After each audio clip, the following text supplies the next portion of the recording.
beep beep. Ba-da-bum bum bum. Yes.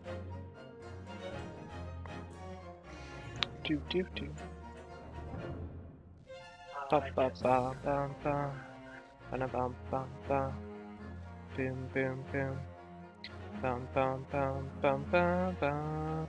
Ba-na-na. Da-na-na. Da-na. Nope. That's not what I want to do. Oh, my mouse is being finicky. Beep beep beep beep beep beep beep beep beep. Bum bum bum. Bum bum bum bum. Bum da ba ba bum bum bum. Ba bum bum bum bum bum bum bum bum bum. Ba ba bum bum ba ba ba ba ba ba ba ba. Beep beep beep. Beep beep beep beep. Dun dun dun bum bum bum. Ba bum bum ba ba ba ba ba ba ba.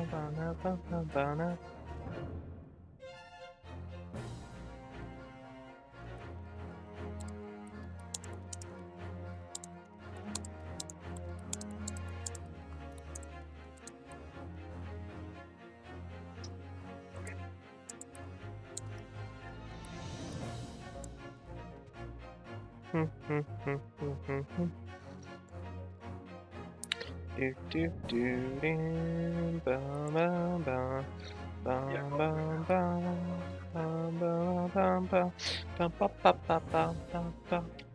You too. Beep beep beep beep beep beep beep beep beep beep bum bum bum bum bum bum bum. Bum bum bum bum. Bum bum bum bum bum bum. Beep beep beep beep beep beep beep. Bum bum bum bum bum. Do do do do do do do do do do.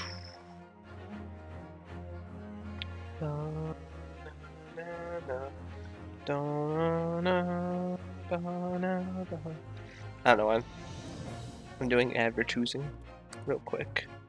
So once I get done with that, I will start playing the video game, as you are wont to do.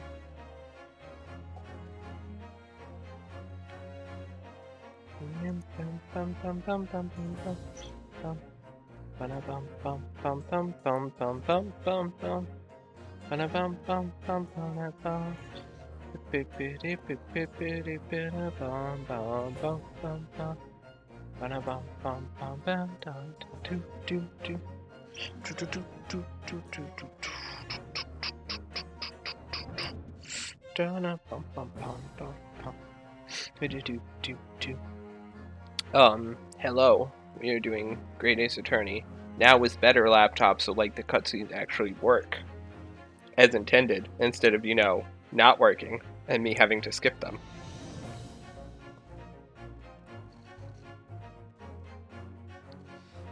Please tell me I did not go on an old stream. Okay, I did not. Cool. So yeah, we're gonna do this.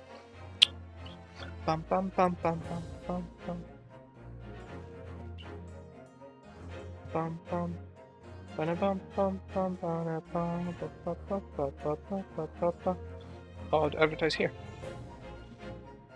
Beep beep beep beep beep beep beep beep beep beep. Bum bum bum bum bum bum bum bum bum bum bum bum bum. Beep beep beep. Okay. Yeah, let's do this. Chapter 5. I forget all the voices I did for everybody. The Hound of the Baskervilles. A hound it was, but not such a hound as any mortal has ever seen. The adventure of the unspeakable story. It's coming! Sholmes's cry pierced through the thick wall of fog around us. Wisps of vapor flowed over the pistol as I cocked it, and I waited, breathlessly, in the stillness. The silence lasted for what seemed an eternity, until, at last, it appeared. It appeared. From the shadows of the cloud, an enormous beast sprang out upon us. A hound it was, but not such a hound as any mortal has ever seen. Its eyes glowed with a smoldering glare. The whole of its ox-sized body was outlined in white-hot flames. Its rumbling pant and hideous howl, so terrified was I that I began to tremble with fear. Tremble. Look well, Wilson, Sholmes declared, gazing upon the mystical beast. For this is the diabolical hound of the Baskervilles.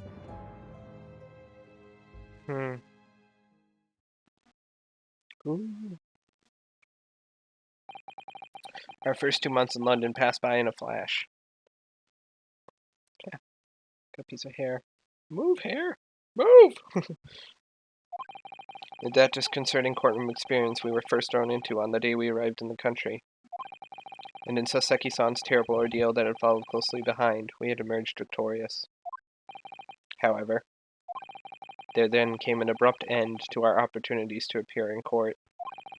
Which was hardly surprising, of course, since I was nothing more than an amateur, an unknown student of law from a faraway land, that also won his first 2 cases in Britain. I would take that shit. I'd be like, he's 2 for 2! So life in our little office was very quiet. That is, until it was shattered one day by that fateful telegram. 15th of April, 9:13 a.m. Naruhodo's legal consultancy. I can read. I can pronounce things. Knock, knock, knock.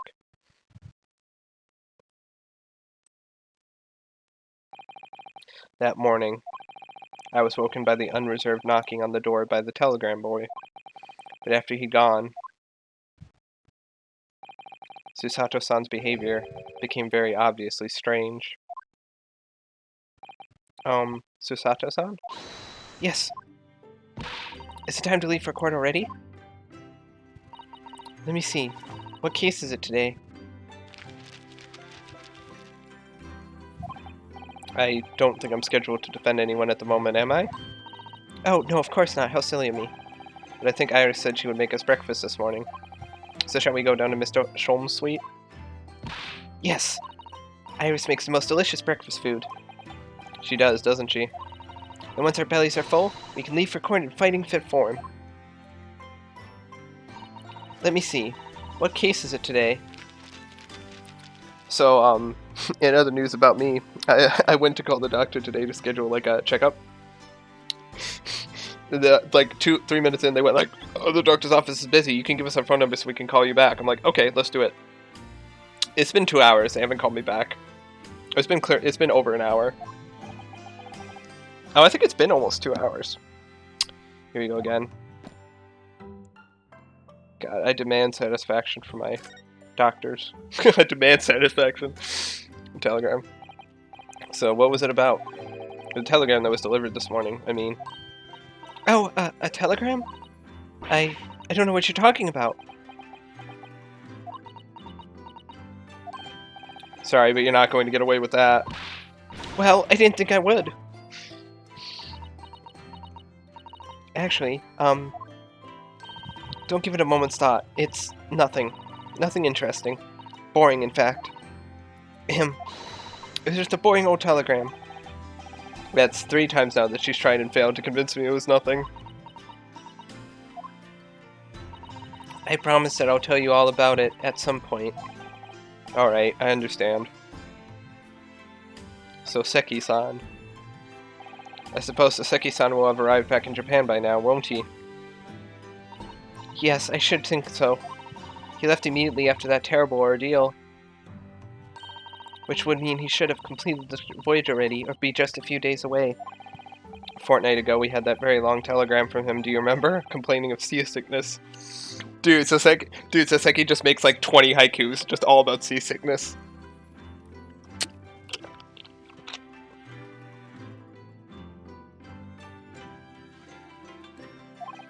But by and large, it seems the voyage has been going well.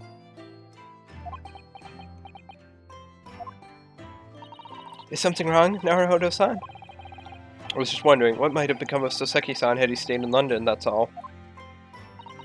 You mean, as regards Lord Van Zieks, the Reaper?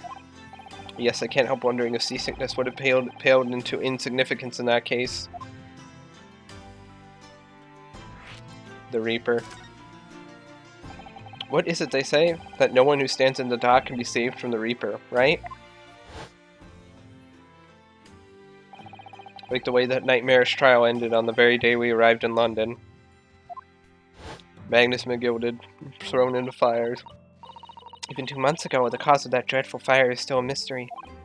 Yes, but at least Soseki-san is safely out of the country now. Presumably that means that the curse of the Reaper can only take effect within the confines of the city of London, perhaps? Even if that's the case, it's a little comfort. I have a terrible sense of foreboding. If the legend of the Reaper is to be believed, it would mean he wields the sword of justice himself. Come to think of it, I wonder what he's been up to these past 2 months. Surely not wielding that sword against more acquitted defendants. No, I don't think so. Apparently, Lord Van Zieks hasn't appeared in court once since our last encounter.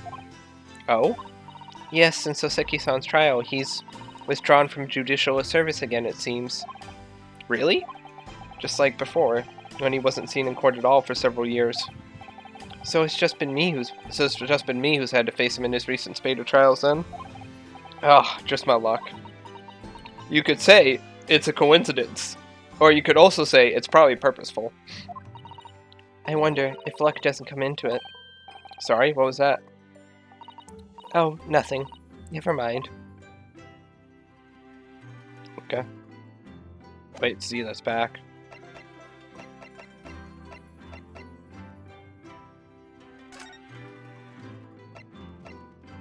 I was office cooking in the attic above the suite rooms run by Mr. Holmes. I call it a consultancy, but sometimes aren't exactly beating down the door.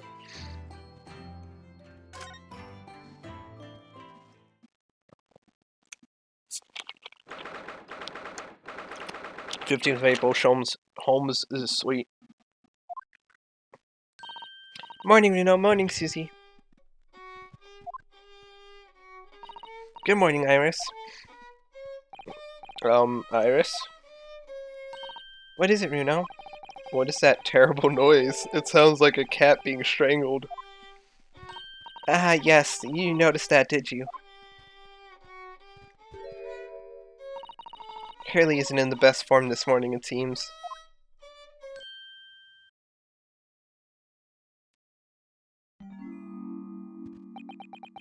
Hello. Hello, Mr. Holmes. Good morning. Sadness. A good morning to die, perhaps. Has something happened, Mr. Holmes? You look miserable, and the way you were playing the violin before. My analytical mind is dead. Music is dead. The world is dead. Damn this blanched existence. That's all it is, my dear fellow.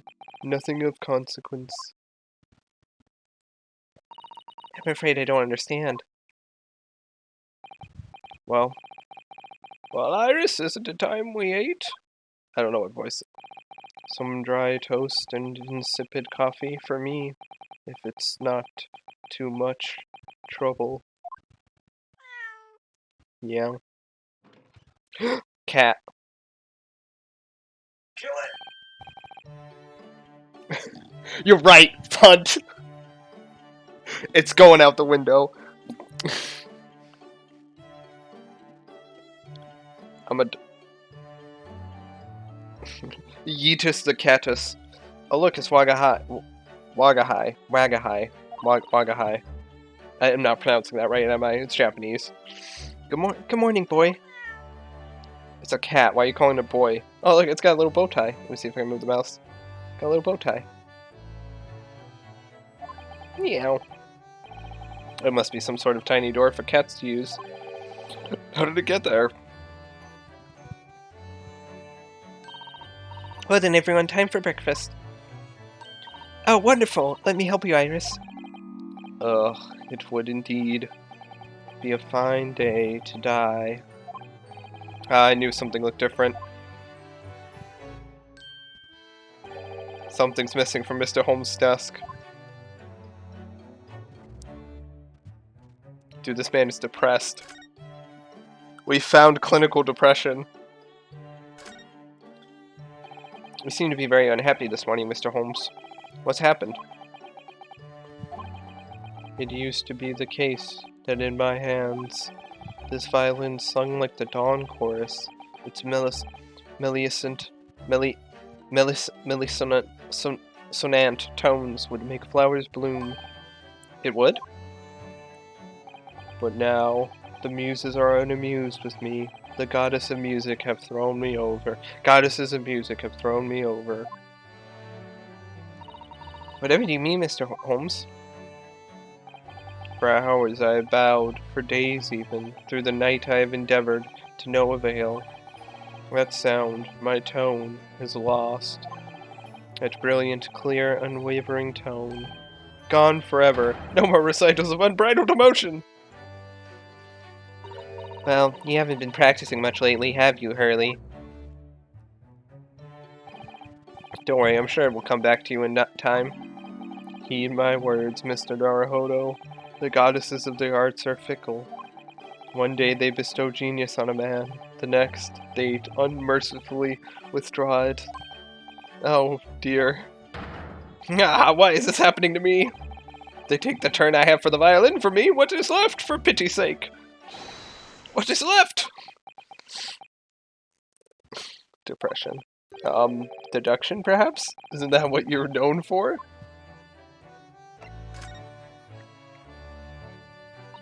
Mr. Holmes, I don't like to pry, but your desk looks rather empty today.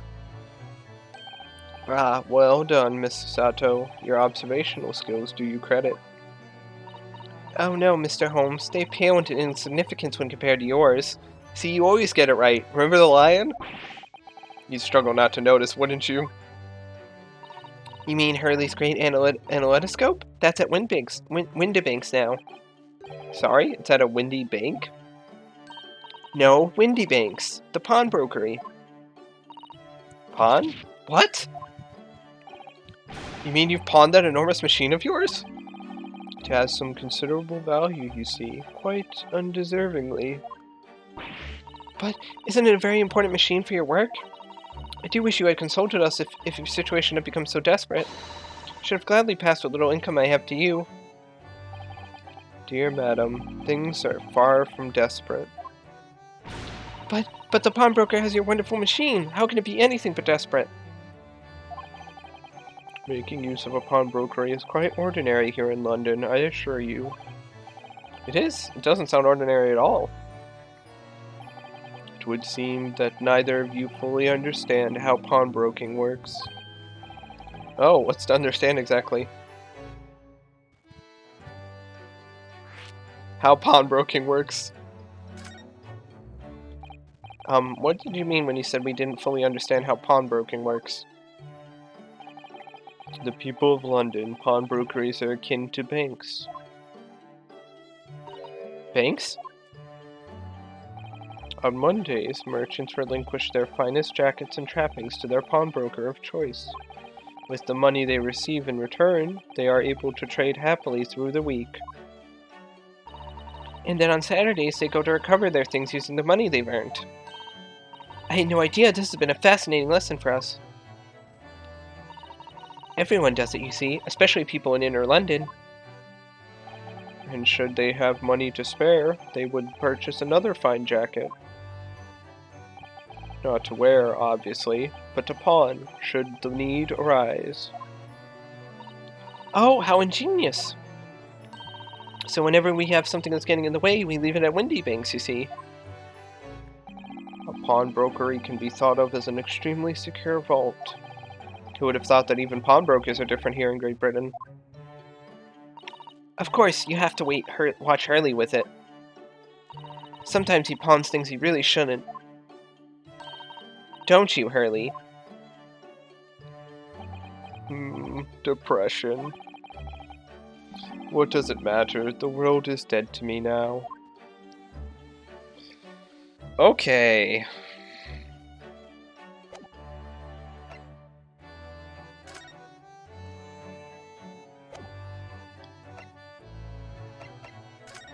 Did I present something? Holmes, could I ask for your opinion about this?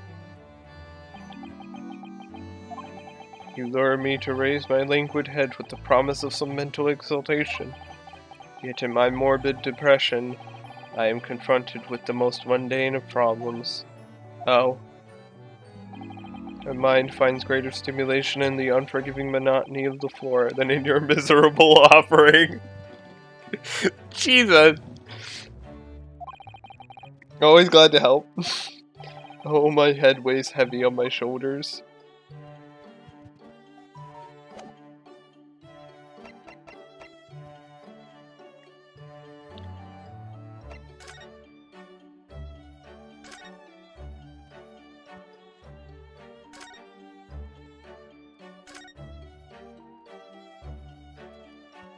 Wagahai.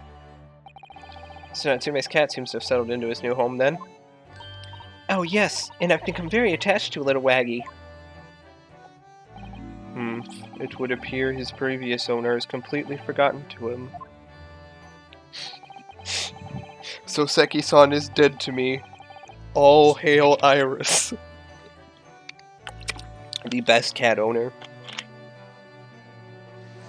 Cats are unfeeling creatures, their mews as empty as the hearts of the muses. If Mr. Natsume had no intention of taking Waggy back to Japan, I wonder why he kept him in the first place. I expect he would have taken him if he could. But pets are strictly forbidden aboard steamships in our experience.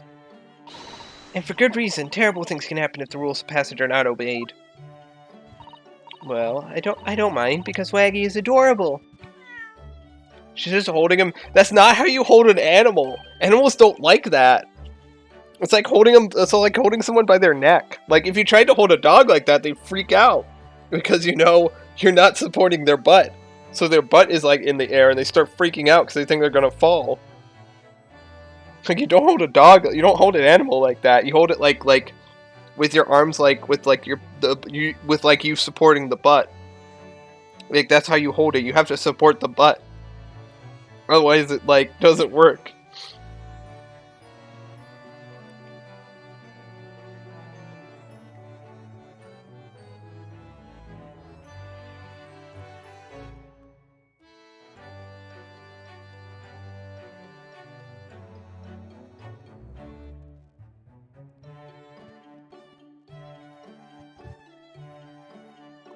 You gotta support the butt. The butt is there, you support it. If you don't support the butt, you're not doing it right. You're not doing your animal caring right. She doesn't know how to take care of an animal. Animal control. Take this cat away. She really is. Oh yes, what about the door? I don't remember seeing that tiny thing in the main door before. Where did that come from? Oh, you noticed? You are observant, Runo.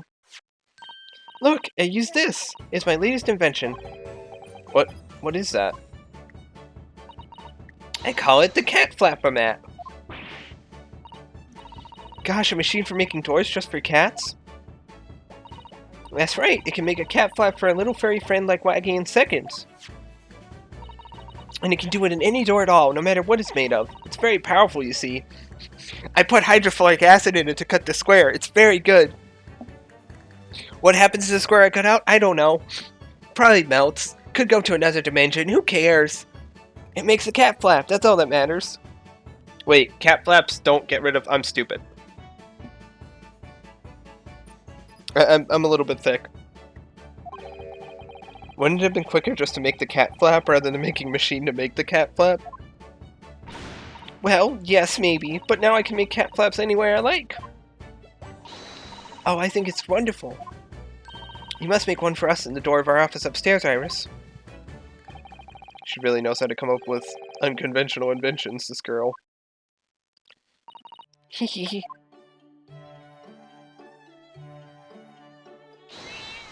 Meow. Oh, what was that? Wagahai? What the hell was that noise? There's a dead cat. What was that? Oh no! Wagahai's tangled up in your violin! I think he thinks it's a toy! No! What's he doing to it? Oh dear! Mr. Holmes' precious violin! Why should I care? What? I shouldn't be surprised. if the cat is a more accomplished musician than I now. He truly is depressed. Mr. Holmes really is in poor spirits, isn't he? Well, anyway, I'll put it back where it lives, shall I, Hurley? Out of the cat's reach if possible. Maybe we should assess the damage.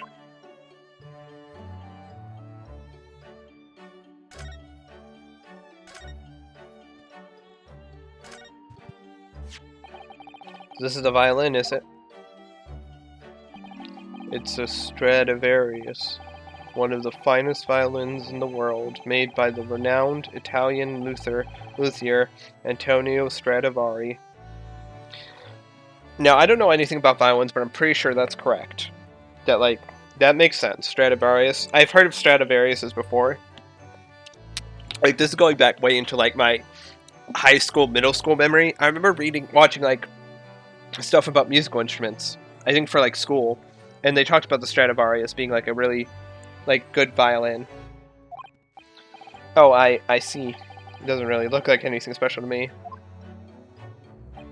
I happened upon it covered in dust, languishing in a pawn shop down a nondescript back alley. The broker had no idea of its value, so I was able to purchase it for a mere 55 shillings. How honorable of you. And until today, it has been my faithful companion in every great Paganini-inspired performance I have made. I ask you, is there a reason to live in a world devoid of music? To tolerate this blanched existence? No! There is none!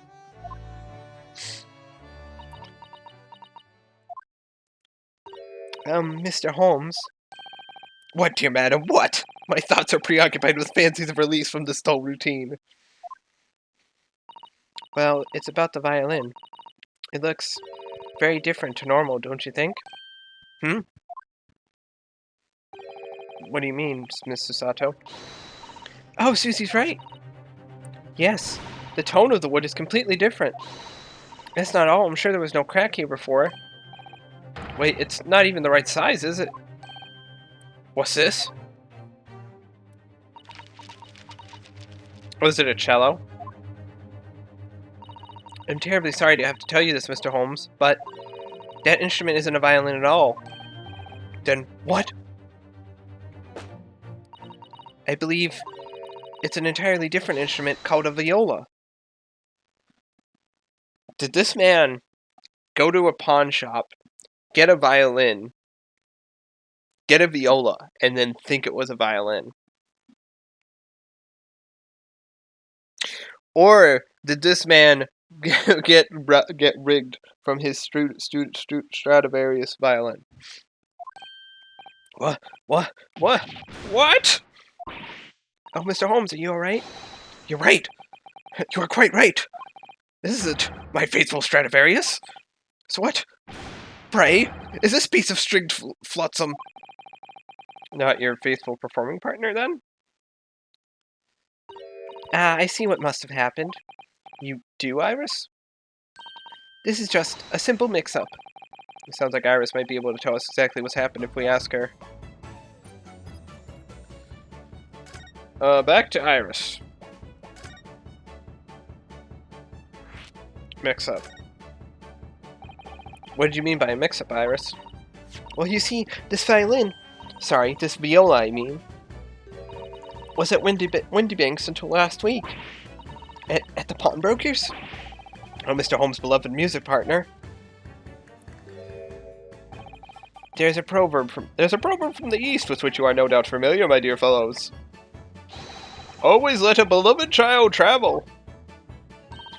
Yes, indeed. Sato's like, yes, I get it. What was he saying again?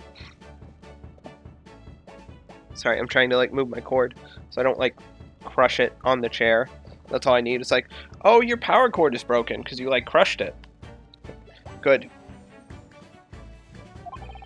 So you sent your beloved violin to the pawnbrokers in the hope that it would experience personal growth? Oh, what a wonderful idea! Violas need personal growth in order to... fucking... Instruments need personal growth in order to play better. Everyone knows it. Don't you know? You gotta send. That's why you gotta send your recorder. You know that recorder you got in elementary school? You gotta send it out on the world. You gotta send it on a plane to Paris. And then it'll come back to you and sound 10 times better. And I swear, it will definitely come back to you. And not be lost in the plane luggage. And probably thrown in the ocean. Or the trash. And then burned. Definitely, that definitely won't happen. It will definitely come back to you.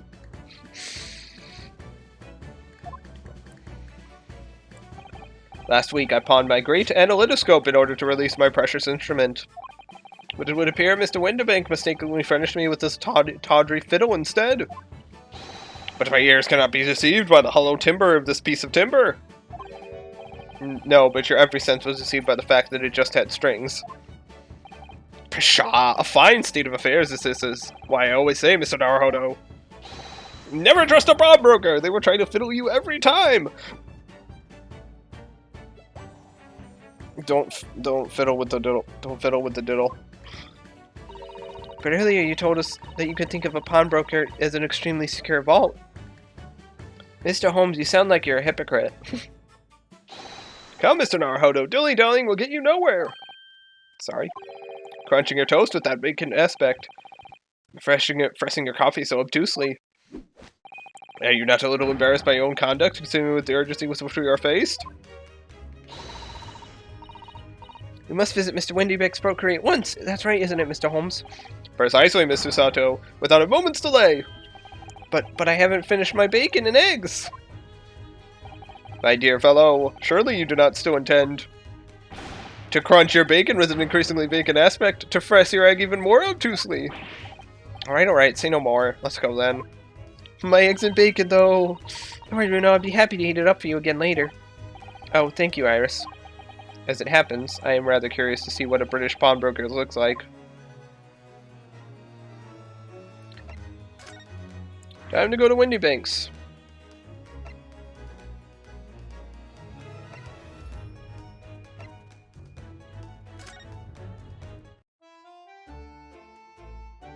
Okay, I don't think I can do anything here.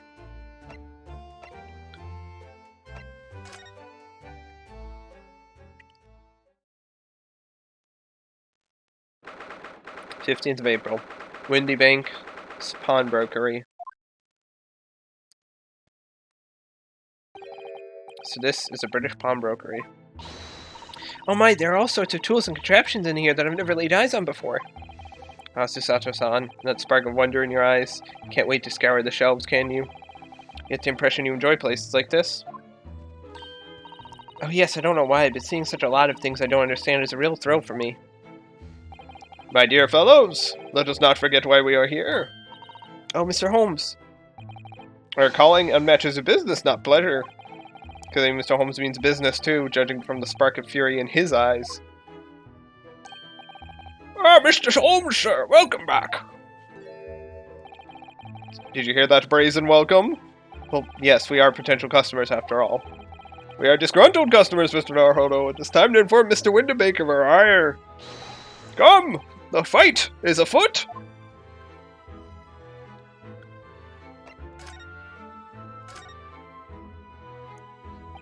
Naturally, you will recall this, which I retrieved from you some days ago. Yes! This second-rate fiddle is not my faithful instrument, Mr. Windibank. The color of the wood is different. It has holes in it. It's not even the same size. A wonderful summary of our observations, Mr. Holmes. I'm so very sorry, sir. How utterly unforgivable would be. An inexcusable mistake for a pawnbroker. There's only one way to make amends.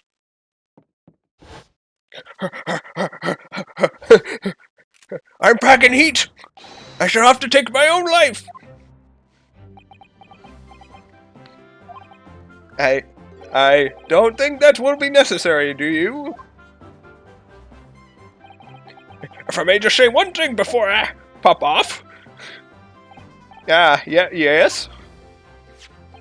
It was you, sir, Mr. Holmes, who took it upon himself to remove the item the other day, I believe. Sorry. As I recall, I entered the storeroom to fetch your violin when I heard, "Ah, there it is." There it is. You did? And when I turn to controvert you, you are taking the violent left, sir. However, there can be no doubt that the blame lies firmly at my own door for allowing you to leave. So I shall not grumble like refs any longer. May this goat die with me. No, stop, my dear fellow. The fault is mine.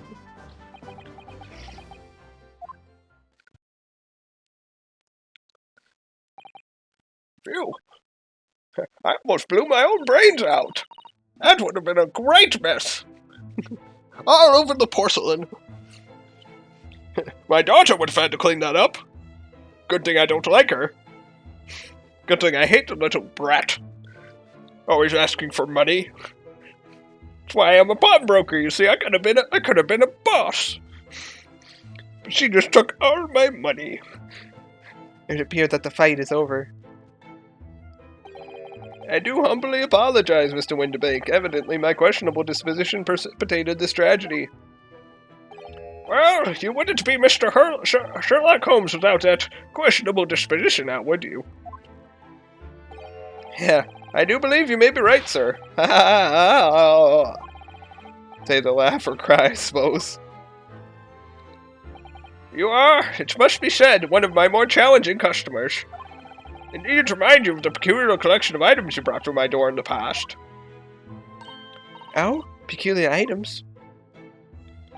In the extreme, ma'am. For example, the unpublished manuscript of an eponymous work, the novels of Sherlock Holmes or some such. Oh my, a new, fully fledged novel? An unpublished? A story I've yet to read, you mean? Ah, forgive me! Wait, before you die, you must tell me more. I'm okay with you dying, but, like, please tell me more before you die so I can, like, you know, take it and read it. Please, you're useless otherwise. Okay then, madam. I must know more. Tell me everything. Wow, Susato-san is really fired up now. Is it really an unpublished story under this very roof? Well, one day the gentleman here brought in an old metal chest, you see. I should like to entrust this to your care for a while, Mr. Windibank. For a chest like that, 1 shilling, sir, not a farthing more. It houses something of very great value indeed. The latest manuscript, recounting the adventures of one Mr. Sherlock Holmes. Break the ankle. I don't want to work. I beg your pardon? A manuscript? You wish to deposit a manuscript? Oh, heavens! Not a manuscript! Never had one of those before. Don't know where to store it. I guess near the pickled eggs? Indeed I do, for I am confident it will be quite safe here. No, it can't be near the pickled eggs. Last time I put something in there, it got all wet. And that's what's that. As such, Mr. Holmes' delicious tale of otherworldly mystery lies dormant in my storeroom. Storeroom, not stormroom. I don't have a storeroom. What am I talking about? Mr. Holmes, is that really true? Do I sense that someone doesn't want to talk about this? I continue to pay your fee, do I not? Then kindly continue to store my belongings securely. Of course, sir. Of course. They're safe and sound with me, I assure you. On my life. This is all very strange. I wonder, could I ask you something? Ah, gentlemen from the east, I see. Yes, that sable suit, I suppose I could offer you 6 pence for it. Without wishing to offend, the tone is somewhat dull. Sorry? Aha, but for your splendid attire, ma'am, 5 guineas, no less. The colors are exquisite, the design exotic. Eastern artistry at its finest, may I say. Oh my, 5 guineas, you say? How interesting. Why do I feel as though I've suffered some sort of defeat here? Actually, I was hoping to ask you about your business. I've heard it said that pawnbrokeries are used rather like banks here in London. Yes, sure, indeed. Many of our customers utilize the establishment as you describe. I appraise their items and offer them a proportionate loan and 2 months of secure stowage. If, in that time, they repay the original sum to me plus the agreed interest, our items are happily returned. But what happens if they don't pay you the money? Then the items are offered for sale in my shop, as you can see on the shelves behind me. So you never sell items before the 2 months has passed, then? That's right, ma'am, that's right! Which means some considerable responsibility rests on my shoulders. Should a customer's precious belongings be lost, the only recompense is for me to end it all! The very idea, Mr. Winterbank, is an absurdity. One should never talk of one's demise so casually, says the man who was telling us all it was a good day to die only this morning. And let us not forget that I have already helped you take measures to ensure such a tragedy never occurs. Oh, what sort of measures? I engineered a simple device which Mr. Winterbank has installed here in his shop. I call it the Red-Handed Recorder. Is that not so, Mr. Winterbank? What was that deep sigh about?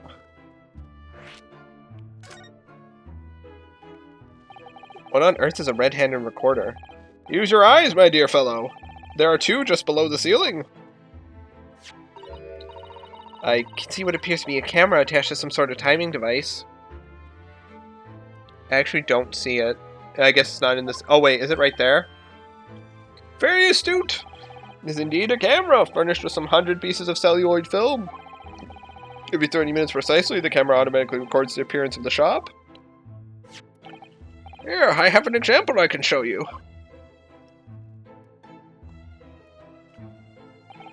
Ah yes, a print from the camera set to record the activity at the shop counter.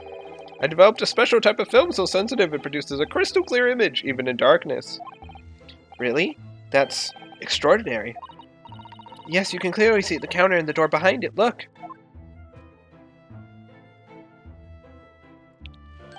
So you see, were someone to enter the premises with ill intent, his identity would be summarily exposed. But did you not say that the photographic prints were taken at 30-minute intervals? Indeed, as you say, my dear madame. Then what if the incident were to occur in between times? One could only say. That would be a cruel twist of fate.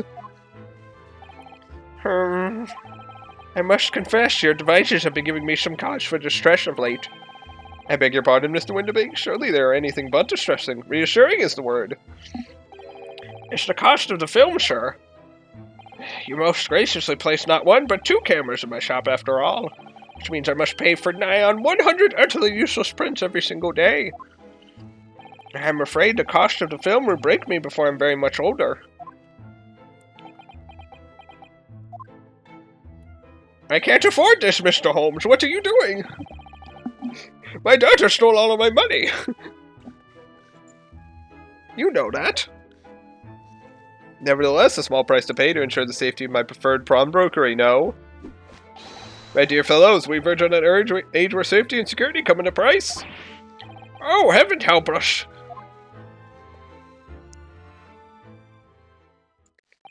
Now then, Mr. Holmes, allow me to return your precious violin. Ah, the very thing! Thank you, Mr. Winterbank. Perhaps this might mark the end of the peculiar items you tried to pop, Because if anything were to happen to one of them, this would be the only answer. Bang! I am dead. I really think you ought to stop waving that gun around. Someone could get hurt. Like myself? Fear not. Shy. That's it in his accent. Sorry. I've only loaded a single bullet, so no one but myself could possibly be harmed. Unless I miss. I do tend to shake a lot. My hands, you see, they never recovered from the war. That's not really what I meant. Good day to you then. Good day to you then, Mr. Winterbank. It's been a pleasure as always, Mr. Holmes. So, Mr. Naruhodo, now we can explore it at last.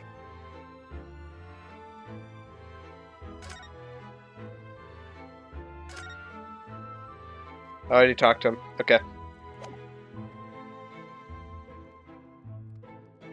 Shovel.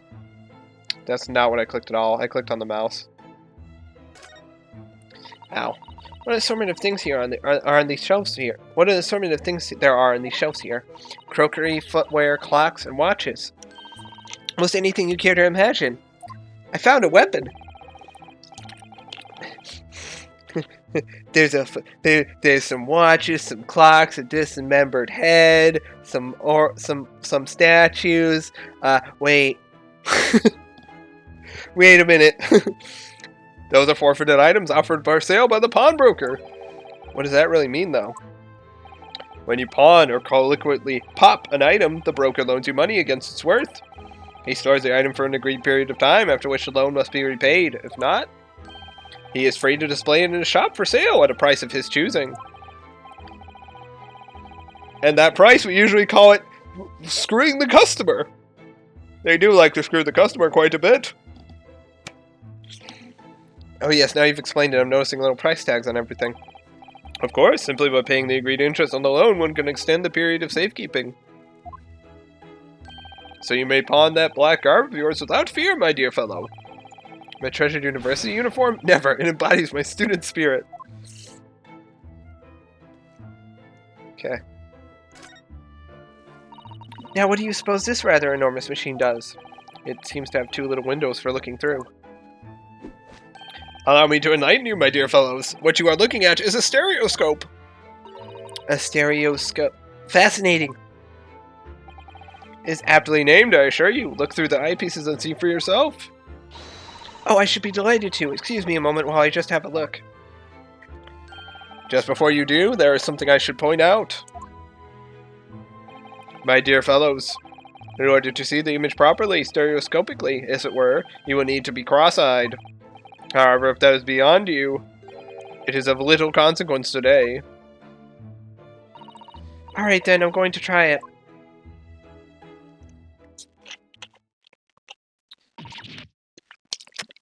Mr. Naruhodo, I think my eyes are stuck. I can't uncross them. Mr. Naruhodo, this is starting to be a concern. Help! Help! Ah! Mr. Naruhodo, you must see at once. Oh, well, alright then. So I need to be cross-eyed, like I'm trying to look at my own nose. Do I remember I tried that and I got I almost got my eye stuck. Dude, one time I was trying to roll my eyes in the back of my head. Oh, it's that Butler. It's that maid from the first trial. The third trial. Jerry.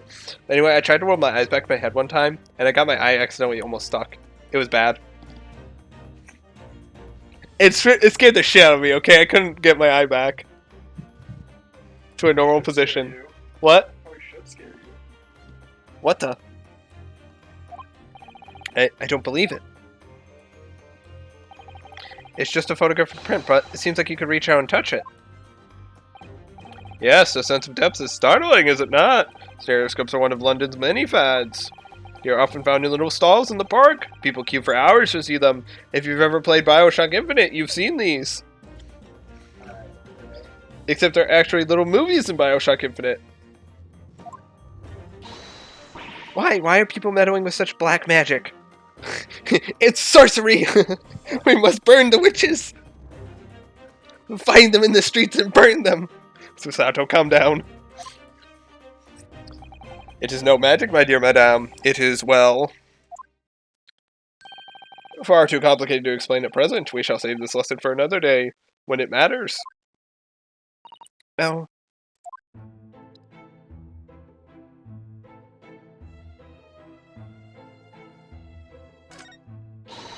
Look at this! What could this lovely, big, shiny box be?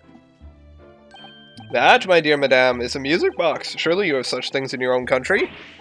Oh my, yes, but I've certainly never seen one so large before.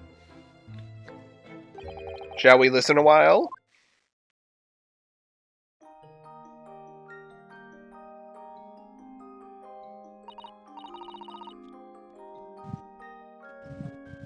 Dog.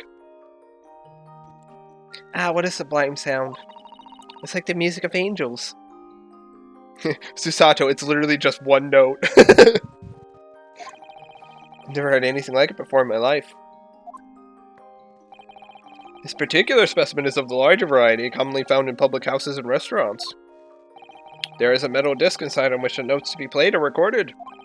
Simply by replacing the disc with another, any music you care to imagine can be played. So yeah, this is how records used to be. This is how records used to be. It used to be metal discs that they would imprint the notes on. They would imprint like bumps on it. So it'd be basically, I'm not explaining this well. It'd be a metal disc that would have bumps on it, and as it rotated, it would hit like this little comb that would make sounds depending on where the bump, depending on but depending on the location of the bumps and how big or small they were. So basically, you would spin the disc and it would make music because the comb would hit the bumps and make sound, basically. And that's how it used to work before they used records, which were made of. What are records made of? Is it glass? I don't know. You know, I can look it up. I'm gonna look up what records are made of.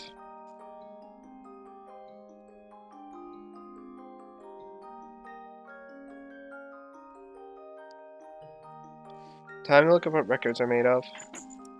Made of.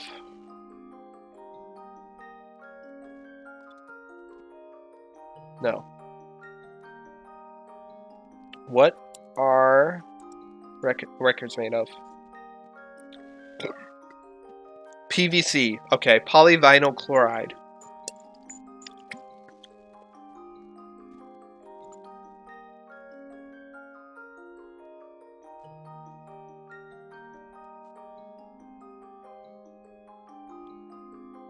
Oh, it's basically vinyl. Oh, so that's vinyl. PVC, polyvinyl chloride is basically just vinyl. So they're made of vinyl. That's why they probably break. They're probably fragile, so they like break into pieces. I always see in like movies when they like throw the record, like breaks. Probably because it was fragile, but it also probably, I think it held, yeah, it definitely held more music than the metal disc, because the metal disc could only hold one song. Because it would rotate, right? And you could only hold one song because that's all because you had to put bumps on the disc. But on a record, you could do multiple songs. Because like a line would be like, I think a line on the record would be like a song. It could fit more, I think. I don't know how it works. Don't ask me. My goodness! My goodness, what a simply delightful machine. Indeed, though their popularity has waned recently with the development of the gramophone, of course. Science and technology advance at such an overwhelming pace. That is true, though. Technology has advanced so much in the last 150 years. Like technology is been like on a kind of steady curve, right? Over the years, and then like all of a sudden in the last like 100 years, it's like exponential growth. What? Oh.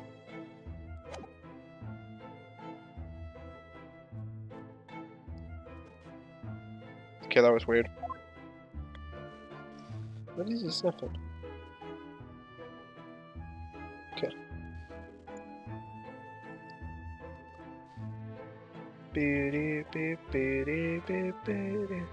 I like this game. Ah, the calendar. Okay, I gotta stop using my mouse. That's not a calendar you could easily miss, is it? 15th of April, today's date. Yes, that's not for sale, I must point out. It is an Eastern-style page-a-day calendar. Every night at midnight, I tear off the front page to reveal the following day's date. The perfect calendar for a tearaway fellow such as yourself, Mr. Windibank. Who was it who walked out of here with the wrong violin before? Well, when the agreed storage period is passed without repayment, articles are forfeited, you see. So I have to keep a close eye on the date. Something of a pawnbroker's obsession, you might say. Oh yes, I can see you're very dedicated to your job.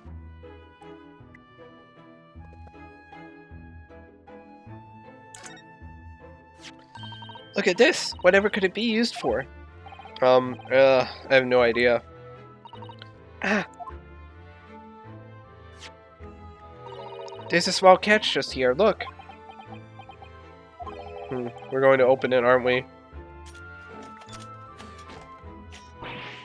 Oh my, that's amazing! It has some sort of spring-loaded mechanism, which we'll never manage to put back to the way it was before. What are you two doing? What? Us? Nothing. No, nothing at all. Whatever this device is, it seems to have a pair of little windows to look through. I feel as though I've seen something rather similar to this elsewhere. Why? Only 2 pence for it? That ain't fair, and you know it. The article's barely worth a penny, miss. I cannot offer more. Sounds like there's an argument brewing over by the counter. Come on, that can't be right. Have you even had a proper butcher at it?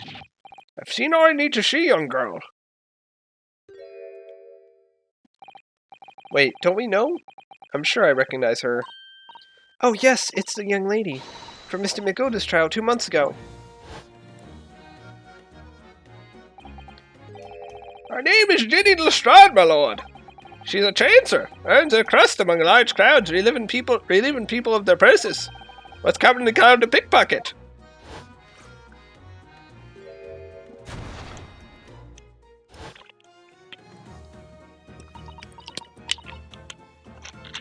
You know, a pickpocket. Yeah.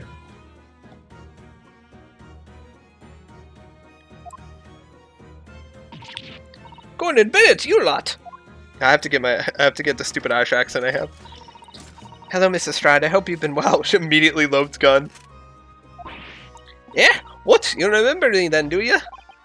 Well, I remember being completely surrounded by smoke, that's for sure. So, what are you doing in here?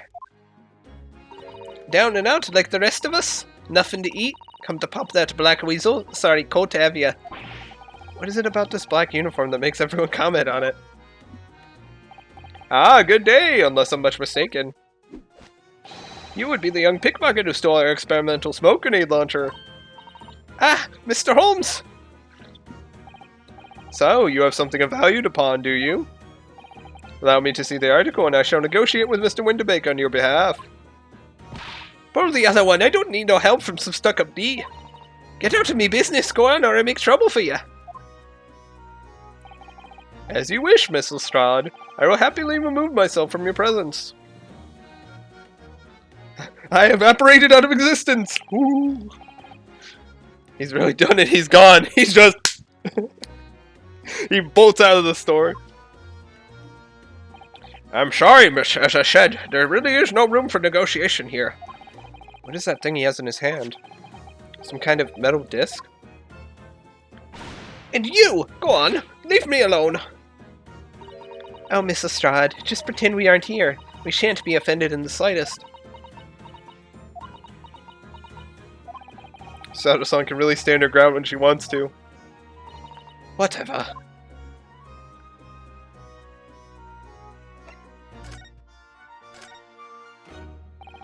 Somehow I didn't really think you were the sort of person who'd use a pawnbroker, Miss Lestrade. Yeah, well I am, alright? I'm a Londoner, just like everyone else. That's a problem, is it? No, not at all. It's just that, well... Oh, I get it. I know what you're thinking. That thing probably don't even belong to her. Probably got it on the dive, didn't she? Yeah, I can see it written all over your Chevy Chase. Well, I might have been thinking something along those lines. You're not going to deny it, Mr. Naruhodo? Alright then, I'm just going to come out and ask you straight. Do you pawn things that you steal from other people? Well, I don't know how best to answer that, really. Suppose. Sometimes. You're not going to deny it either, Miss Lestrade. But not this time, alright? I swear! This thing belongs to me! The disc that Mr. Winterbank is holding. Perhaps we should see what he has to say about all this.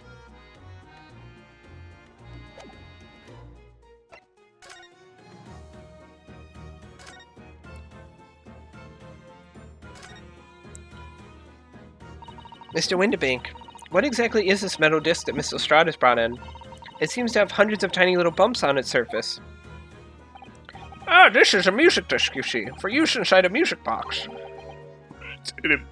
In a music box? What? You don't even know what a music box is? Tisk, you ain't not into savvy, eh? I know what a music box is, I've just never seen one of these discs before. The small protrusions of the metal disc encode the tune to be played by the music box. You simply insert the disc and set the machine going, and beautiful music plays. It's so incredible. Tell us, what tune is on this disc? Well, I'm afraid I couldn't tell you that. There are so many different types of music boxes, you see. British made, German, Swiss. I have no way of knowing which particular machine this disc was made for. Ah, I see. And that's it in a nutshell. I wouldn't have any customers for an item like this, even if the young lady forfeited it. Really, I'm already offering more than I should at a penny. That's a packet of lies. He told me he did. He said it was well. He? Who? Never you mind. It just ain't right, that's all. That disc is worth good money. I know it is. Well, then, you'll have to try your luck at some other pawnbrokers, won't you?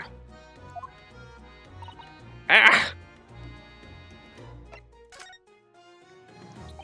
She's been in before, of course, this little tetradermalion.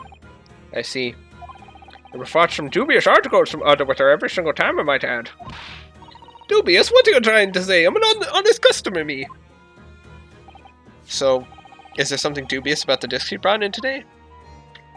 Well, if only it were that simple. Sorry, what do you mean? What she actually brought in was a storage ticket. Ah, a storage ticket?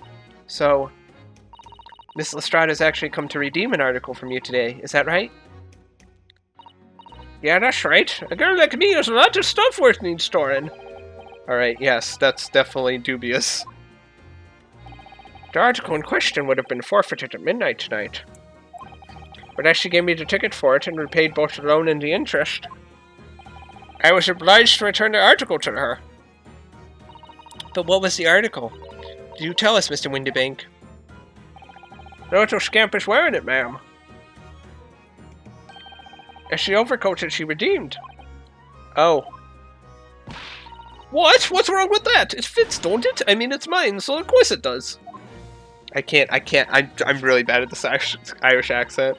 Fucking hell, I'm awful at it. I can't do it high-pitched. I'm trying my best. F off. No. You haven't met the best characters in this chapter yet. Good. They're coming. Good. You'll love them. I will. So about the disc then, how does that come into all this? Ah, that disc is something else. Our new article to pawn. The girl and I can agree if I can agree. Girl and I can agree at a price.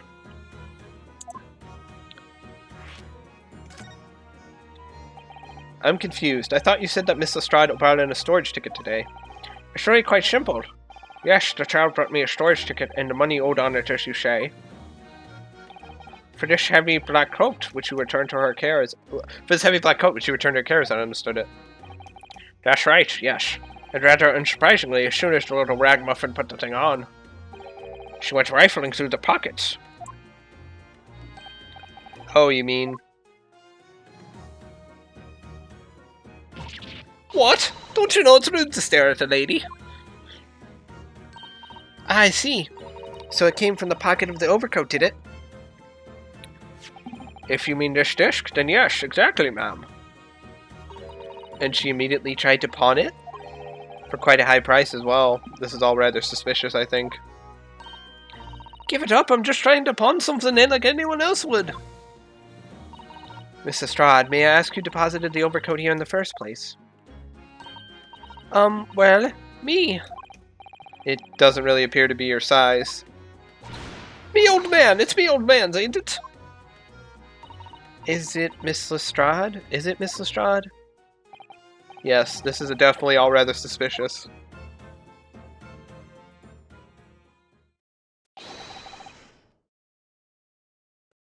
Out my way, please. Who's this picture postcard English gentleman?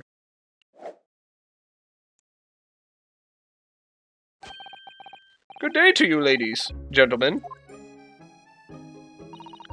What's your problem, eh? There's no problem, as long as you remove yourself. I've a matter to discuss with the proprietor.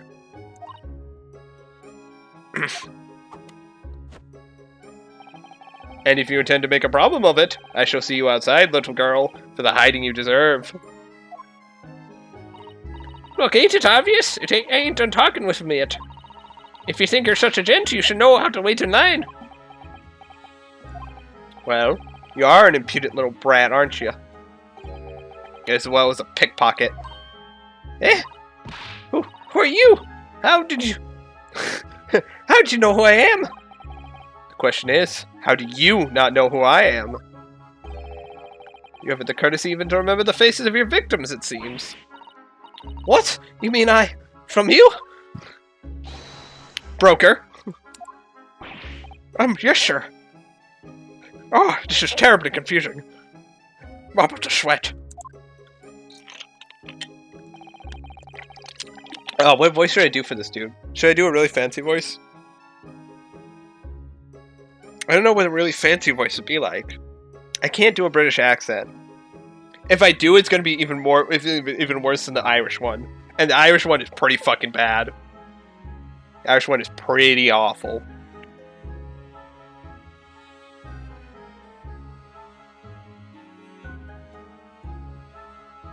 Yeah, the Irish accent is pretty bad. What if I did,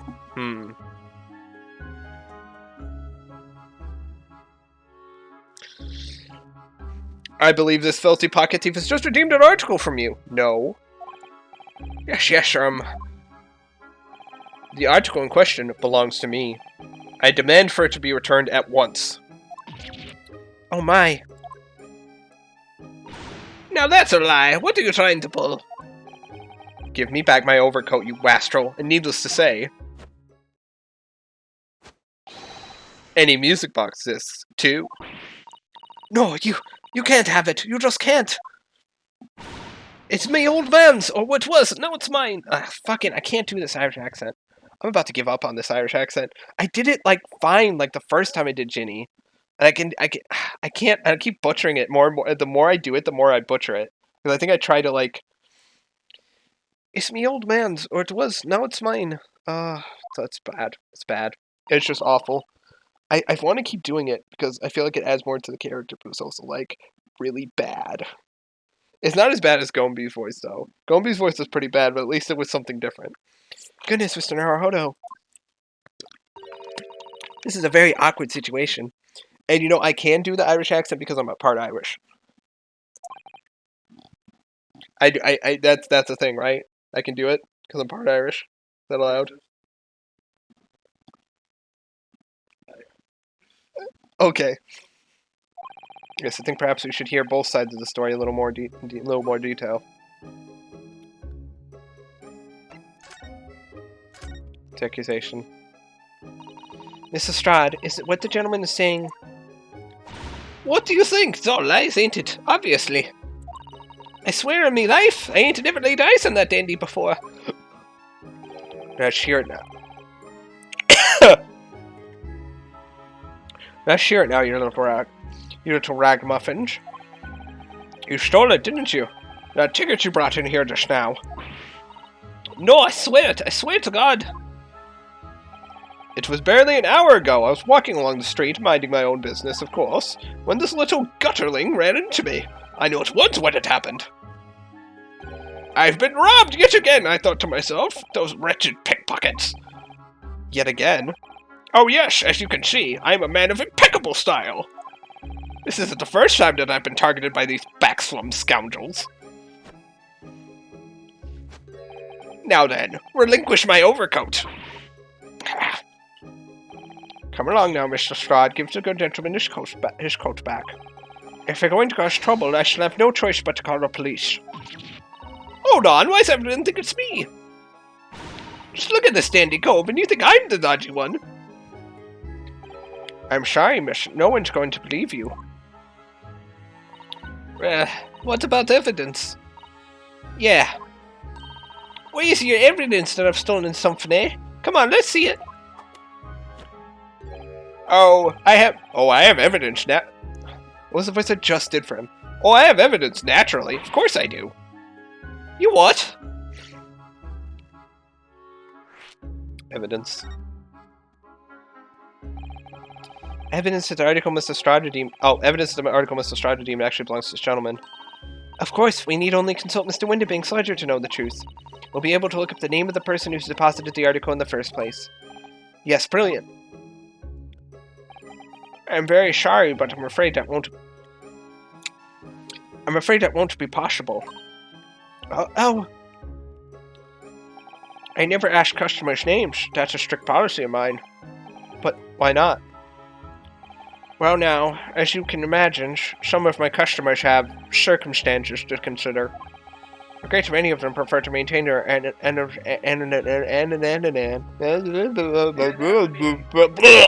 anonymity. Yes, I see. Sorry about that, I vomited a little bit for saying anonymity. God, I can't even say it now. Anonymity. And then how can you know if an article belongs to the person asking to redeem it? Oh, it's quite simple. Good sir. Might I trouble you for the watchword associated with the article in question? Of course, it's... Professor. Yes, that's right. And all the evidence we need. This gentleman is the rightful owner of the article, without doubt. A watchword? Interesting. Watchwords. So about these watchwords, Mr. Windibank. As I just explained, I never ask customers' names when they deposit items with me. There are many reasons why. Certain customers would like to keep their activities secret. That wasn't exactly a subtle glance at Mr. Holmes now, was it? Great detectives have no dark secrets, none at all. Yes, well, anyway, that's why I always ask for a watchword whenever I accept a new article. In many ways, it's like the secret combination of numbers used to unlock a vault. The date of deposit, a description, and a watchword uniquely identify each item. And of course, then I give the storage ticket to the customer. When someone comes to redeem something, I ask for the ticket and the watchword. That someone tells you the correct watchword, you return the article? That's right, sir. Yes. Just as soon as the requisite fee is paid. And I have supplied you with the information you require already, but for the avoidance of doubt, the article in question is an overcoat, deposited 2 months ago, on the 15th of February. With a watchword of Professor. All perfectly correct information, sir. But how? Really, this is beyond a joke now. There's no further room for doubt. Yeah.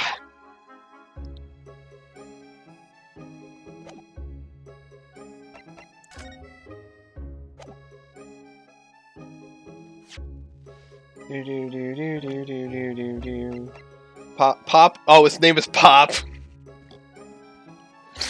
I don't know if that's a pun. Pop Windibank. He has a great sense of responsibility to his clients. And then Ginny Lestrade. We first met during trial gym, let's go. She and I have become firm friends since.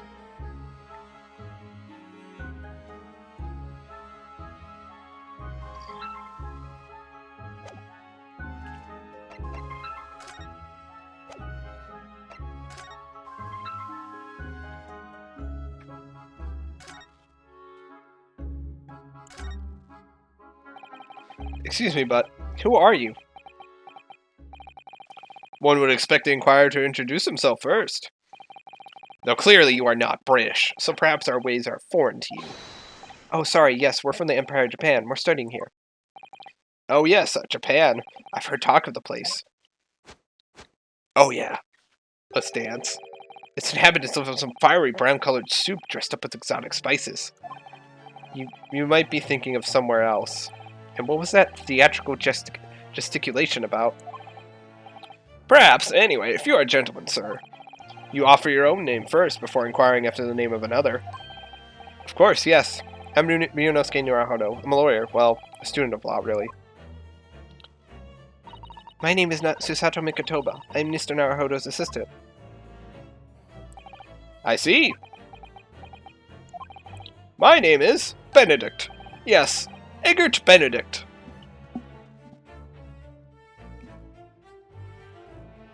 Now, in the translation, his name was literally Eggs Benedict. I believe his name was literally Eggs Benedict. Eggert Benedict. Enchante. He's so refined in how he holds himself and how he speaks, but that name is suspicious. Now to the matter at hand. Let's dance. My overcoat! Return it at once! To someone with the style to carry it off. Every move he makes, every breath he takes, every move you make, every breath you take, I'll be watching you.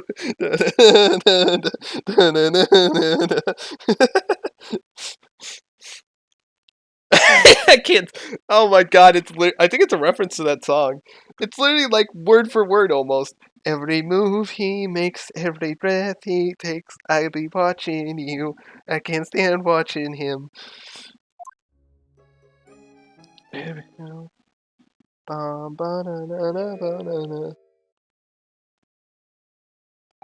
So, let that be an end to the matter.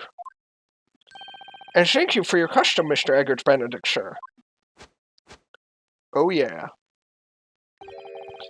With such reasonable rates of interest, I may even decide to come back.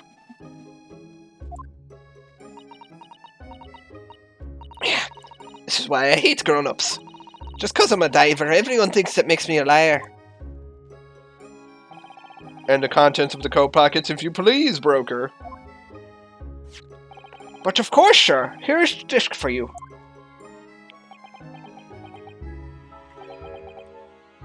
Just this one? Pardon, sir? I was expecting another. That is, I deposited another. I deposited another disc. Another disc. Oh dear. I regret to inform you, sir, that what was deposited with me was merely the overcoat. The disc happened to be in one of the pockets, but I was completely unaware of it until now. So, gutterling, you're hiding more of what's rightfully mine, are you? Says who, eh? I don't know nothing about it. Very well. Then I shall bid you farewell. Say goodbye to style.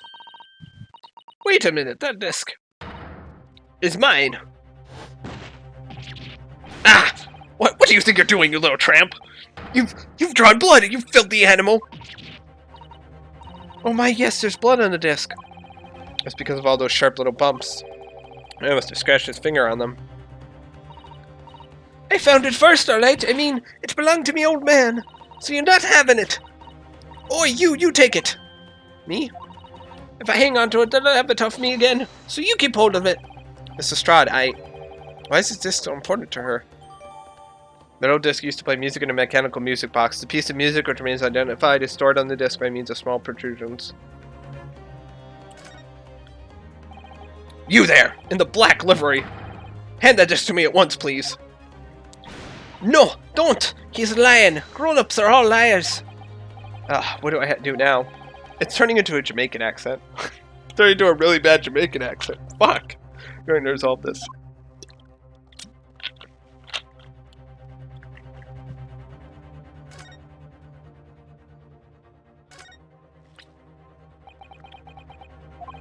Join the bank is clearly at a loss here. You have to do something about this before he reaches for that revolver of his. When the bank just goes like, I've got the solution. It's just my own life I shall take. Goodbye, world. Tell my daughter I hate her. Tell my daughter I always hated her. She's a brat. Pew. Okay. Look at those piercing eyes. He's clearly in no mood to talk. We have to do something quickly before this mysterious gentleman leaves to fetch police or something.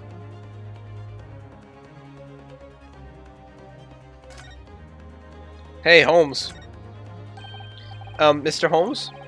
What are you examining with such keen interest there? As you enjoy a bar of chopped caramel, I see.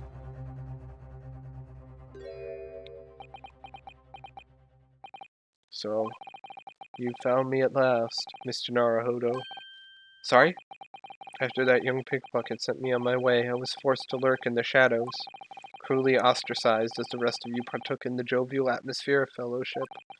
I had nothing to occupy my mind, but was too ashamed to let society see what my downfall had done to me. So feigning mock interest, I pretended to examine the tedious trinkets in this desolate place. Whilst, as you shrewdly observed, gnawing on the only friend I have left, this 7% solution of caramel.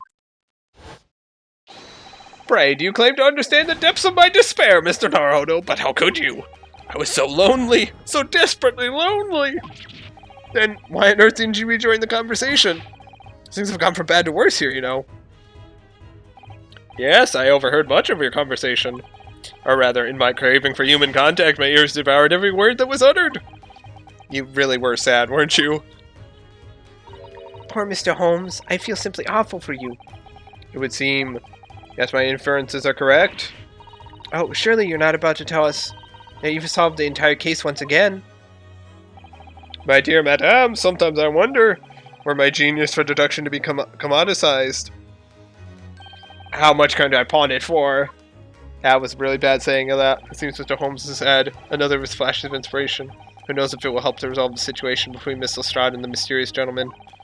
What's the right thing to do here? Deduction.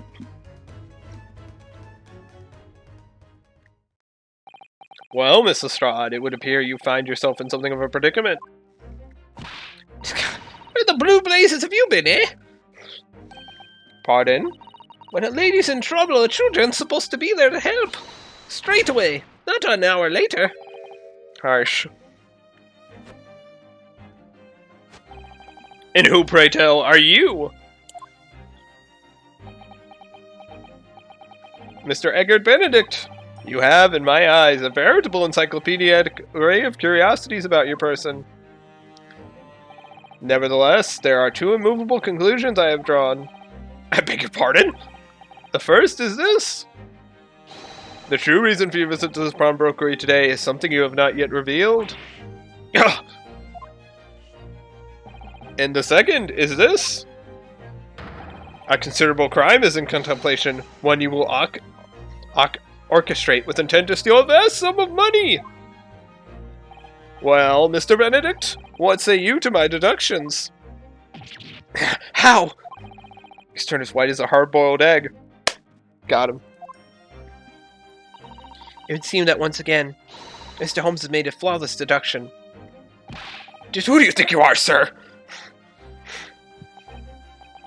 Ah, yes, as I hoped. It is precisely the pained expression I was looking for. So, shall we begin? The time has come for yet another Sherlock Holmes logic and reasoning spectacular. One of the funnest parts of the game. As we point at things and say it's wrong, because Sherlock Holmes is almost never right. Mystery Man's aim. First of all, we must ask ourselves on what business you ventured to this pawnbrokery today. You claim to have followed this pickpocketeer, having had the redemption ticket stolen from you on the street. But that is most certainly a lie. The real truth is something quite different. As revealed by that which you hold in your hand? Yes, what brought you to this shop in the first place is the staff recruitment flyer. The piece of paper in your hand is a staff wanted advertisement from this very shop.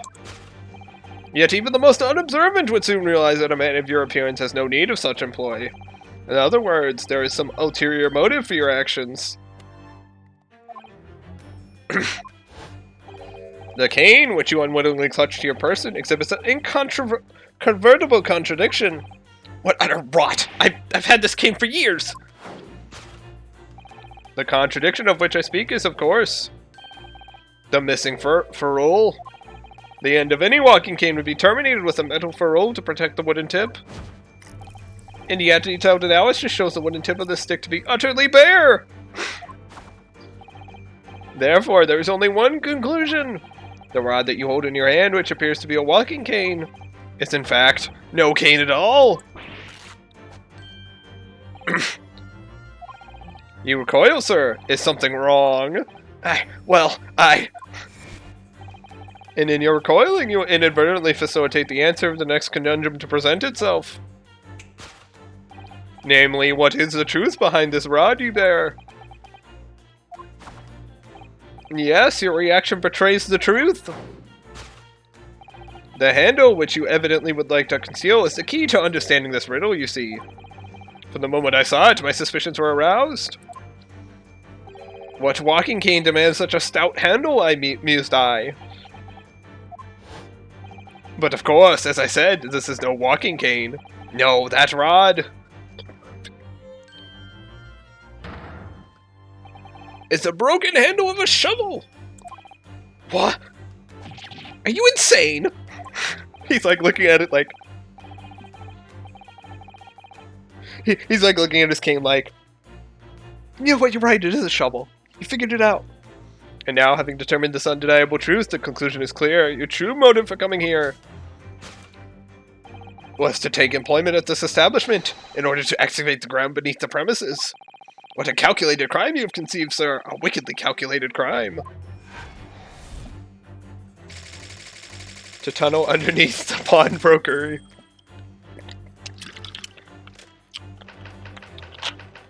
Great crime. Now, Mr. Benedict, let us continue. For we must expose the details of this elaborate crime you have in the planning.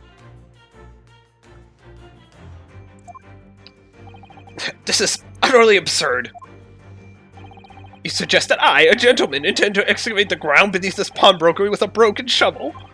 What on earth do you propose I could expect to find there? Let's dance. Some long-forgotten treasure, I suppose.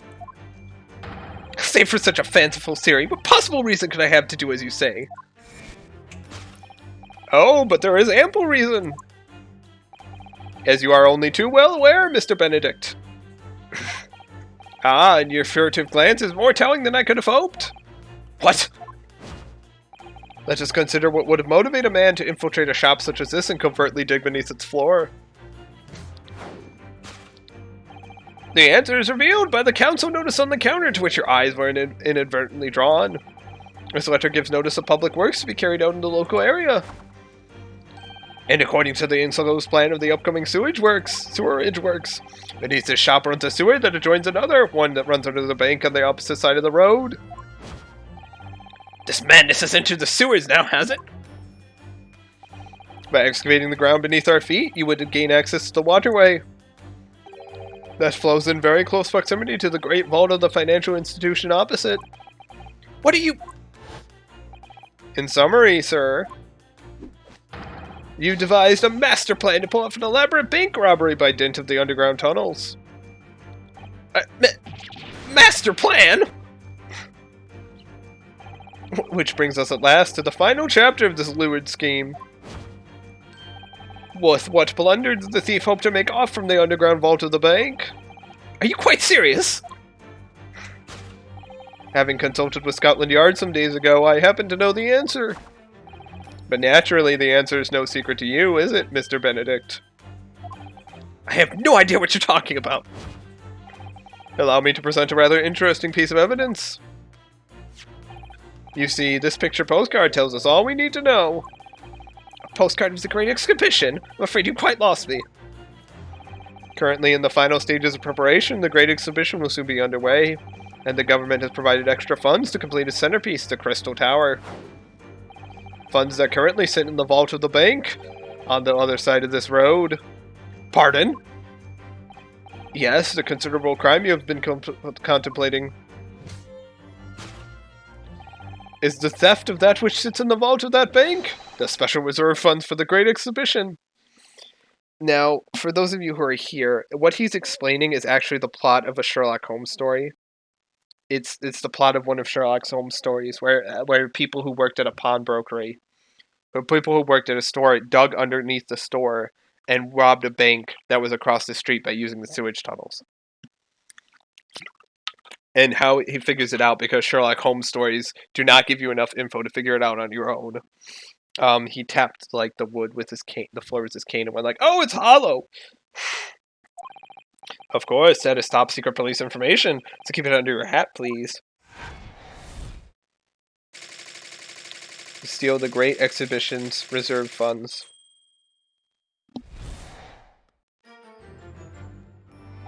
Thus concludes Sherlock Holmes' great deduction of this pawnbroking puzzle.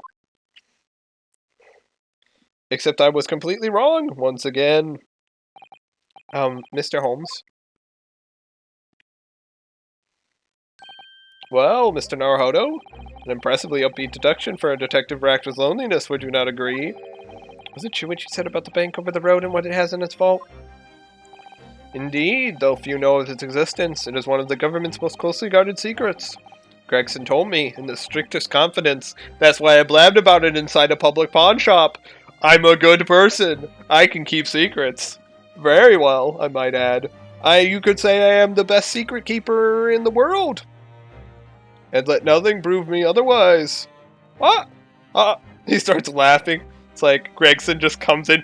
Holmes, you mother...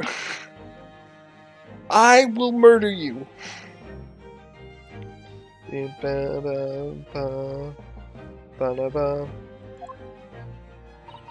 But you just announced it to everyone here, rather loudly in fact. I'm pretty sure the newspaper boy outside the street heard it.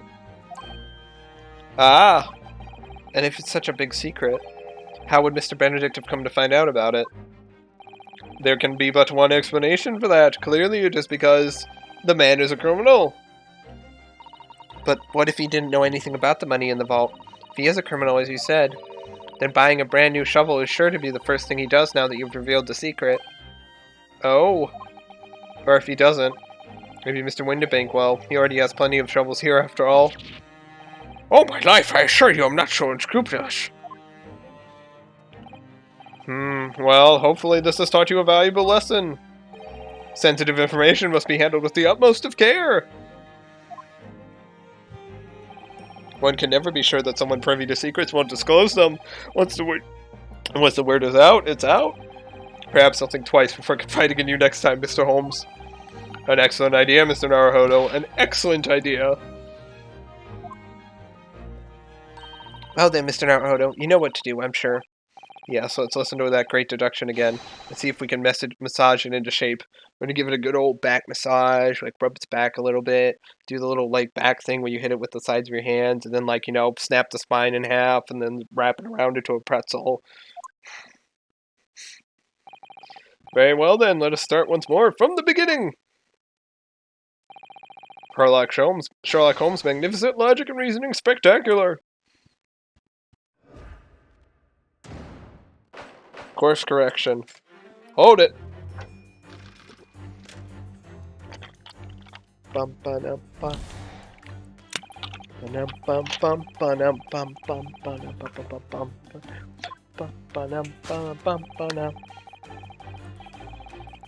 bum bum bum. I'm not gonna reread the stuff I already read.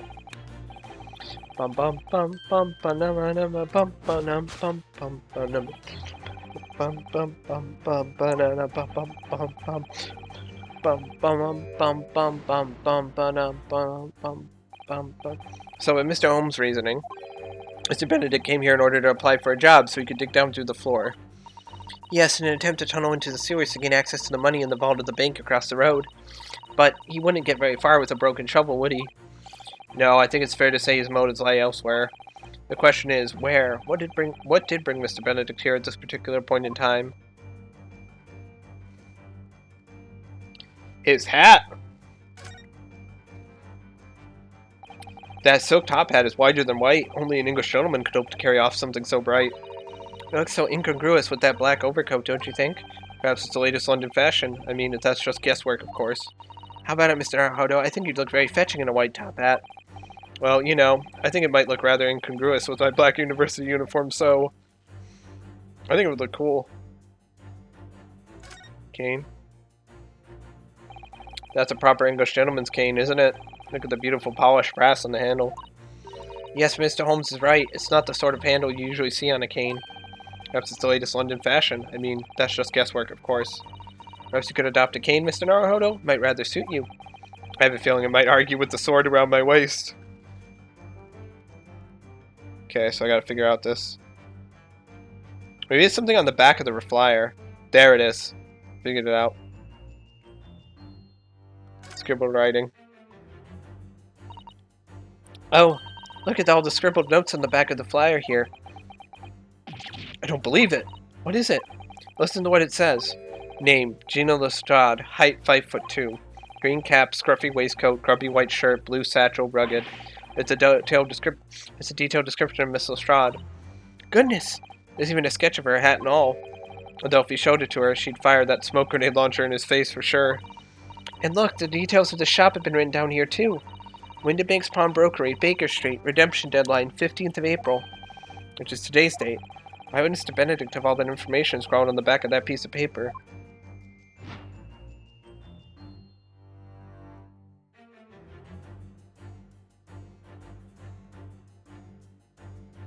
So yeah, that must be it. Take that! Take that.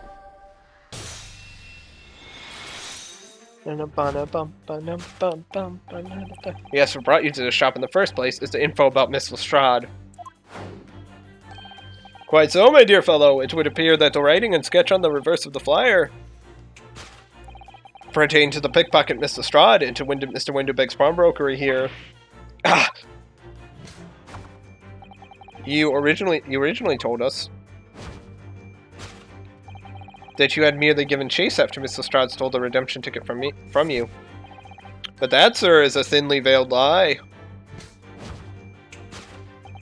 It is the information on the back of the flyer that led you here today, by which I mean here to Windibank's pawnbrokery, and today, the redemption deadline of that overcoat. So, you waited outside for the young girl matching the description you have written down to arrive? And you have gone to some lengths to hide the reason for your pursuit of Miss Lestrade. In other words, there is some ulterior motive for your actions. You're saying the same thing?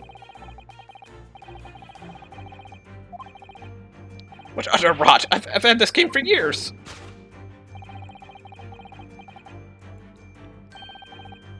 No, it's not the missing for rule. What's it for rule? It's a metal cap commonly found on the end of a cane, Mr. Naruhodo. Ah, the bit that makes a nice clacking sound on the pavement? Yes, exactly, and Mr. Holmes is right. It appears to be missing on this cane. But it doesn't actually look broken, does it? No, it doesn't, though the gentleman certainly did recoil when Mr. Holmes identified the cane as suspicious. In other words, there's some secret about the cane that Mr. Benedict would rather we don't know. Either we don't know.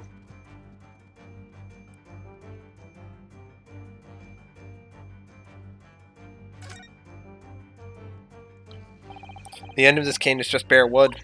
Yes, and according to Mr. Holmes' deduction, this is where the shovel blade would have been attached. Couldn't it just be that the tip fell off? Sorry, Mr. Naruhodo, but I couldn't possibly speculate. And he is right, it could have just been the tip.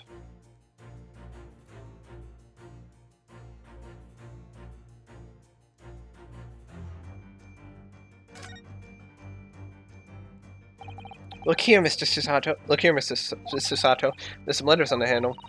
Yes, those must be initials, I think. In the West, it's customary for people to engrave their belongings with the first letters of their names. So Sherlock Holmes would be HS, you mean? That's right. Initials on this cane, obviously. Oh. AG. Why does it feel as though that's not quite right? Well, since he said his name was Egbert Benedict. Take that! Those don't match with his actual initials. The contradiction of which I speak is, of course, the initialing. A most astute observation, wouldn't you say, Mr. Egbert Benedict? We are led to believe, sir, that your initials are EB. Yet in a most possessive manner you have in your grasp a cane bearing the initials AG. An incontrovertible contradiction indeed, would you not agree? No, you're wrong. This cane isn't... You said before that you had that cane for years. So don't try to tell us that you just borrowed it from a friend and found it in the park. In short, though you held yourself to be a gentleman, you have withheld your true name.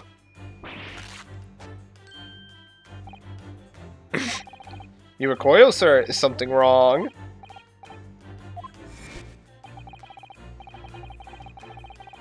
Next conundrum presents itself. Truth behind this rod you bear.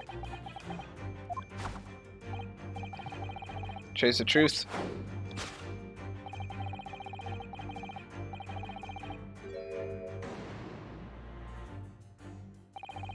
Let's consider the bare bones of what's happened here. Mr. Stroud redeemed that fine-looking overcoat. Now a mysterious man has appeared, introducing himself with a fake name, and claiming that the overcoat belongs to him.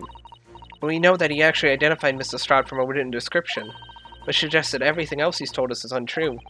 So what we need to do here is somehow prove that the overcoat cannot possibly belong to him.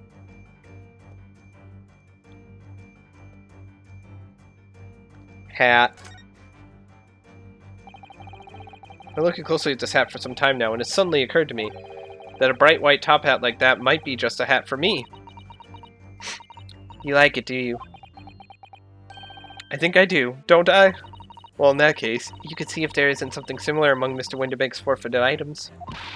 After we've concluded our investigation, we must focus on the task at hand at the moment. Naruhodo's just like, I want the big white hat, and I want it now. If I do not get big white hat, I will be ruined. It is a rather strange handle for sure. Yes, certainly unusual for a gentleman's cane. You expect to see such a cane being twirled charmingly by its owner as he skips merrily down the street. You do? Something has just occurred to me. We have a shovel back in our office, don't we?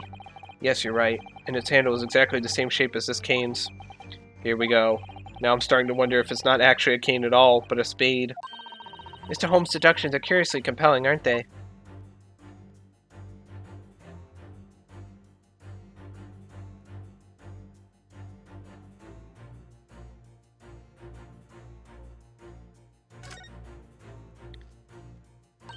Oh, the seam on the shoulder there is coming apart. Look. So it is. Do you know, a moment ago when Mr. Benedict was surprised by something that was said, I thought I heard him make a rather strange noise. It sounded a bit like a tiny growl. But now I think it was probably the sound of the seam ripping open. If you look closely, it does seem to be a very tight fit. The sleeves are stretched to bursting, and he wouldn't have the hope of fastening it at the front. If he were to run around in it, I'm sure the whole thing would fall apart. That I'd like to see. Sorry? So how can we make Mr. Benedict run around? She's really giving this some thought. Okay, I'm going to use the bathroom real quick. I'll be right back. But we know what the contradiction is. So we got to prove that the jacket isn't his. How do we prove it? Well, we've got the thing. I'll be right back.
I am back. I had to take a poop as well. So sorry for the longer wait. I had to take a poop. I took a poo-poo. I took a massive dump right where I'm sitting. I didn't even leave the room. I just took a crap right there.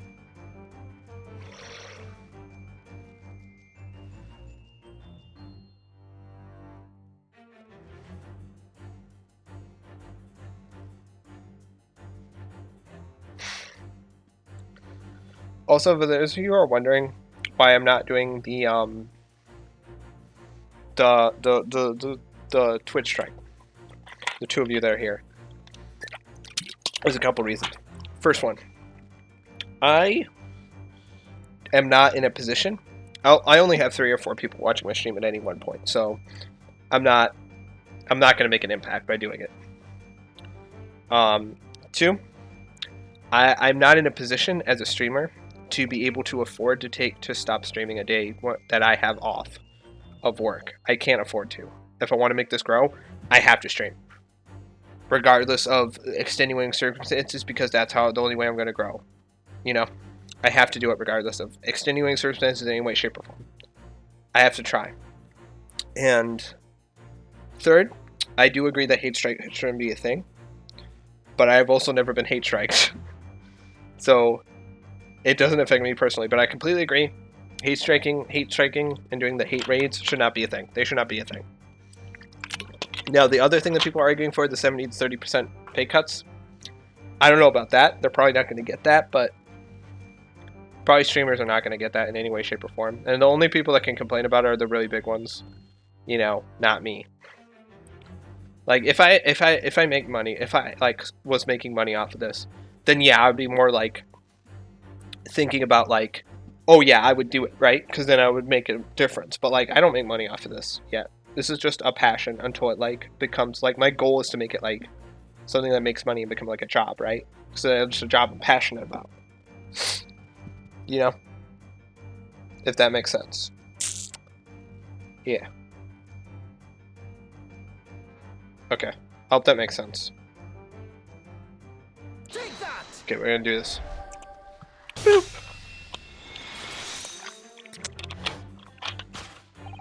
The split seam, which you evidently like to conceal, is the key to understanding this riddle. You see.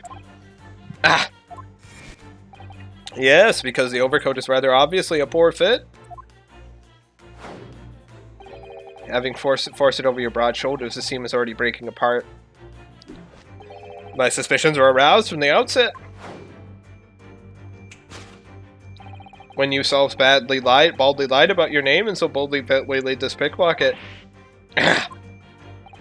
This catalog of untruths have all been for one very specific purpose.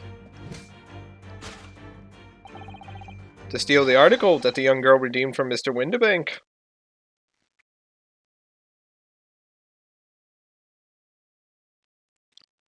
Dude, imagine being like... Ah!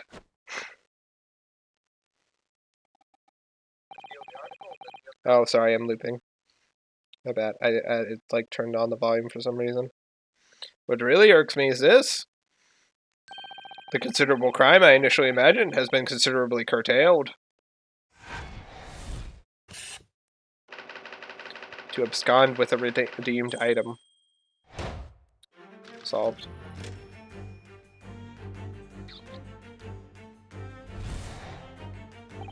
Now, Mr. Benedict, let us continue.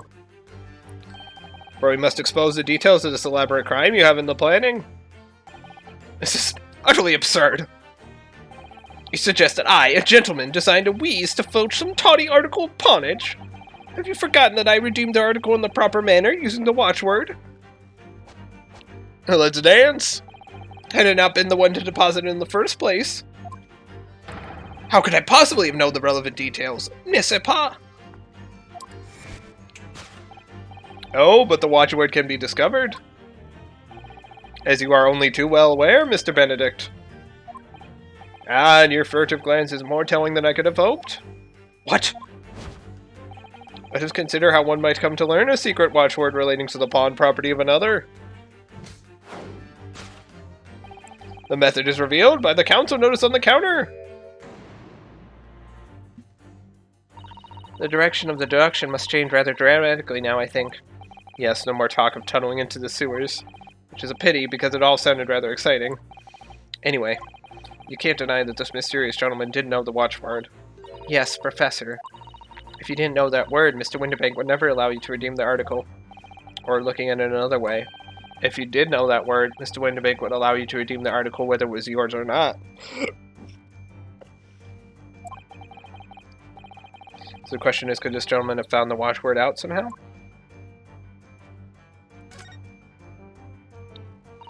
Baker Street Works is the title. Yes, and it does mention sewerage works, as Mr. Holmes said. Oh, it specifically mentioned that tonight's sale at the confectionery... It specifically mentions that tonight's sale at the confectionery shop on the corner won't be affected. Case solving first, confectionery later, Mr. Naruhodo. Ah, curse my overly expressive face. He wants his candy.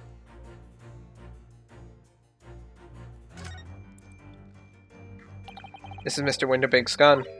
Yes, loaded with only one bullet, he said. It would appear that being a pawnbroker is a very life-or-death profession. That might just be this particular establishment.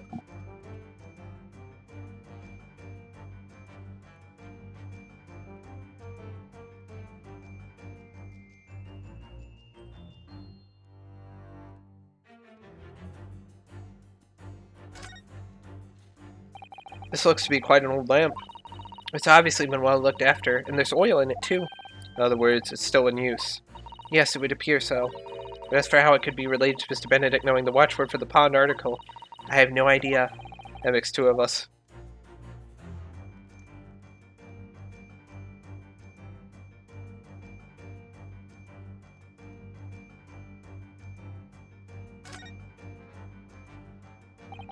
Look at this, Mr. Sato.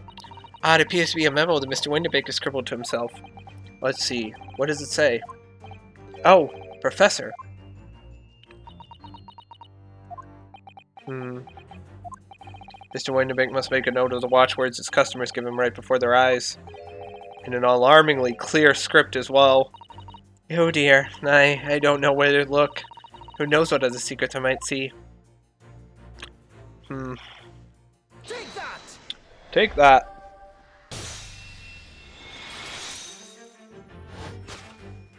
The method is revealed by the notelet on the counter to which your eyes were inadvertently drawn. Yes, the broker here follows the same procedure whenever a customer comes to redeem an article. He asks the customer for the watchword and notes down the response uttered on a notelet he has to hand. Then he consults his ledger and confirms whether or not the watchword matches that of the article in question. I would expect nothing less of a diligent pawnbroker. But his diligence clearly has its disadvantages. What are you talking about? It is increasingly apparent that you were present in the shop before your accusation against Miss Lestrade. In all likelihood, you followed her inside and then observed her talking to Mr. Windibank. When the diligent broker made a note of the watchword, as is his common practice, you observed him writing the word "professor" on the notelet beside the ledger. And that, sir, was the master plan you devised to steal the pawned article from the young Miss Lestrade. Master plan? Which brings us at last to the final chapter of this lurid scheme.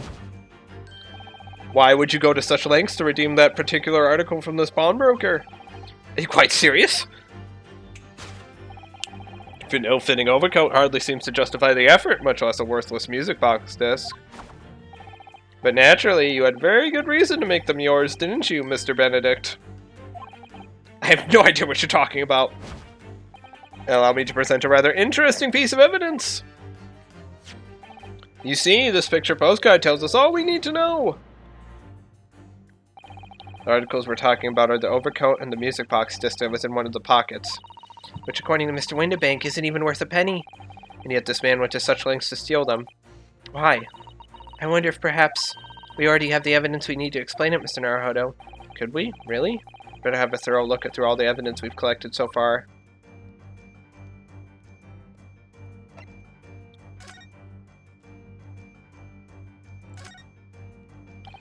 Look at all the little bumps on the disc. They're so tiny. Yes, the protrusions are called pins, and they pluck the teeth of the comb to make notes. And just on the edge, there's a small amount of blood. Yes, the blood of the mysterious Mr. Edgar Benedict. Mrs. Straw tried to grab the disc from him. The pin scratched his fingers, it seems. Like when you're grating some daikon radish and accidentally catch your finger. Ouch, just thinking about it hurts, and puts me off eating radish. There's probably something on the back, right? No, I didn't click there. No, I didn't mean it. God damn it. I'm pressing the wrong buttons. Hold on. What's that say? Oh, there's a little scrap of paper stuck onto the reverse side of the disc. Look. And a scribbled word or two. It looks like somebody's name. For McGilded. McGilded? It couldn't be. But it is, Mr. Naruhodo. A name I shall never forget, for as long as I live. But why? Why is his name on this? Excuse to play music in a mechanical music box. On the reverse side is a note that reads For McGilded.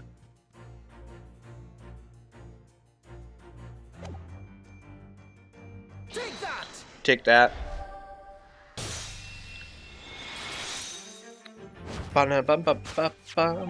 You see, this music box just tells us all we need to know. What's that on the back? It reads For McGilded.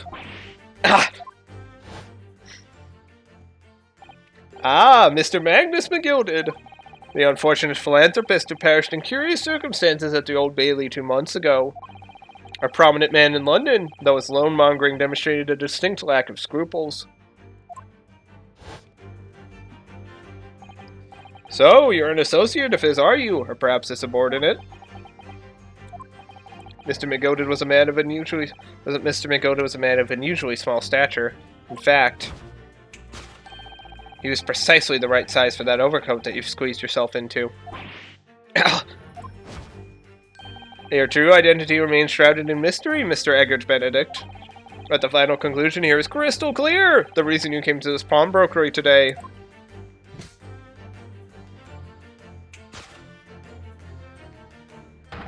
Was to retrieve an article left behind by the late Magnus McGilded. Ah!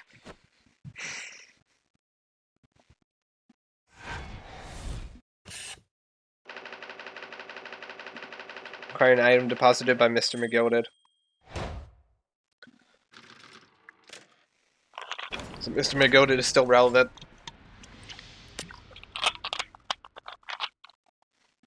Elementary.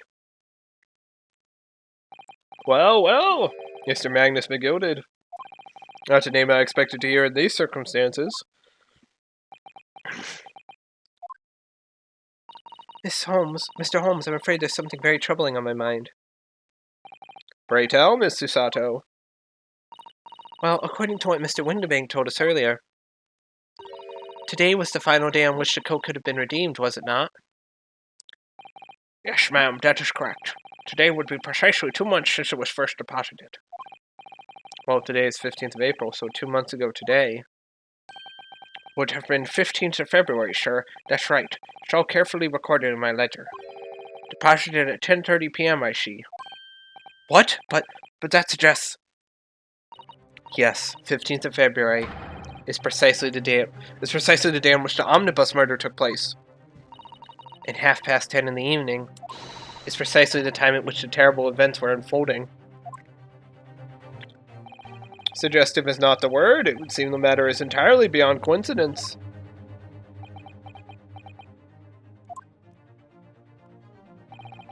You are, of course, at liberty to make whatever outlandish deduction you choose. However, I must insist you hand over the music box disc. Now. It would be a terrible shame for you to return to your native land in a box. Ah! What do I do? There are some things a man must protect at all costs. This may well be one of those things. Then again, may not. Mr. Windibank! This is my shop! I can't allow any harm to come to my customers. If that were to happen, I should have to take my own life. Mr. Windibank, no. Alright, that's enough. Inspector Gregson. Inspector? That's right, Sunshine. The alarm was raised on one of our dedicated emergency lines. So we got here as fast as we could. Now, what's all this about, eh?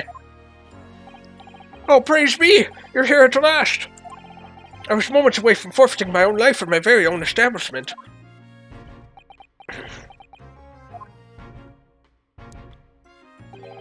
It would seem you have the upper hand.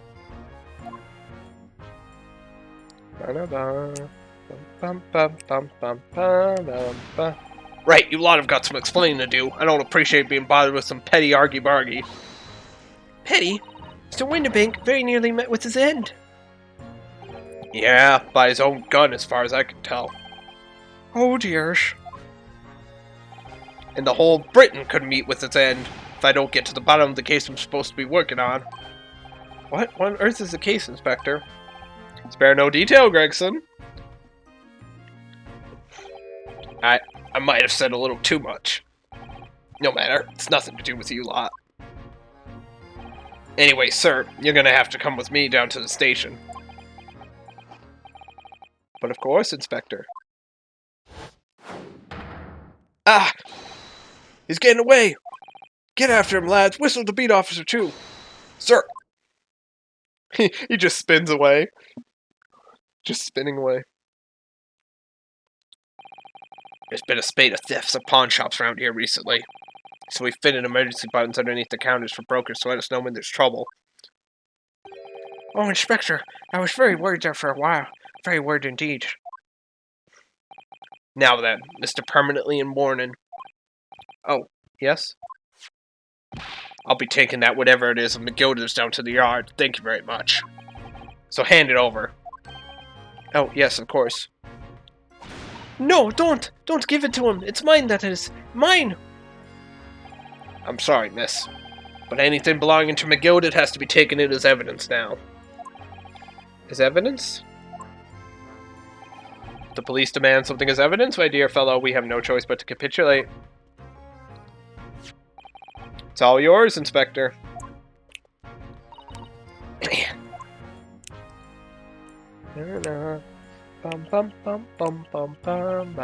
And so we handed Mr. McGilda's disc over to Inspector Gregson, and were summarily turfed out of the shop and onto the street.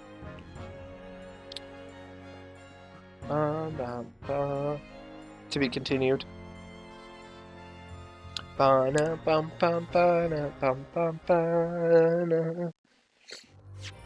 Save the current progress. Okay.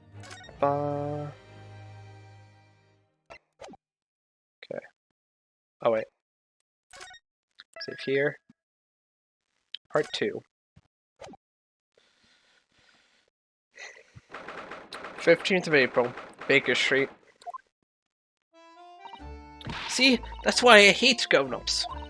All they do is feed you a pack of lies and take stuff away from you. Oh really, Miss Lestrade? Tell me, is that overcoat keeping you warm? What? Oh my, surely you were given that. Surely you were given that. Yeah, the deed let me keep it, but I looked daggers at him for long enough. He went through the pockets and then said, "Go on then, have it," before telling me to scarper. And he always pays off giving people a look like he hate them. Can't help feeling that it's going to get you into serious trouble one day. What I really wanted was that nice shiny disc mind. The music box disc? The music box disc? But Mr. Windibank said it was practically worthless. I think I'm gonna go and have another bash. Give him a long, hard stare. I think not, Miss Lestrade. We shan't enter Windibank's again today. Why not? That's not fair. Oh, that's perfectly fair. You stole from me, you miserable little scamp. Can't be helped, I'm afraid. The police are investigating the scene now and taking a statement from Mr. Windibank. But that disc mine. I had the ticket for this coat and it was in this coat's pocket. And there should be something else and all. That's what that Latin cove said, ain't it? Yes, he did mention something about another article, didn't he? Well then, that's mine too, whatever it is. Now she's really pushing her luck. Miss Lestrade, I think it's time to admit defeat. You've had your haul for the day. Yeah, and it's hardly your fault, Holmes. So what are your plans now? Will you dine with us this evening? Eh? Iris would be delighted to cook, I'm sure, and I might entertain you with a modest violin recital.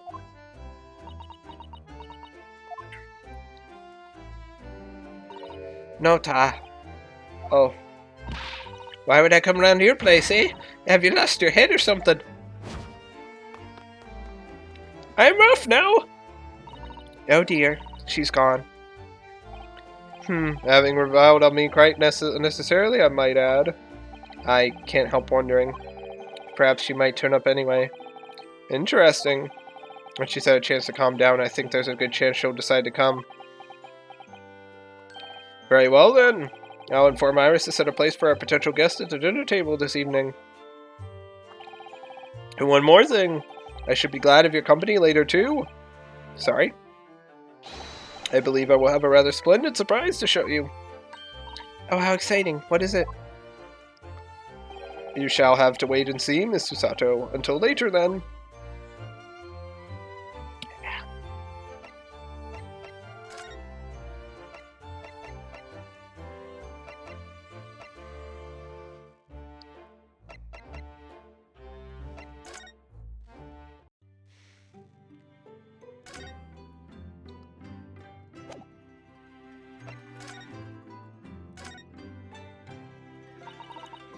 Yeah, we've been in Great Britain for 2 months already. Yes, it's gone by in a flash, hasn't it? An English gentleman, you trailed off there, Susato-san. I'm so sorry. When I thought it through, I realized it's not at all true, actually. I simply don't feel that any Britishness has really rubbed off on you. Nor you, to be honest. Oh, well, that's obviously because... Yes, I know. Without a doubt, it's your kimono. It most certainly stands out. I do adore the attire of English ladies. I have your kidneys now. No. Your kidneys are mine. It's already too late. Somehow, I still feel ready to abandon my Japanese dress just yet. I know Susato-san would look in Western clothes. That'd be interesting to see.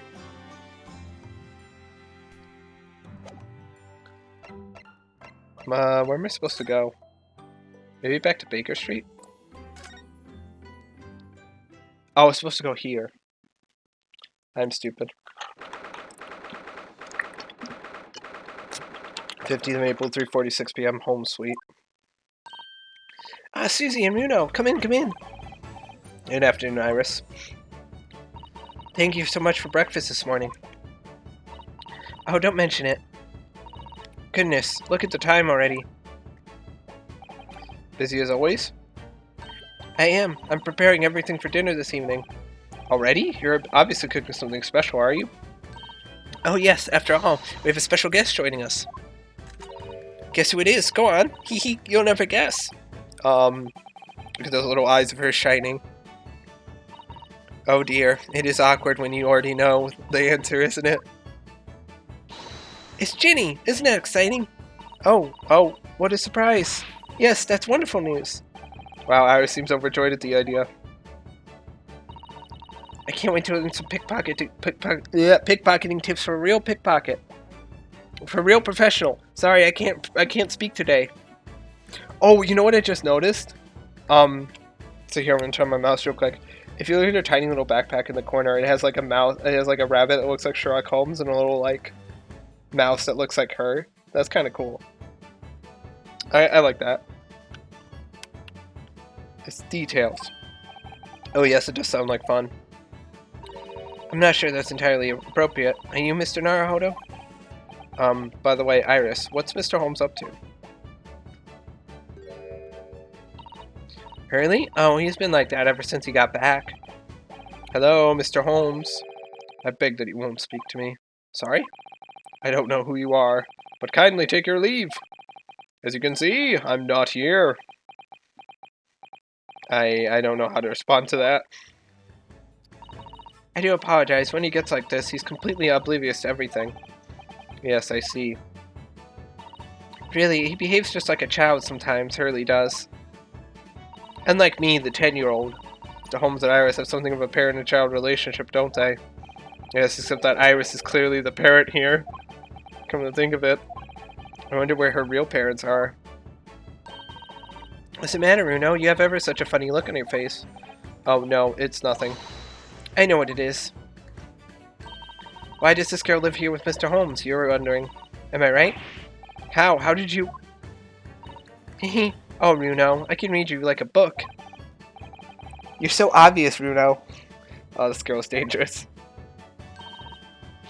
Don't worry, you can ask me anything. I won't mind.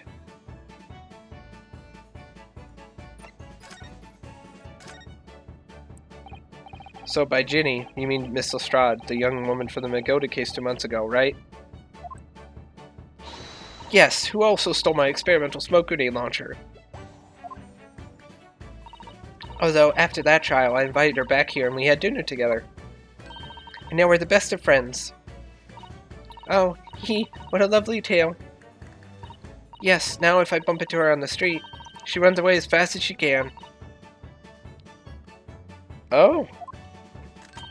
And I chase after her down the back alleys. Interesting idea of friendship. And then I let her have the latest color of smoke grenade I've developed. Oh. There's so many beautiful colors in the world. Ginny wants me to make a whole rainbow. I suppose this means you've let Miss Lestrade keep the smoke grenade launcher, have you? Yes, that's right. I got bored of it anyway. Hurley always reacts the same way when I shoot him with it now. Poor Hurley. Oh, I can't wait for Ginny to arrive. It's been too long since she last came over. I'm so excited. I just hope she does actually come. Moving on to Holmes. I'm sure you've been wondering why it is that I live here with Hurley, haven't you? Well, it has crossed my mind. That and where are your real parents? My mommy and daddy aren't with me anymore. Mummy passed away when I was born, and at around the same time, my father, well, he had to go to a faraway land because of one of the cases he and Hurley were working on. Oh, wait a minute. Did you say he and Hurley? Yes. Daddy and Hurley were always solving mysterious cases together. She didn't mention that before. He wrote them all up in his diaries. That's what's in the metal chest over there.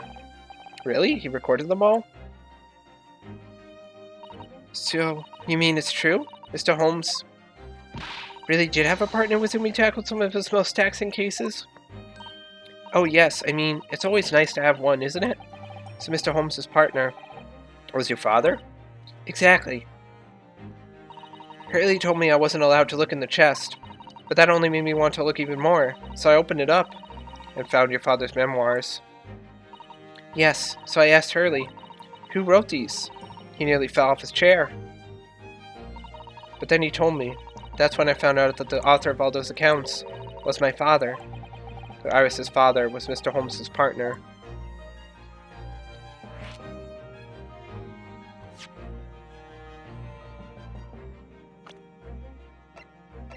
Oh, he's 34. I thought he was in his 20s.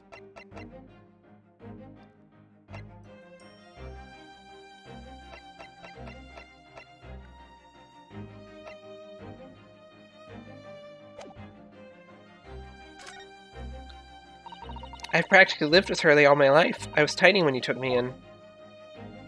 So, it came as quite a shock when Hurley told me he wasn't really my daddy. I mean, must have done. I wonder why Mr. Holmes chose to tell you, and at such a young age. Hurley says it's because he wouldn't have been able to hide it from me. Oh?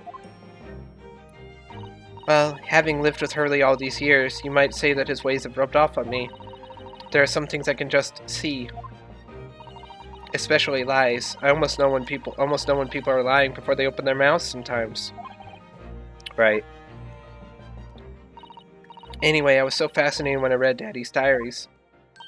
That's what inspired me to write The Adventures of Sherlock Holmes, actually. I'd always assumed Mr. Holmes simply told you all those thrilling stories. Oh no, Hurley's hopeless like that. He forgets everything. As soon as he solved a case, it all but vanishes from his mind. Oh, I see. The other day, it was so embarrassing. As usual, he totally forgot about the case he just solved. So the very next day, he gathered together all the people involved and proceeded to solve the case again. It's quite a shock for everyone. You can say that again. You share your father's surname, don't you, Iris? That's right, Watson. Daddy is Dr. John H. Watson. I learned from his diaries that he's a doctor of medicine, you see. This what prompted me to study and study so that I could earn a doctorate as well. Iris's father went to some distant land, and is a doctor by the name of John H. Watson. Court, we're now here. The trial of Ryunosuke Naruhodo.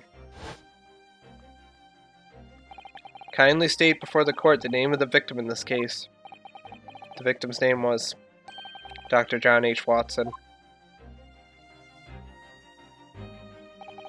That's right, visiting professor of medicine at Imperial Yume University, and the man who, in the most bizarre of circumstances, lost his life just before we left Japan.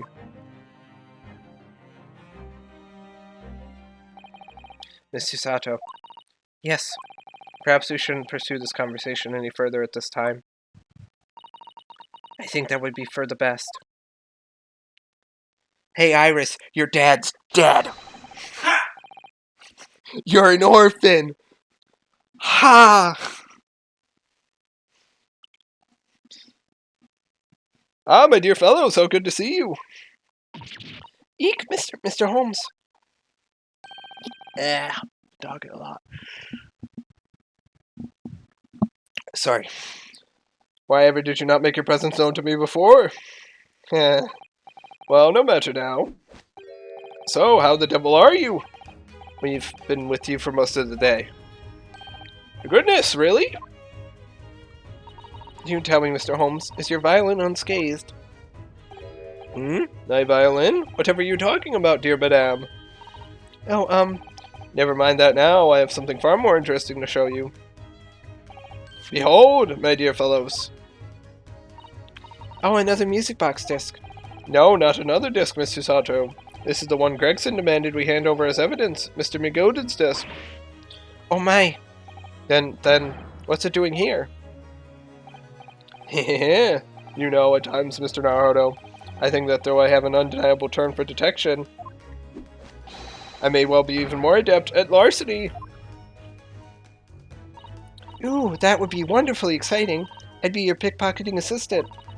And Runo could be our go-to lawyer if we ever got caught. Right. Plus, Susie has such beautiful handwriting. She could write all our menace and crime notifications. Yes, I'd be delighted. I'm just going to pretend this conversation never happened, I think.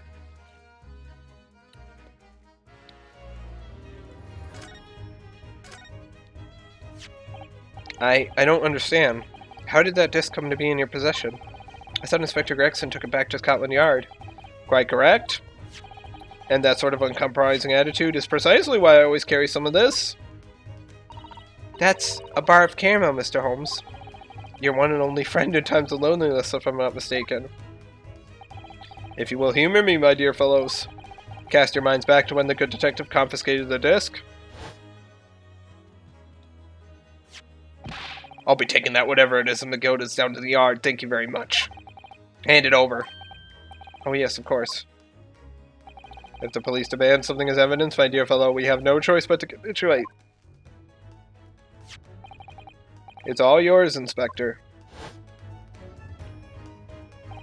For the briefest of moments, I had the disc in my hand, did I not? Yes, you did, but I still don't understand. It was at precisely that moment that I summoned my one and only friend into action. I pressed the disc into a pair of bars, like this. That's amazing. The disc and all the minuscule protrusions have made an image in the caramel. Yeah. Indeed, this caramel is quite exceptional. I developed it myself, you know. Suitably soft for making impressions, but resistant to melting, the result of a precisely controlled solution. How extraordinary. Carrying a pair of these on one's person frequently proves very useful indeed. Erikowski, for example, a simple press in its unique form is duplicated. I can enter anyone's property at will, and never without high sucrose nourishment. Yes, it sounds illegal. From the image, I was able to create this. I confess I was most curious to know what manner of music would issue from the disc when played.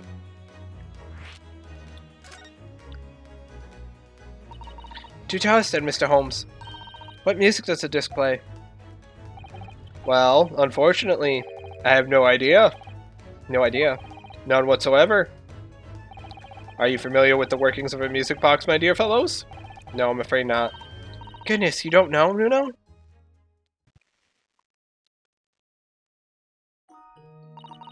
Inside a music box, there's a special metal piece called a comb. That's what produces a sound. Small protuberances pluck the different teeth of the comb as they rotate past it, making the different notes. The first music boxes to be invented used a rotating cylinder with protuberances on it. I can't speak. But over time, a new type of player was produced, which uses discs such as these. With that development, the popularity of music boxes spread far and wide, all around the globe. Why exactly? Because the discs are easy to produce and can be interchanged to facilitate the playing of different tunes. There are a great many firms in Europe now manufacturing music boxes as a result. It is wonderful to be able to enjoy music, even when no performer is present. But it is the very success of the invention that means we are now presented with an insurmountable problem. What do you mean? As you may imagine, the construction of one firm's music box does not match that of another, and we have no way of knowing in which music box this particular disc was designed to be played. There's no resolution to this problem, I'm afraid. It's quite intractable. Ah, I see. So that's why. Naturally, I tested the disc in those few music boxes I have at my disposal. But as you can hear, to no avail. The results were equally unsatisfactory in this one. So, I am presently engaged in acquiring an example of all the music boxes ever made in Europe. Every single one? That's Hurley for you, always taking things too far. But my dear girl, an unsolved riddle is quite repugnant to my constitution. But surely all the different types in Europe will amount to a huge volume of music boxes, won't it?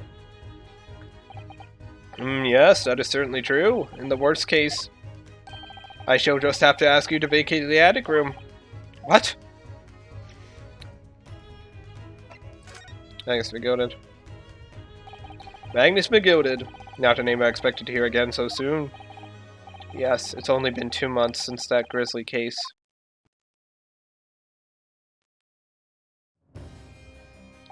Mr. McGilded perished within hours of the trial's conclusion.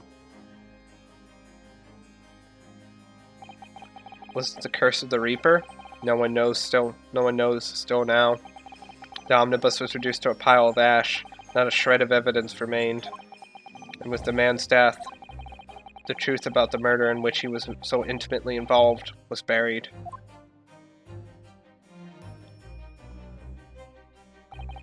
Even though we successfully established Mr. McGilded's innocence in the trial, the newspapers are still claiming that it remains an unsolved case. The murder of the brickmaker, Mr. Thrice-Fired Mason.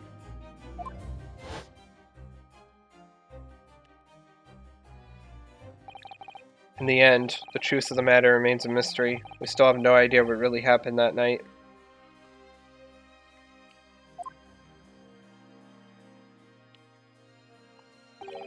And although Mr. McGilded was found not guilty through my defense, I still don't know if that was the right judgment or not.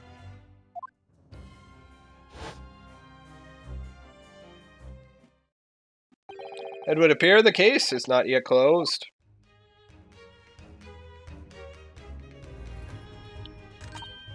Well, it's time I started getting things ready for dinner, I think. Jeannie will be here before long. Thank you, Iris. Oh, well, you must let me help you then. Of course, Susie, there's plenty to do.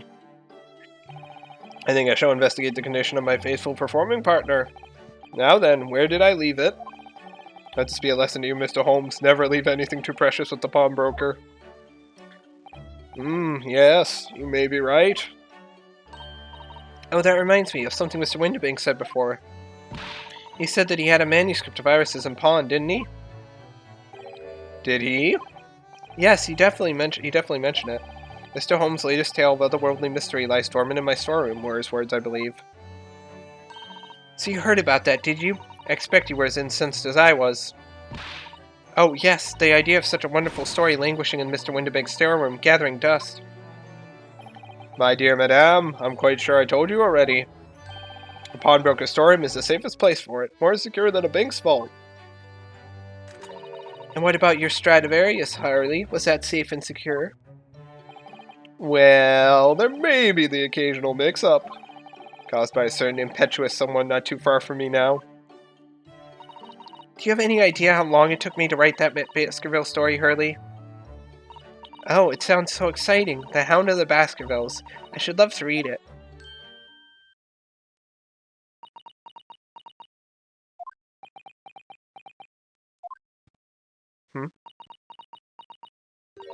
Ah! What's going on here? Why does it feel like an icy chill just swept through the room? Susie, what did you just say? You said the Hound of the Baskervilles? You said the Hound of the Baskervilles. But how could you know the full title? Well, that's because Mr. Sato is such a great fan of all the stories about Mr. Holmes, of course. But Runo, the Hound of the Baskervilles has never been published. What? When I showed Hurley the manuscript, he told me that I wasn't allowed to publish it yet. I don't understand. That's why he said that he'd keep it safe. Until it was the right time for the story to be made public, you see. So that's why the manuscript is at Windibanks. That's why the manuscript is at Windibanks? And yet, how could Susie here know its title? Well, Hurley, what's going on?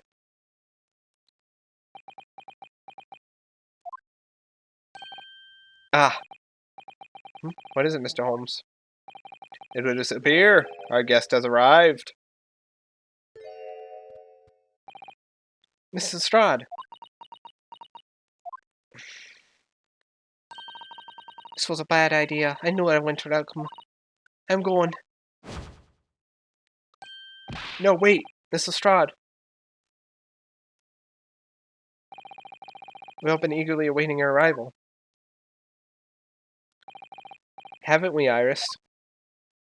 Oh, Jesus. What the hell? Oh, yes, just wait here, Ginny. We'll have everything ready in a jiffy. Come along, Susie. Right, of course. It's a pleasure to see you here, Miss Lestrade. Please, make yourself at home. Don't stand in the doorway, my dear girl. Come along in. What say you to some Mendelssohn? I won't take no for an answer.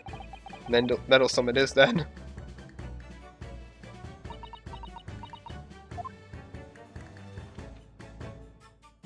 Cat.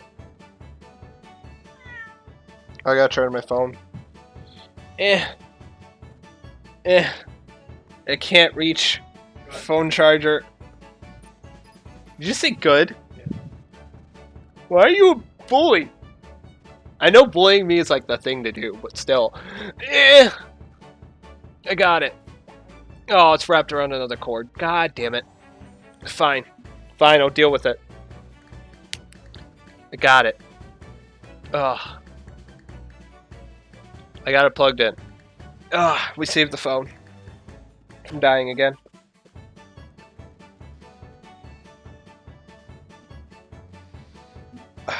Meow. Cat.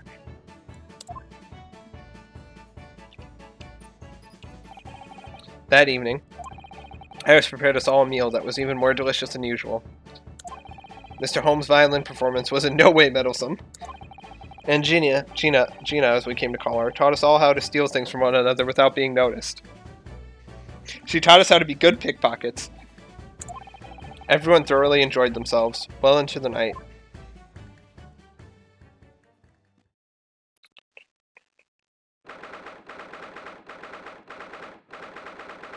Fifteenth of April, 9:34 p.m. Naruhodo's legal consultancy. Check Discord real quick.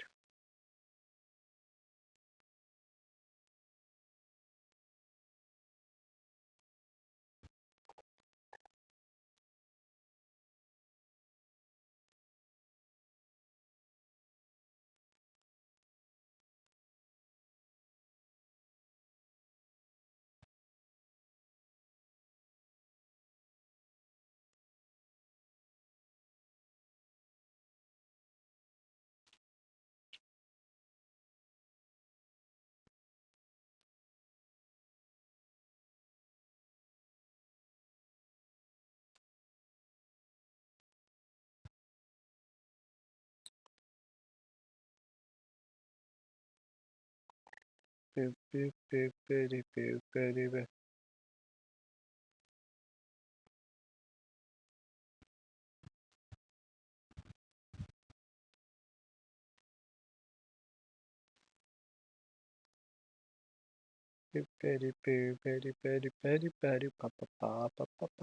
So I'm checking Discord real quick.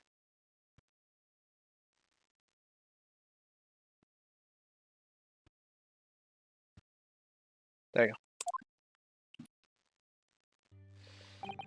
That was a very enjoyable evening, wasn't it? Oh yes, Iris's cooking was truly divine. And I feel as though I can still hear the enchanting strains of Mr. Holmes' violin even now. Best of all, I bet I could steal the glasses from his lordship's face next time we're in court.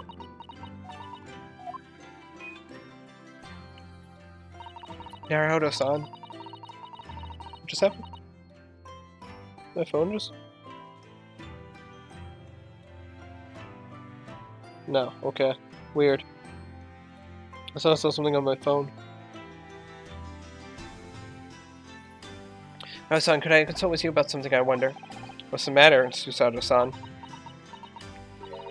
It's about the telegram I received. Ah, the one that arrived first thing this morning, I suppose. I've been summoned. What? Summoned? What do you mean? The telegram was from the Lord Chief Justice's office. Lord Strongheart has asked to see me. Lord Chief Justice? When? Tomorrow morning.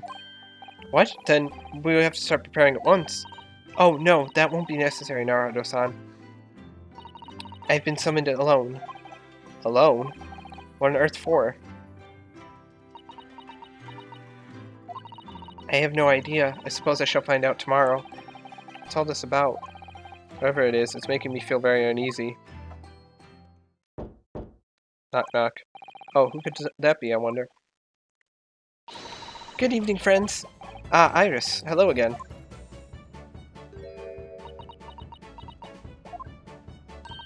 And Gina, too.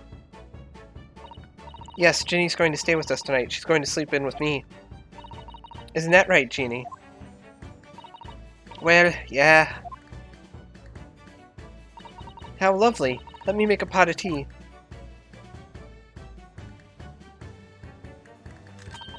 You know, I've learned so much today. Oh, what in particular? All those things Ginny showed us. Wasn't it wonderful? Ah, you mean all those pickpocketing techniques? We had fun trying them out on each other, didn't we? I think I've awakened a natural talent. I could earn a living from it. You might be getting ahead of yourself a little bit there. So, what brings you up to our humble quarters at this late hour? Well, you see, I came to return this. Wait, what? That's mine! Oh my, however did you... I told you, didn't I? I have a natural talent for it. Oh yes, I'd forgotten. Iris literally is a child genius. So anyway, here, you can have it back. Not that I really understand why you wear it, though. Ah, thank you. Alright then, good night. Yes, good night.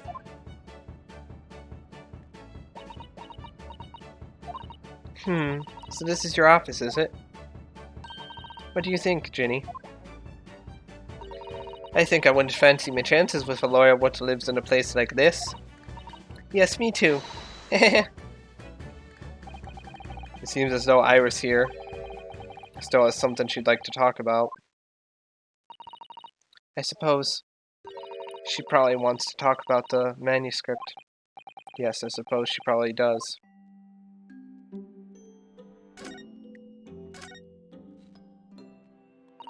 Iris, I suppose you're hoping to talk about the manuscript, aren't you? Aren't you going to tell me? I'm so sorry. I need a little more time, please. Alright, I understand. I hope I haven't made you feel awkward. Oh no, not at all, Iris, not at all. I don't know what all this is about, really, but... It's a story you made up, is it, Iris? This manuscript, or whatever you call it. It's not exactly a story that I made up. It's something I read in Daddy's diaries. Daddy's? That's right. I don't suppose I mentioned it to you before, Ginny, but my daddy was Hurley's assistant once, his partner. Eh? I solved all sorts of strange and mysterious cases together. Is that right, mister? Apparently so. I was as surprised as you are, though. And Daddy wrote all the details of every single case down, you see, in his diaries. So I study them and write my stories based on what actually happened. So, where is your old man now, then? He had to go away on urgent business to a faraway land, and he'll be gone a very long time. So, I've never really met him. Oh, right. Come to think of it. I don't know anything about Gina's parents either. Perhaps I should ask her.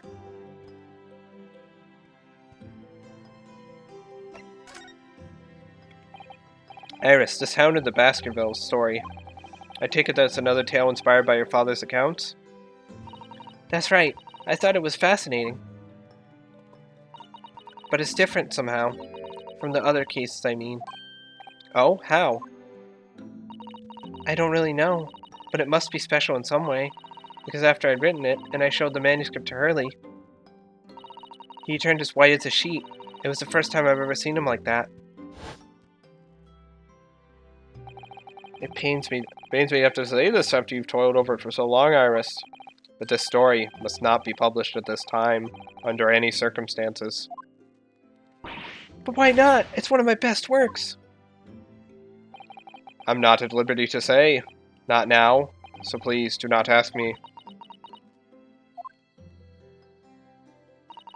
Alright then. I won't. But I do solemnly swear that I will explain everything one day, Iris, when the time is right. And that's how the manuscript came to be with Mr. Windebake, isn't it? Yes. Hurley said it had to be somewhere very safe. That really gets my goat, that does. He's treating you like a child. It's mean, that's what it is, keeping secrets like that. I'm sure Mr. Holmes isn't trying to be mean. Eh? If he said he wasn't at liberty to talk about it, I'm sure there must have been a very good reason. I think so too.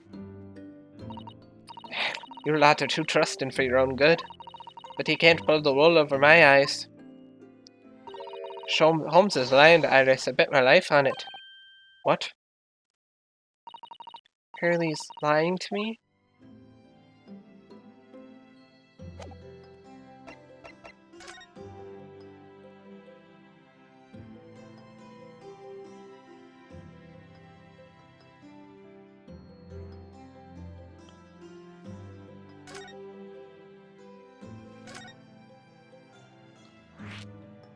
Your parents. I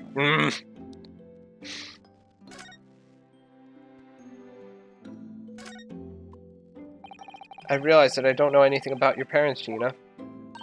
I ain't got any, have I? Never did have. Oh.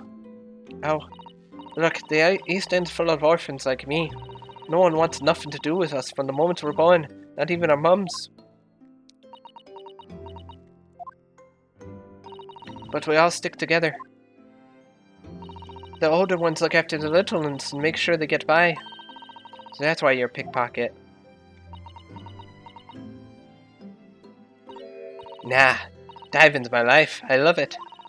I get a kick out of it every time I lift some pompous idiot's purse. And that's how we all afford to eat. I'm like Robin Hood, ain't I? That's how I see it. Oh, Gina.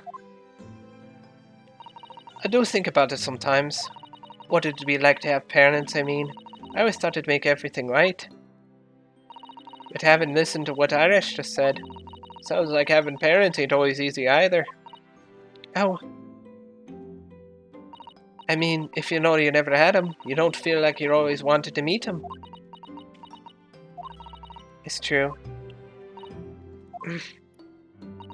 I do want to see Daddy so much. Your father is dead. No, kidding. That's sad. Oh, Iris.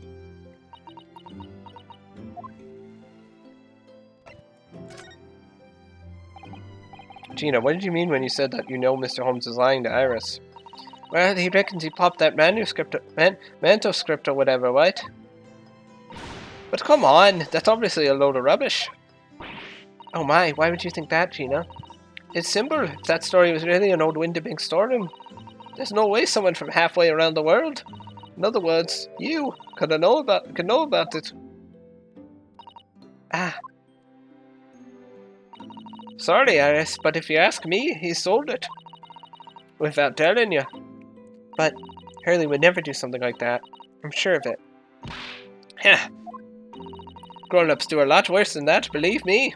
Barefaced liars, a lot of them. You just ain't realized it yet.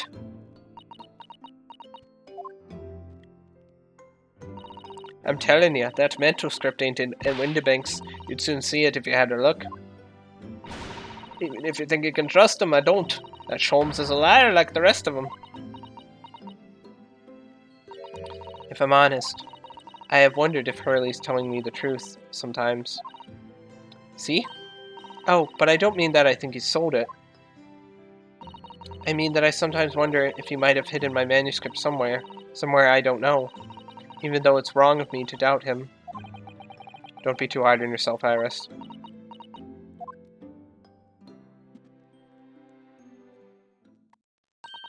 Oh my goodness, look at the time! Come along, Ginny, we should go back downstairs. Yeah, alright.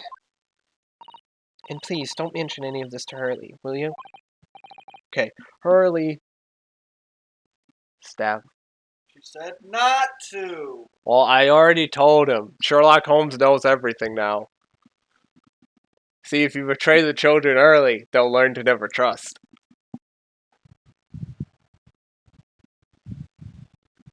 I'm a good person. I did. In Frostpunk, you know what happened? I got kicked out in 10 days. A child got crushed by a machine, Alec. No, that's 10 days that they should have not had you in charge, so I'm proud of you. Alec, a child is getting crushed by a machine, and I said, keep going. We needed that coal. Yeah, and then I ran out of hope because I couldn't get enough wood. I didn't have enough wood to build a sawmill to get more wood.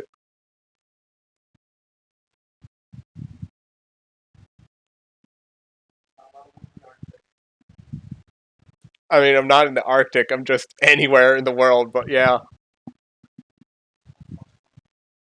Yeah? Okay. Okay. Got it. Time to freeze then. Yeah. Holidays. Spirit of the what? Holidays. Yes. No, of course not. Good night then, Iris. Good night, Gina. Gina. You must let me make breakfast for you tomorrow morning, I insist. Oh, yes, please. I can't wait, Susie. Good night then. Iris. Sure is easy to forget, isn't it? Sometimes she speaks just like an adult, but deep down, she's still just a child. Well, I think it's time that I turned in for the night too, Naruhodo-san.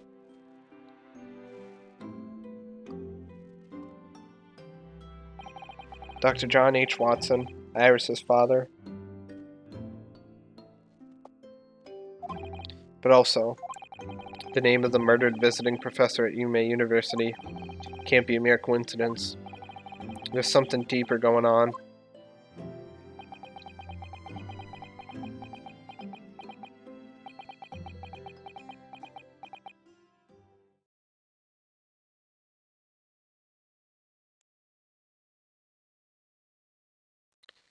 Mr. Naruhodo.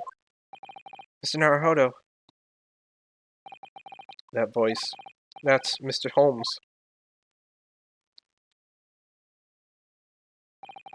What's going on? It's the middle of the night. There's Miss Lestrade. She's gone. Gina? She was supposed to be sleeping in Iris's room, but her bed is empty. Well, she's an independent young woman. She probably decided to go home, no? I think not. From speaking to her before she retired, I received a distinct impression that she was looking forward to breakfasting with Miss Susato. No, I don't believe the girl has gone home, but I've been waiting for over an hour now. Over an hour? Oh, if you'll indulge me, look out of the window, my dear fellow. What's this about?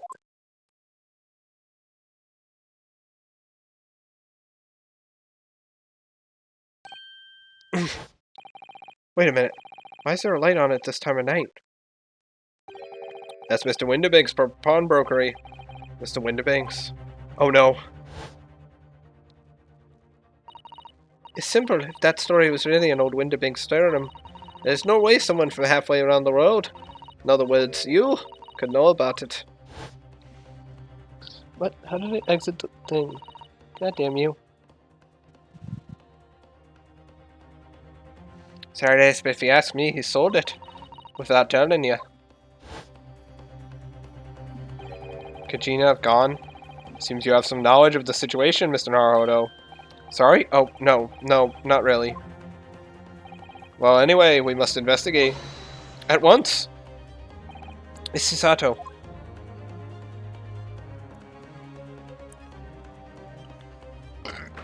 th of April, 1:14 a.m. Baker Street. The door to Windibanks. It's open. And the lamp is burning. Must be Gina, mustn't it? Let us hope it's nothing more sinister. What? Come, there's not a moment to lose. Clearly something is afoot inside.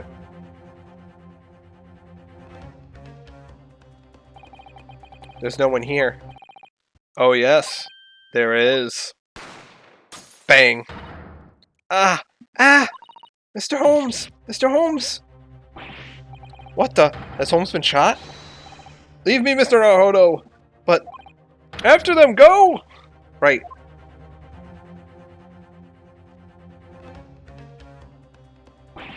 Blast! I've lost them. Hello, what have we here? I was just raised from the pawnbroker, sir. Would you know something about that? Officer, come with me. It's my friend, Mr. Holmes. He's been shot. Shot! The policeman close behind me. I ran back to Windibanks.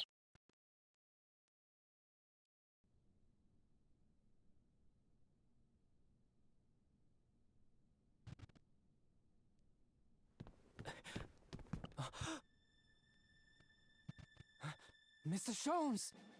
Mr. Naruhodo! How bad is it? Never mind me, but there's much at stake. Behind that door. In the storeroom. Hurry!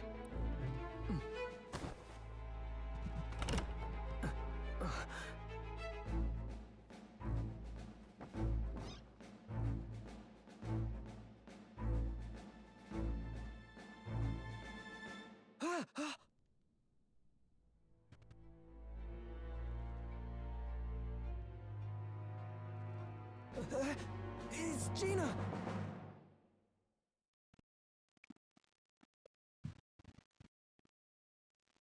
To be continued.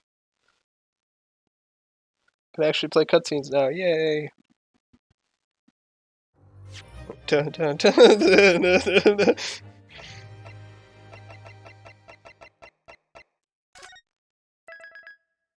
Oh no, someone is dead. It's Pop. I think he's called Hatch in the translation. Yeah, he's called Hatch in the fan translation. So that's, I know him as Hatch. So I almost wanted to call him Hatch. So that's why I was confused why his name was Pop. It's like his name was Pop. I was like, okay. Because his name is Hatch in the translation. Fan translation. But he's dead. Bang. Ah! Hurry up, Mr. Naruhodo. After them, go! Behind that door. In the storeroom. Hurry!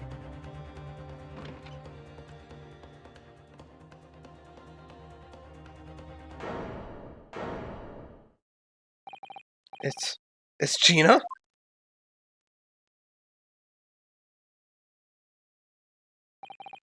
From that moment, Windibank's pawnbrokery became a crime scene.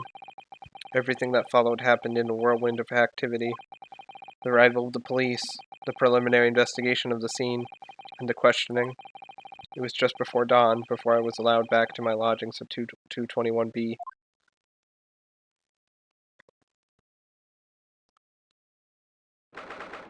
"16th of April, 6:21 a.m. Naruhodo's legal consultancy." Oh, Iris. A telegram came, but all it said was, "Wait at home." Oh, yes, we asked one of the policemen to have it sent. It was simply impossible to come back. When I woke up, I was all alone. Hurley and Ginny were gone. Everyone was gone. What happened, Bruno? Poor Iris, she's trembling. She's obviously trying very hard not to let herself get too worried. I'll explain everything that I know. Something awful has happened, hasn't it? Yes, I'm afraid so.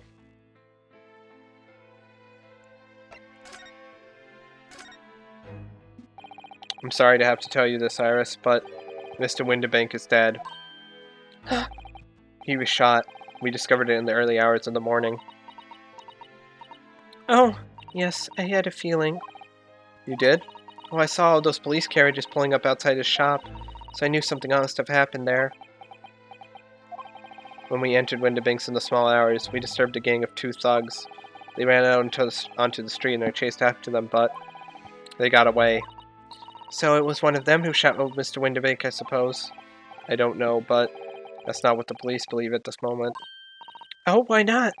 They've arrested someone else as their prime suspect, you see. Gina. Ginny? But why? Well, the thing is... No, Ginny wouldn't do something like that. I know. None of us think she did it. Then why have they arrested her? I'm sorry. There was nothing I could do.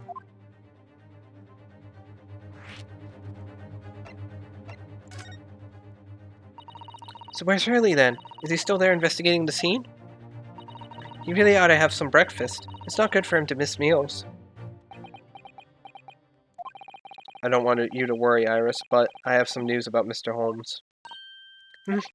He was taken to hospital this morning. What? Well, when we entered Windibank's, a gun was fired and he took a bullet. Hurley was shot? No. It's alright. His life isn't in danger. Really? Are you sure? Where is he? Which hospital? He's at St. Siner's. They're tending to him there. I must see him. At once! I'm sorry, Iris, but you can't. Why not? That's not fair. I'm a family member. I should be allowed. No, I mean, nobody can see him at the moment.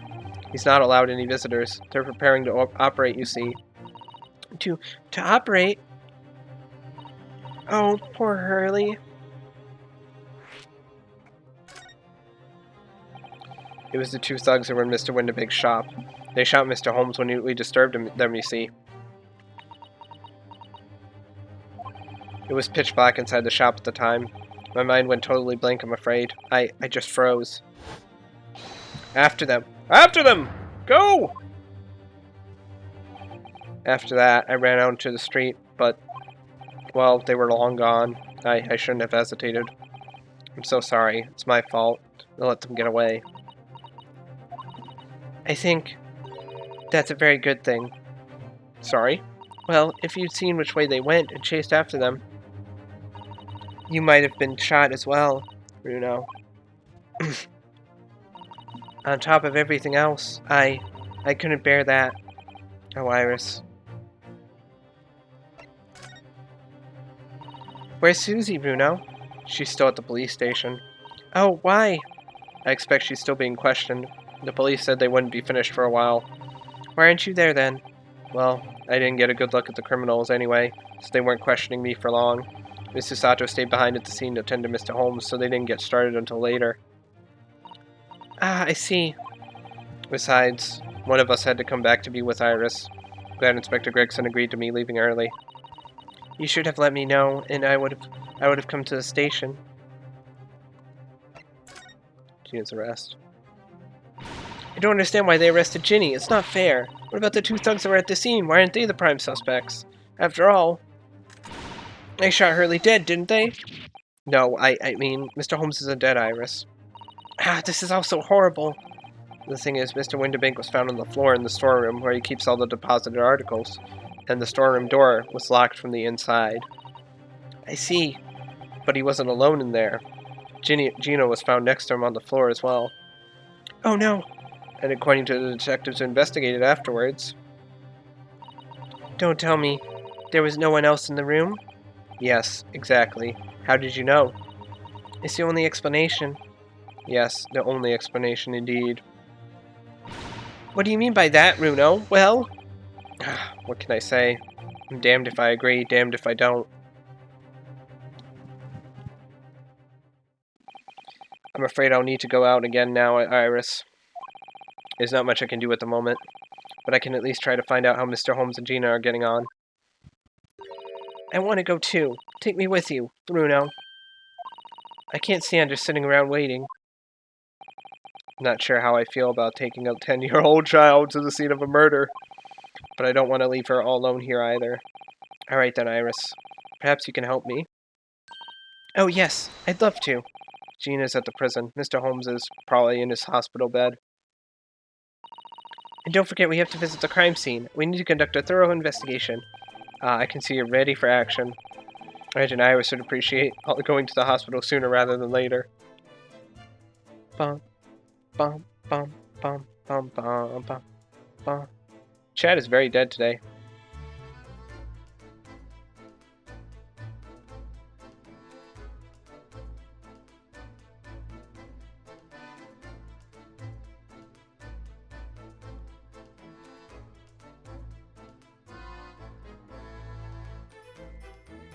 Ba, ba, ba, ba, ba, ba.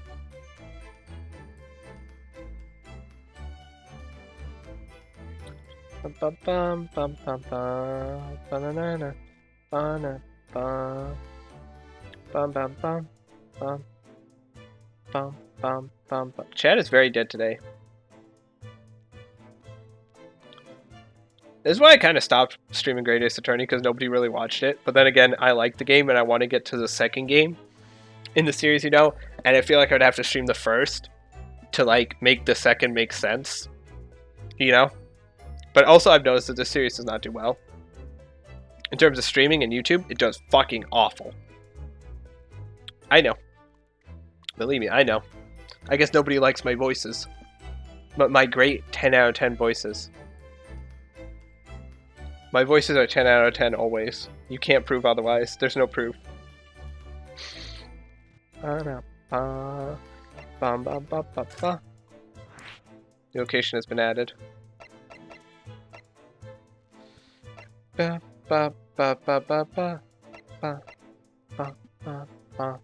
go to prison.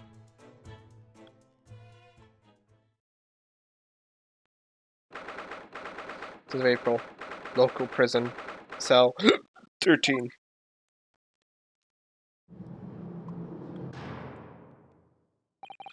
Hello, Gina.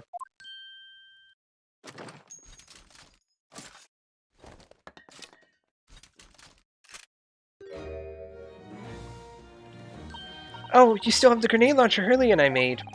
I wish you wouldn't point it at me all the time, though. What are you here for? Ginny, I have a feeling it's because of us that you've ended up in trouble. So we were thinking that we might be able to help you. Or you can't. Sorry? You heard. Get lost. Don't be like that, Ginny. I know you didn't do it. You never shoot someone. I just know you wouldn't. You think you know me? Pull the other one. Oh. You ain't got the first idea about the likes of me. I'm a thief. I pinch people's purses when they're walking down the street. That's how I get by. And if I saw me chance, I'd sneak into a pawn shop any day of the week. Just to see what I could lay me hands on, get it? That's the kind of person I am. But Ginny... I'll be in court tomorrow, they said. Some cove came by before and said he'd be a lawyer for me or the like. Said it was my right or something. I told him to get stuffed. I don't need no lawyer. I don't need no one. She couldn't be staring at me anymore, obviously, if she tried. Why are you being like this, Ginny?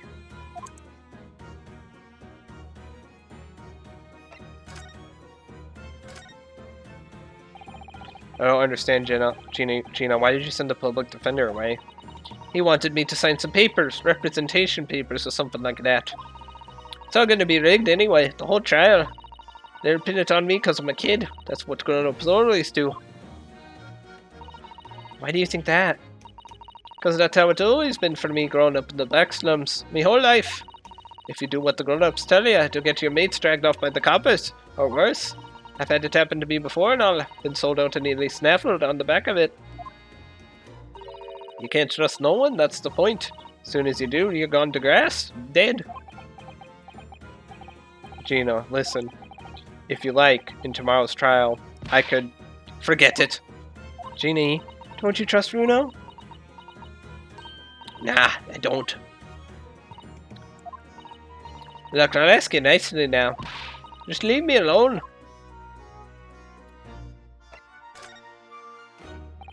Will you tell us what happened, Gina? Last night at the pawnbroker's.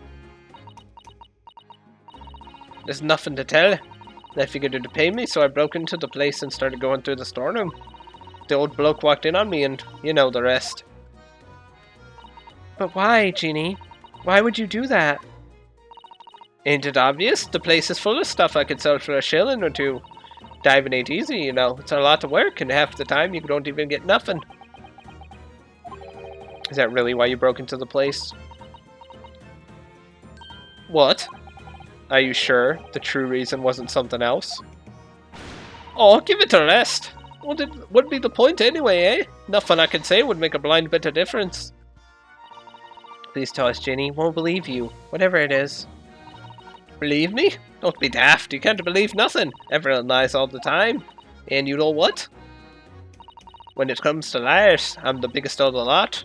I've told some unforgivable lies, I have. What do you mean by that? What unforgivable lies?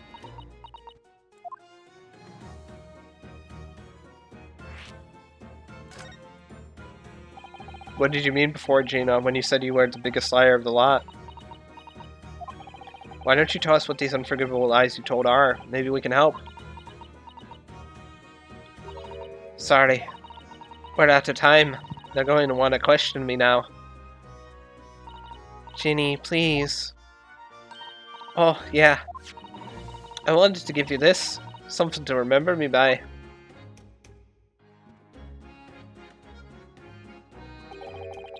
Photographic print of a really adorable cat. I found it in one of the pockets of this coat. Ain't no point in me having it. I wonder what a little photograph like that was doing in the pocket of that overcoat. Anyway, don't be bothering coming here again. Bye. Oh, Ginny. The white throat cat photograph has been entered into the court record. Photograph depicting a sweet little white cat obtained for Gina while interviewing her in a prison cell.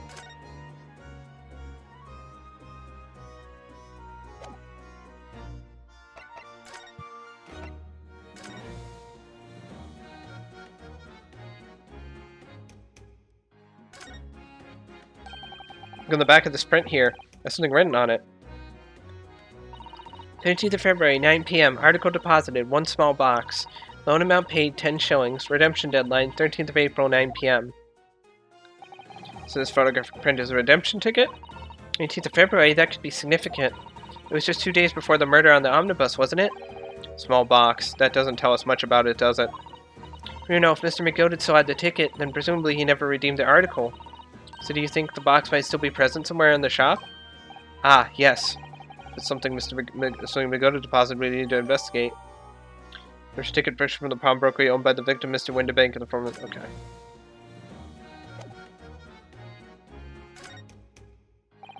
Here, Gina, look at this. Nata. I wasn't saying you could have it. Oh, wouldn't you? Well, when someone says I can't have stuff, it makes me want to see. So you better hand it over now. No, I'm not giving it to you.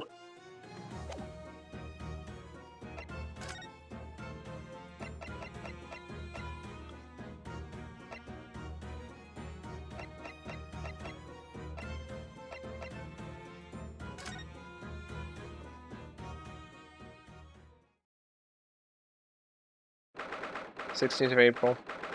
St. Siner's Hospital. Ward 3. Hurley! Oh. He's not here. No, that's strange.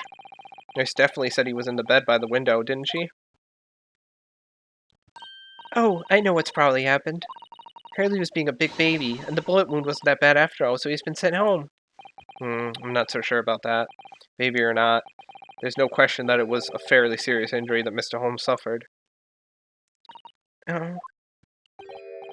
Hello, what have we here? This ward is off limits, no visiting, so what are you doing in here, eh? Well, I have to have you know, we're Hurley's next of kin. Eh? Oh, well, begging your pardon then, ma'am. Sir? A little lady and a curious Eastern gentleman. A great mystery solver is a mysterious family, eh? That's how you see us. Sure. Where is he, Constable? Where's Hurley? I believe he is currently in the operating theatre, ma'am, undergoing an extensive operation. Extensive? It has been several hours since he went in. Oh dear. Is he going to be alright? Well, it doesn't appear to be working, you see. The anesthetic, that is. Oh. I have heard a report that a gentleman claims he may have had a little too much to drink last night. Coffee, that is. Anyway, I think it would be fair to assume that he won't be back here for several hours yet. I see. Thank you, Constable. Perhaps we should leave and come back later. Oh, poor Hurley.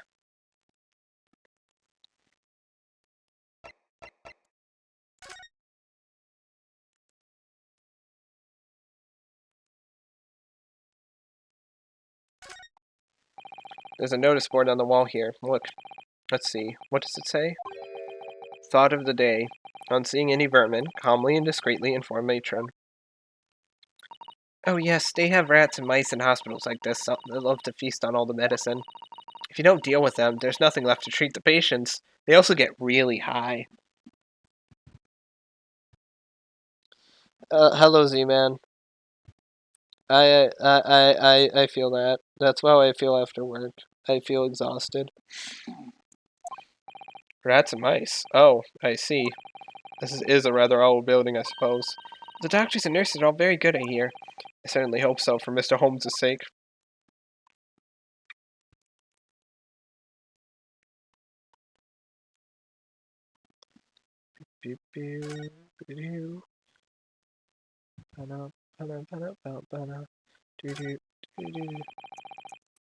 I can't find anything out of place, okay. Okay, I don't think there's anything here for us. Let's go to Baker Street. Those you men, we're just doing chapter 5 of Great Ace Attorney. We're I'd say about halfway through the investigation part. I'd say. We might be over halfway. I don't remember how long the actual investigation part is. That was a lot of pre-stuff. There's still a Scotland Yard carriage outside Windibanks. I never imagined we'd be investigating a case so close to home. Poor Iris, she's very upset by all this. I'm sorry, I was there. I should have done more. None of this is your fault, Runo. So please, don't apologize. But it's the criminals who are to blame for all this. So let's investigate and work out how to catch them. Yes, you're right.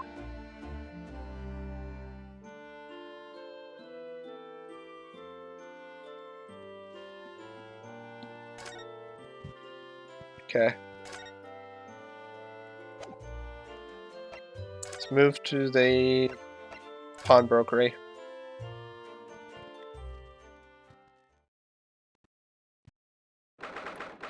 th of April, Windibank pawnbrokery.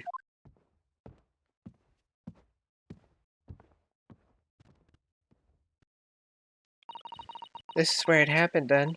Last night. That's right. The two thugs I told you about were obviously ransacking the place looking for valuables. But apart from the policeman in here, you wouldn't know anything had happened. There's no sign of a disturbance. No, you're right about that, actually. In fact, if anyone, it's the police who seem to be the ones doing the ransacking. I know what you mean. They're like a gang of organized criminals all dressed in black. Oh, I heard that. Oh, Inspector. Good morning. I suppose I ought to thank you for your vigilance last night. You got to the scene before it was disturbed, at least. Shame you let the two rogues get away, mind. Yes, I'm sorry about that. I thought you'd assigned extra men to the beat around here, Grexy. Now look what's happened. Hurley's been injured because there weren't enough police on duty. Your ladyship! No one told me you were coming. I expect you to take full responsibility for what happened to Hurley and see he has the very best medical care. Of course, your ladyship. The very best doctors in the capital are tending to him as we speak. And I don't think it's Runo's fault that the rogues managed to get away, is it? Chasing criminals is the police's job. Absolutely, your ladyship. As you say, ma'am. As you say. The gent in black is totally blameless. Everybody's in agreement about that. Would you believe it? He's like a completely different person with Iris. Talking about a personality change. She's got him trained like a dog. Oh, where are me manners? Are you thirsty, your ladyship? Perhaps you'd like some juice? Some nice, refreshing fruit juice? Oh, why? Are you thirsty, Grexy? I have some of my special herbal tea with me, if you'd like some. Glug, glug, glug, glug.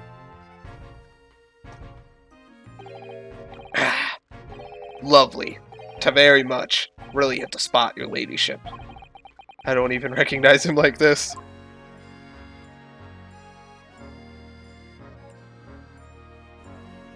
I love his theme, Gregson's theme. It's really good. So, how's the investigation going, Inspector? Nothing to it, really. Very simple case, this. There's some very definitive evidence. We're just about to charge the diver we listed last night, in fact. Gina, you're going to charge her? That's right. Should be able to bring her before the judge at the Bailey tomorrow. Definitive evidence, you say? What is it? Come on, show me. Your ladyship, as much as I wish I could oblige you, I'm afraid. Ah, I see. You've already captured the pair of thugs who broke in here last night, have you? What the? And you're going to put them on the stand as witnesses, are you? How could you? How? How could you possibly know that? I had a feeling, that's all. Remind me never to try to keep a secret from Iris. So you've arrested the two men who shot Mr. Holmes, have you? Well, yes, they were rounded up pretty quickly by the lads on the beat. And Miss Lestrade is being held at the prison? She should be. That's assuming she hasn't lifted the key from the jailer, of course.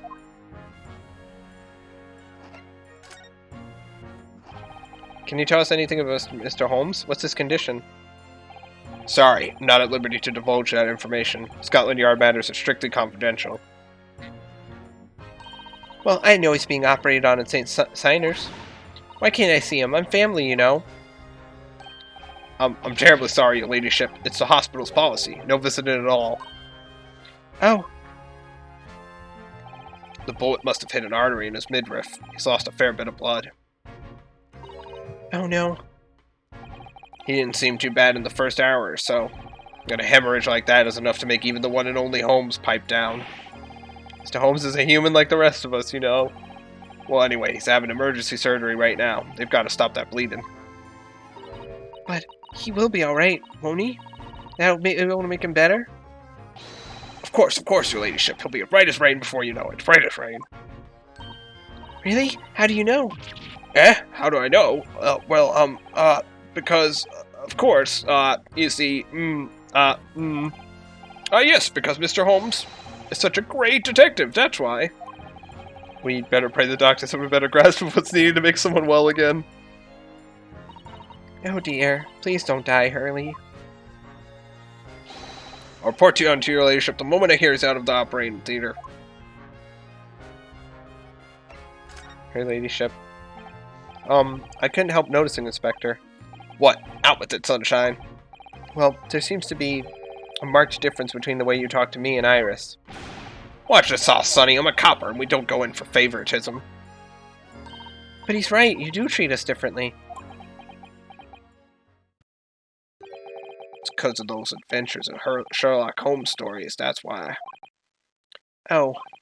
I crop up in him, don't I? Inspector Tobias Gregson. Oh, well, yes, because you're an acquaintance of Hurley's. What did you write about the inspector, Iris? I don't remember, really. It's one of Holmes' lines. Gregson is the smartest of the Scotland Yarders, is how he put it. Oh, did I write that? And you know what that one line did for me, eh? The very next month, my pay doubled. Doubled, I tell you. Oh, that's amazing. All because everyone at the Yard reads them. They read all the Sherlock Holmes stories. Dude, imagine being in a story and your pay immediately doubles. I was in a book and my pay went skyrocketed through the roof.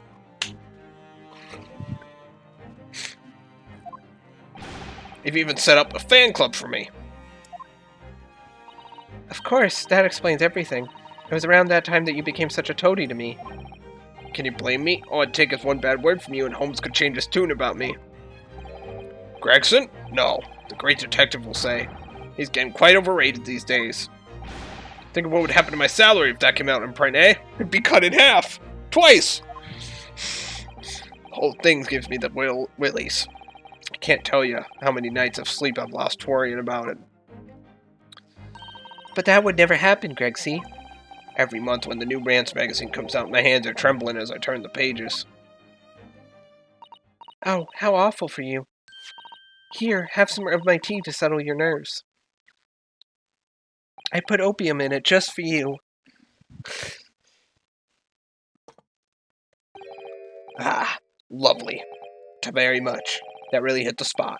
Your ladyship. Teetotal. Teetotal. Oh, yeah, there's something I was supposed to talk to you about, actually, Mr. Naruhodo. Yes, what is it? I've got an important message for you. I clean forgot about it until now. Important message? I wonder what it could be. Bana. You're going to tell me what this important message is then, Inspector? Yeah, it's about that young lady who's normally by your side, your assistant. Dear Susie, is she alright? She's at the station, isn't she? Being questioned, I believe. Nope, not anymore. She had to head off. Head off? Where? To Lord Strongheart's office, of course. He summoned her. Ah, yes, of course. I'd forgotten about that. One of the whipstocks took her in there in a yard carriage after we'd finished questioning her. She asked us to tell you she didn't have the fare for the return journey, and to go and meet her there. She's got a nerve using Scotland Yard as a balloon messaging service. See, well, thank you for passing that on, Inspector. Why did Susie have to go to see the Lord Chief Justice?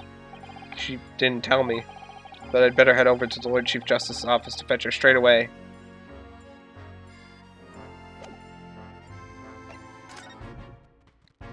Do-do-do-do-do.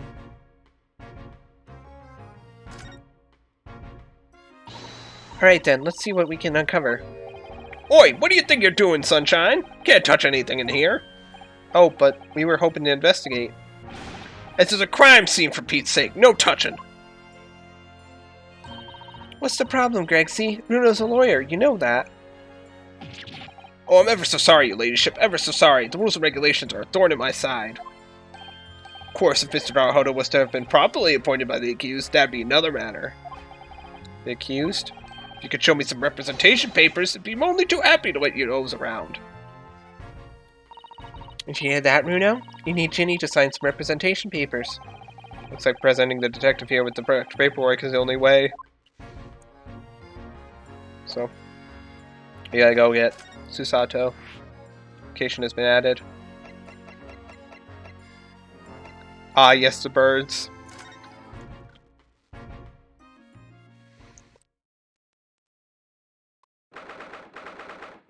Leeds of April. British Supreme Court. Lord Chief Justice's office. Yes. No matter how many times I come here, I always get the same sense of oppressiveness somehow. Do you think the place is oppressive? I think it's normal. How so? I mean, look at the suit of armor over there. You can't take that seriously, can you? Maybe it thinks the same about you. So everything is clear with regard to tomorrow's arrangements, I trust? Yes, thank you very much. There they are, Susato-san and Lord Strongheart. I wonder what they're talking about. They both look very serious. Very good. There is nothing further to discuss. You may return to your lodgings. No doubt you have much to do in preparation for your return to your homeland. Wait, what did he just say? Your return to your homeland? Susato-san! His Strongheart's just like, I expected you to be there. You constantly find yourself in the wrong place at the wrong time, Mr. Naruhodo.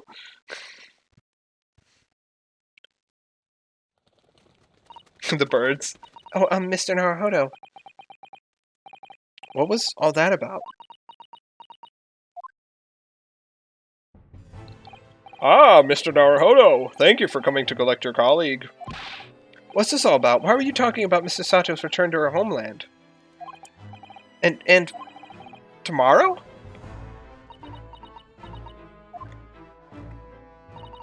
Tomorrow? But what about Ginny's trial? You mean... she's been formally charged now? Oh dear.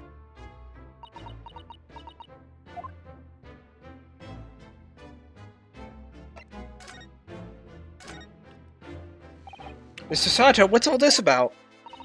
Oh, please don't concern yourself, Mr. Naruhodo. It's only me going back to Japan. Your life here can continue just as it has. That's not what I asked. What happened? Why are you leaving? It's my father. He's fallen ill. Oh no! Professor Mikotoba? If I may? Yes, sorry. You must be the defendant. Ryunosuke Naruhodo, I believe. Yes, that's right.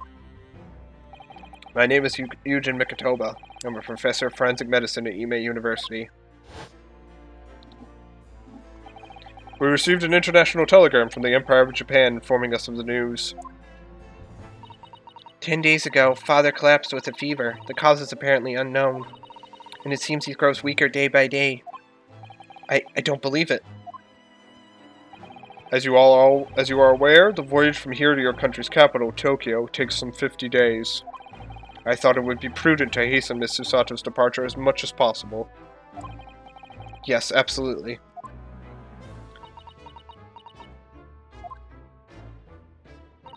I will leave London first thing tomorrow morning. I can't believe this is happening.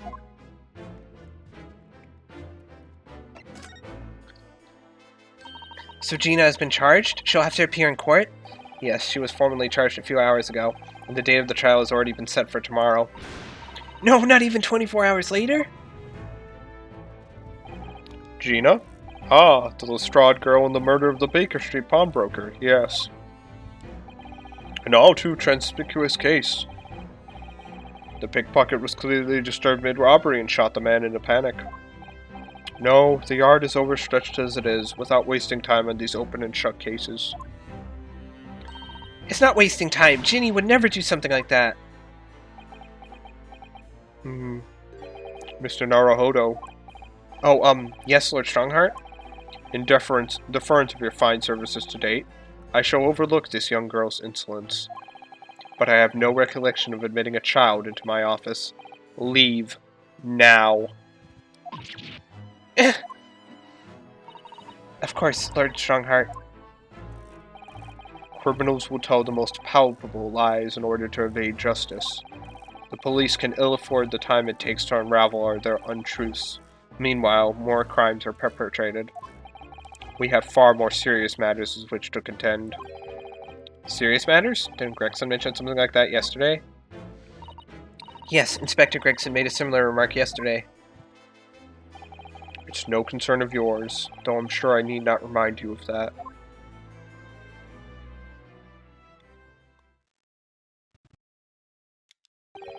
"3 minutes precisely until my next meeting. You must excuse me." There's just one more thing, Lord Strongheart, which is Miss Lestrade's trial. I wonder if you might permit me to defend her? A timely suggestion. Sorry? The girl currently has no representation. But that's not fair! Yes, she may be a pickpocket, but she still deserves a fair trial. Do not misunderstand me, young lady. The government provides for those too poor to afford representation with a public defender. The accused need only sign the relevant paperwork, and a defense barrister will be assigned to the case. That's how it works that's how the U.S. legal system works. However, the young girl in question has refused that right. Why would she do that? A question you would do well to direct to Miss Lestrade. You'll find her at the local prison. Yes, thank you. Now then, it's time I was leaving. Good day to you. I wish you luck. What a day. Gina charged with murder. Susato-san about to leave.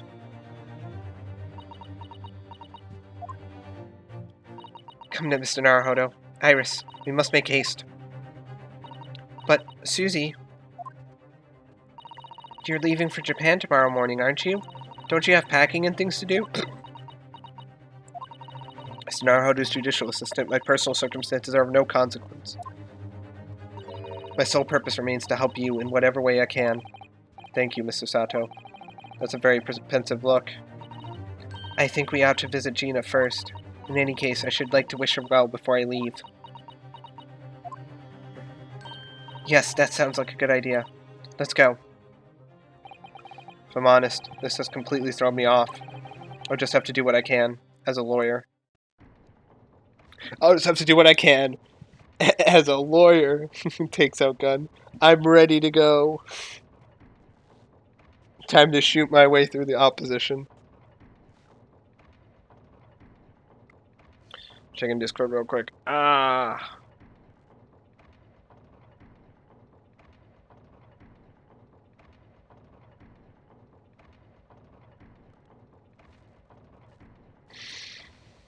Okay.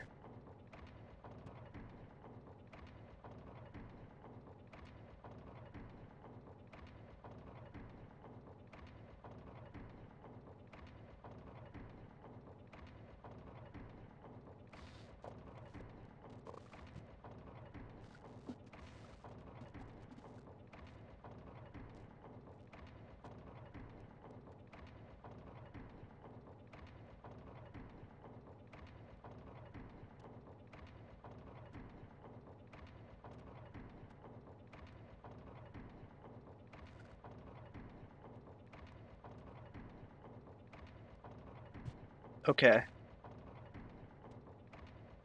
Sorry, just checking Discord real quick. Nothing be happening.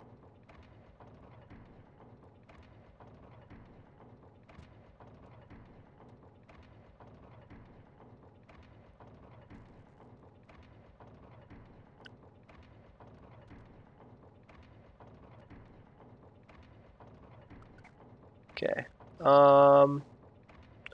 Let's do it. How long have you been streaming? About 3.5 hours. Let's keep going. Maybe I can finish the investigation today. I don't know. This investigation is long.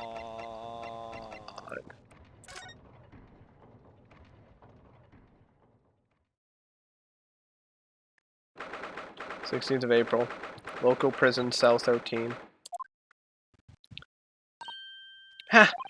Hello again, Gina.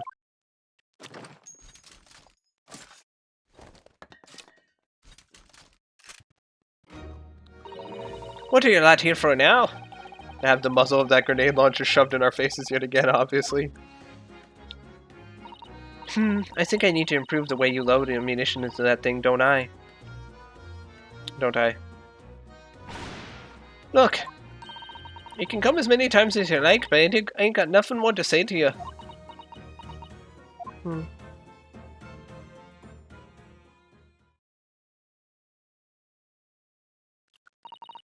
Gina, I wonder if you might hear me out.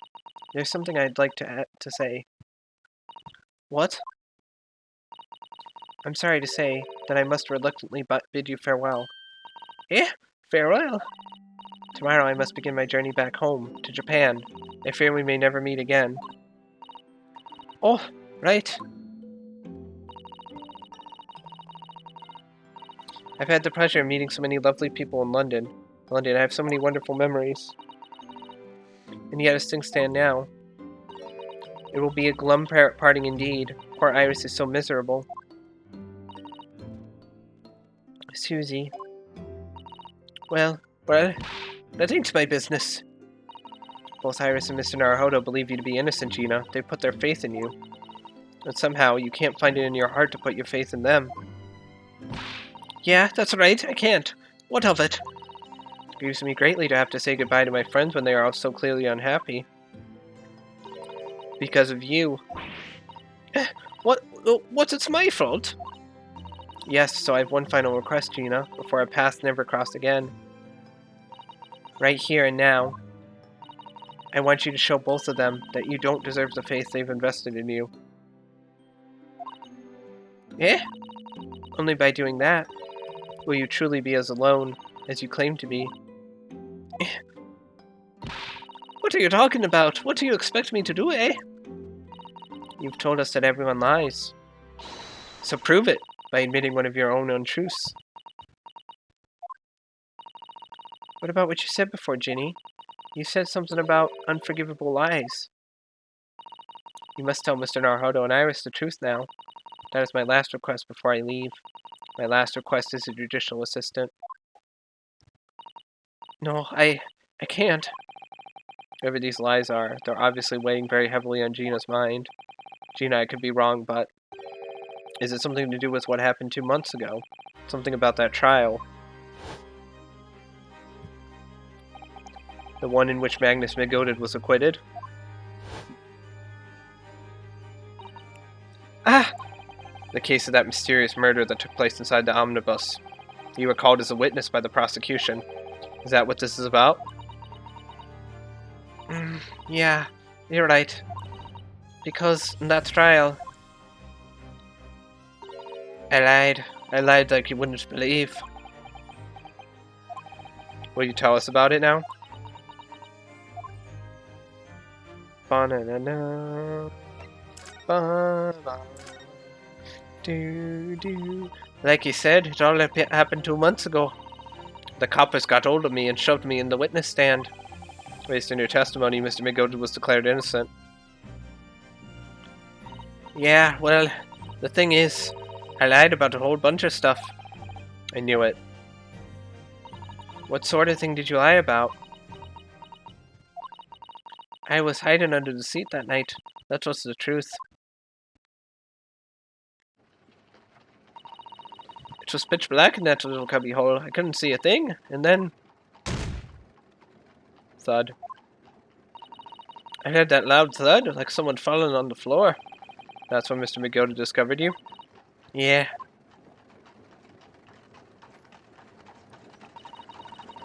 He pulled me out from under the seat and sat me next to the dead man. I wasn't much light to see by, but when I looked at me hands, I had the cold's blood all over them. I was so scared I couldn't even speak.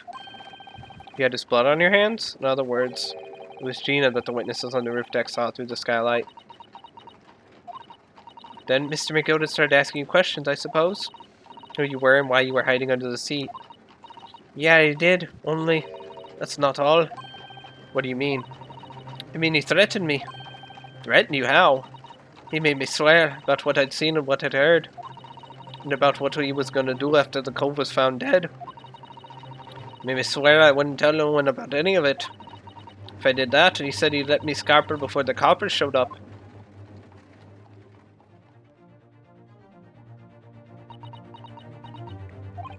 Gina, you must tell me what he swore you to secrecy about. What you saw, what you heard, everything. Alright. You said Mr. Midtgaard made you swear not to tell anybody what you saw, but you were in the pitch black compartment under the seat the whole time, weren't you? Yes, it was Mr. Midtgaard sitting above your head, if I remember correctly.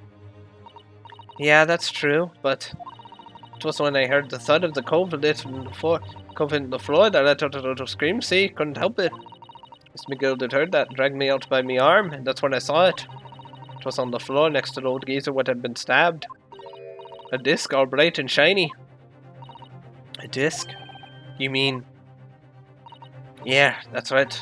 The one with the D took off from me at Winterbanks. Music box disc was there on the floor of the omnibus. Not for long, Mr. McGill had spotted it straight away. He picked it up smartish and stuffed it in his inside pocket. The disc was in the omnibus 2 months ago, at the scene of Mr. Mason's murder. The bog trotter told me. I wouldn't mutter a word of it to no one. You heard. Because it was so dark under that seat in the cab. I was straining my ears the whole time. After a while, I heard the door and footsteps inside the cabin. Presumably that was McGildy getting on board. Nah, not only him. Oh? Because I could definitely make out the footsteps of 2 people.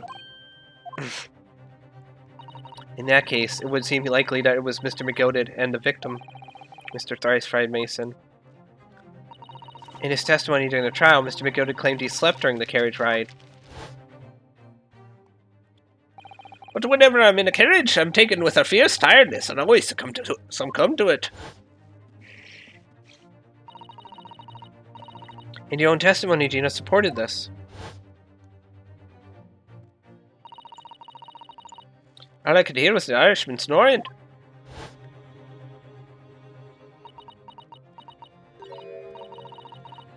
Yeah, that wasn't exactly true. Neither of them was asleep. I could hear them talking the whole time, in low voices. What? What were they talking about? Sorry, I don't know. The sound of the horses and the wheels was too loud. That still tells us something. Mr. McGill and the victim knew each other. Mr. McGill was lying, as I suspected.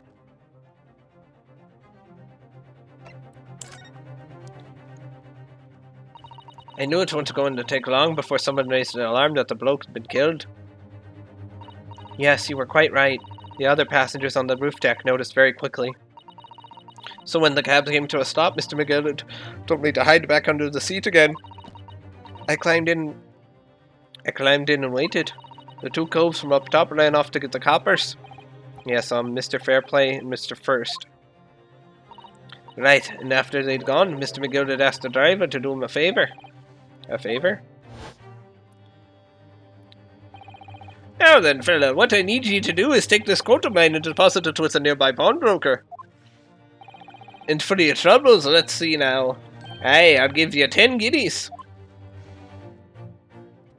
Poor Beppo. A nearby pawnbroker, you mean on Baker Street? Yep, you got it. It was Winterbanks. The coachie snapped up the money and ran off to pop this coat as fast as he could.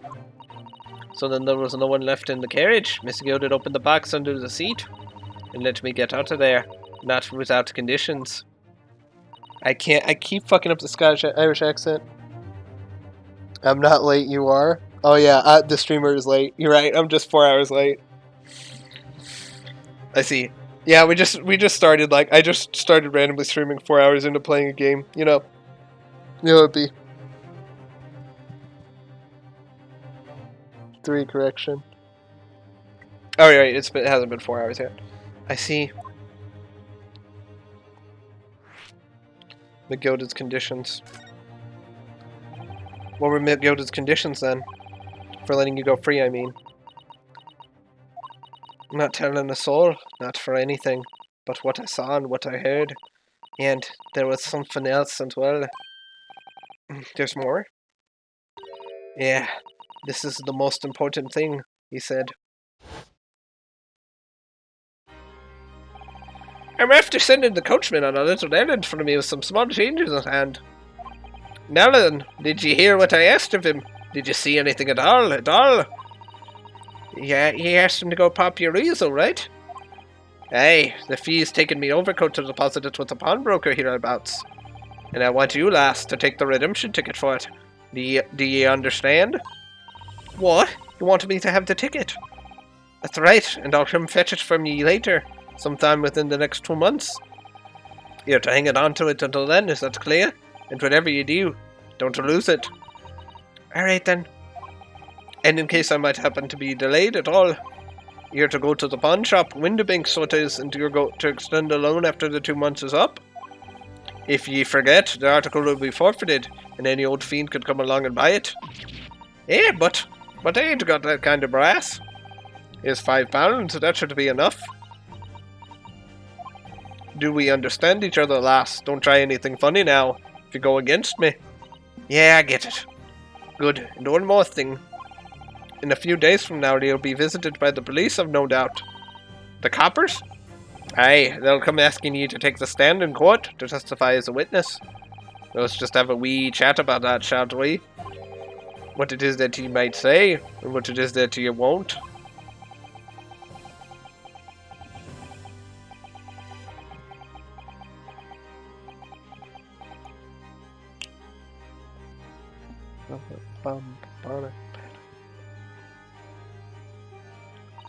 After he'd gone over it all, I piked it. Got as far away from there as I could.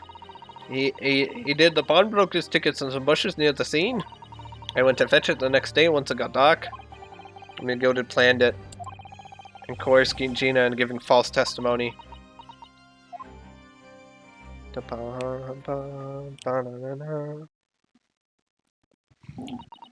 Sorry, my mic. Close enough. I bet you're ready to string me up, eh? Let's see if we got McGilded in, like, our profiles. I think we do. No, we don't. Okay. For those of you who don't know, Magnus McGilded was the defendant for the 3rd chapter. We got him off. Very much so. No suspicious things. I lied in that big old courtroom. I told some corkers.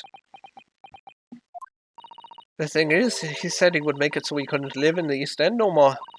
That's what he threatened me with. What a wicked man. He knew everything what went on in the back slums. He knew he had no one to look after us, and we was all just looking out for each other, getting by together. So you mean Mr. McGilded would have an idiot hard to beat? He could have had the lot of us chased out of there if he wanted. And then where could we have gone, eh? Nowhere, that's where. So, I didn't have no choice. Thank you, Gina, for telling us everything. What? I'm for it now, eh? Go on, admit it. You must be livid. Well, you can make amends by doing me a simple favor. A favor? What? Sign the representation papers for tomorrow's trial. Eh? If you don't actually want me to represent you in court, you can rip it up later. But we need that paperwork we can't investigate. The police won't let us. Investigate what? The scene of the incident last night. Mr. Holmes was shot, you see. You what? Hurley's having a big operation right now, Ginny. Is it bad? Is he going to be alright? Holmes is going to be alright, right? That's why I want to investigate. Mr. Holmes is sick as much as anything. Right. So what you're saying is, if I sign that bit of paper, everyone's happy, is that it? Something like that. Mr. Sato? Yes, of course. I have the representation papers here.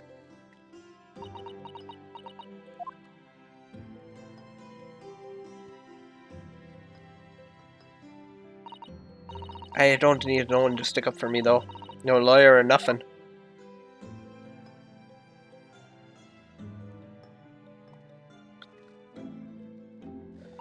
Poor Ginny. She seems so lonely. Gina's representation papers. The paperwork signed by Gina to put me in charge of her defense, showing the Scotland Yard detectives gained access to the crime scene. Well, at least it should mean we can investigate the scene at Windibanks now. Yes, and perhaps we can come back to visit Ginny when we're done there. I feel like we finally cracked Gina. She's opened up to us at last. And now I have her representation papers. No one else knows just what a responsibility that is. Anyway, for now it means Inspector Gregson can't stop us investigating at Windibanks. Although, something tells me he's not going to be happy about it. Ugh! Okay, I think there's one more part in the investigation, and it's the actual investigation. I think. There might be 5 parts, I don't remember. Okay, I'm gonna go real quick to get some water. This is a break point, so I'm going to take a quick break, get some water. I'll be right back.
Alright, I'm back. I was also talking with a friend, so sorry if it took a little bit longer than I wanted it to. But I'm back. Time to finish investigation. Or hopefully finish investigation. I don't remember how long this one is. Oh, it's super long already, since that's been like the whole stream so far. Yes, I've done it. Success. Okay, yeah, let's do it. Let me just save again. Just make sure I did save.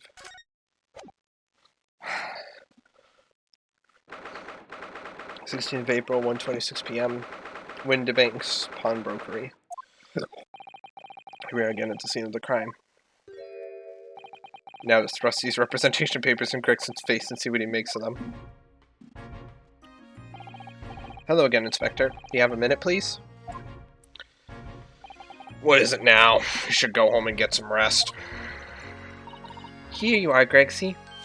Here are the representation papers. Your ladyship. Oh, how?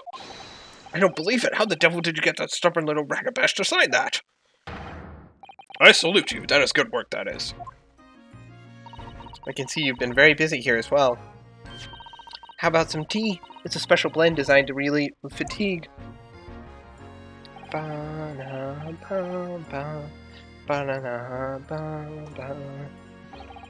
Ah, lovely. Well, let's see now. Yes, I hardly feel tired at all. It's as fit as a fiddle, your ladyship. Would it be alright if we investigated the scene of the crime, then? Do as you please. You know where it happened. Through that door behind the counter. Yes, the storeroom. That's where I discovered Mr. Windibank and Gina. Right, well, I'll be getting back to business then. Will you be investigating in the storeroom as well, Inspector? If I'm perfectly honest, we need to wrap this up before long. Can't afford to spend too much time on it. There are so many articles to go through, it's taken forever, even with the lads working round the clock. Which is a problem, because there's another case the yard needs to investigate urgently. Must be what Lord Strongheart meant by far more serious matters before. So what I'm saying is, don't get under my feet, sunshine. Come then, let us not waste any time. Bum, bum, bum, bum, bum, bum, bum. My head is itchy, hold on.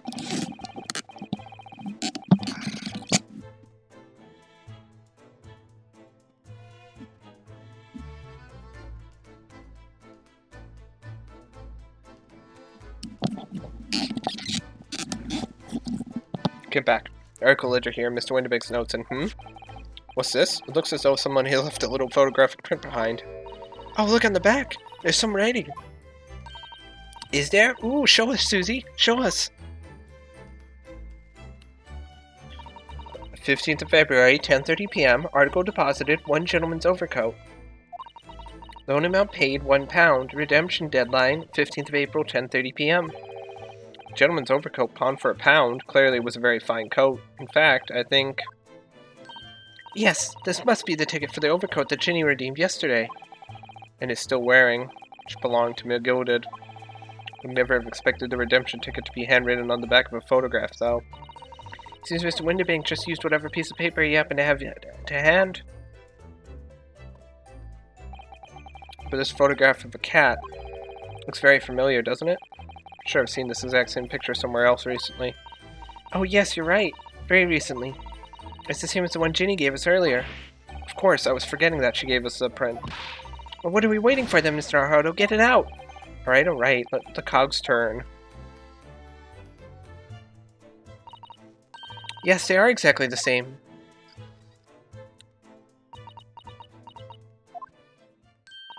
Hehe, I've got it.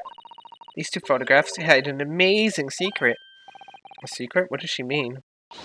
You must tell us, Iris, at once. Hehe, do you really want to know? Yes, we need you to tell us all you know about this pair of photographs.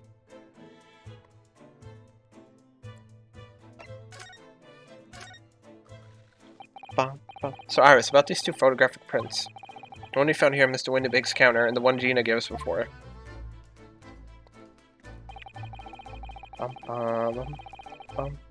What is this amazing secret you mentioned that's in between these two identical prints? Actually, that's not quite right.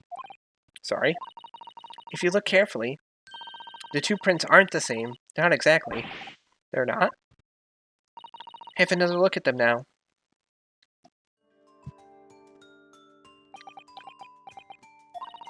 Can you see that they're just slightly different from each other? I think so. It's very subtle, though. But what's the reason for the subtle difference between the two prints? Ah, well, it's because they're a set, you see. No, I don't. This pair of photographs is meant to be used in a stereoscope. Everyone in London is raving about them at the moment. Ah, a stereoscope. Why do I feel as though I've heard that word before recently? Oh yes, that's what Mr. Holmes showed us yesterday. You see? There it is, just over there. Ah yes, of course. That magical machine that makes pictures look almost real enough to touch. Hee. Well, actually, it's quite possible to see the same depth in pictures even without one of those contraptions. What? Really? Do you know how a pair of flat photographic prints can appear to have any depth in the first place? No, I have no idea. Oh, wonderful! Then I'll be able to tell you. She's over the moon, bless her. Should we let her explain, though? We really need to carry on investigating the scene. I, for one, simply have to know. Okay. Have you ever considered, Bruno, how our eyes see depth in the world around us? Well, I just opened them, and it works. But the reason it works is because we have two eyes. Two eyes? Shockingly. Shocking. If you try closing just one eye at a time, I think you'll see straight away what you see with your left eye, what you see with your right eye,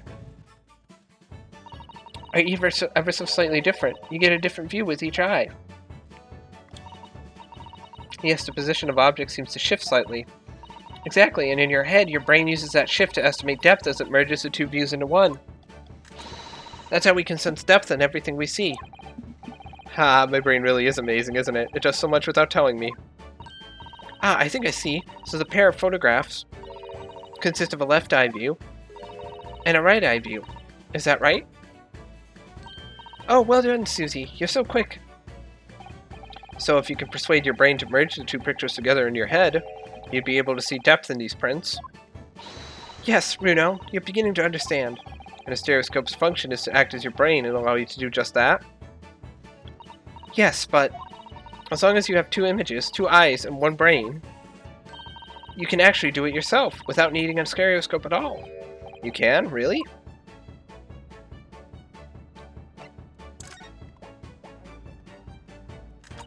Let's try it. Let's see if you can view this pair of prints without the help of a stereoscope. Oh yes, I'm dying to have a go. Sato-san really loves this kind of thing. You need to be able to cross your eyes. That's the main thing. Can you both do that? Cross my eyes? I think I can. Watch me. Let's see if you can copy. Make your eyes do this. Alright, let me try. Are you ready, Mr. Naruto? This is weird. There, how's that? Wonderful, now it's your turn, Bruno. The trick is to concentrate on looking at the bridge of your nose, with both eyes at the same time. Not exactly an easy task when two people are staring at you cross-eyed. Alright, that's enough practice. Now let's try it looking at the prints. Start by staring at one print, and slowly crossing your eyes. You should see two overlapping images, like this. You try it now, Bruno. I'm just going to have to give it a try, I suppose.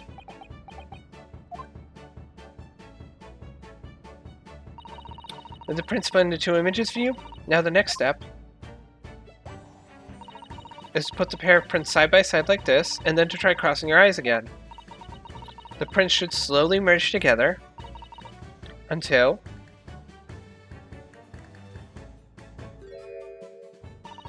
they form a new single image in the center. Oh yes! Mr. Naruto, it works. I can see it in the middle now. It looks so real. Oh, I could look at it all day.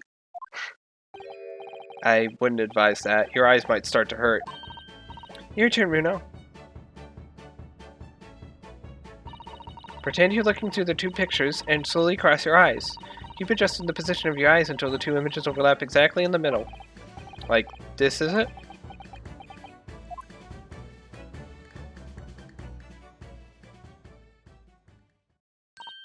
There, you managed it. So now you know how stereoscopic images work. Even though you didn't actually do it on the screen. And I didn't actually do it, and because I didn't actually do it in real life because because I have a bigger computer screen and I didn't want to go fucking, you know. I didn't want to go cross-eyed and then be like, ow, my eyes. Well, I don't quite know. I discovered it, but it really is quite extraordinary.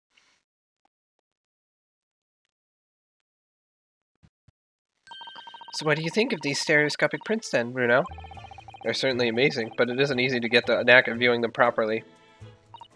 You know, some people find it easier than others. Well, that's why contraptions like this exist, for people who find it tricky. Oh, I recognize that. We saw one over there yesterday, didn't we? If I remember correctly, you press this little knob there, here, and set the pair of photographs in the stand at the back end. It's still amazing, even though I know roughly how it works now. Well, London seems to agree with you. Stereoscopes are very popular at the moment. You can find one of these folding contraptions in lots of households in the capital currently. If these little machines are so affordable, surely there's no need to go around staring cross-eyed at pictures like you hate them. But it's much more satisfying to be able to see the effect with your own eyes. Well, I think so in any case. Stereoscopic pictures. I'd never even heard of them until yesterday. Certainly learned a lot about them, but I wonder if it's knowledge that I'll ever actually need. The photograph depicting a sweet little white cat feels I'll have another print just like this one.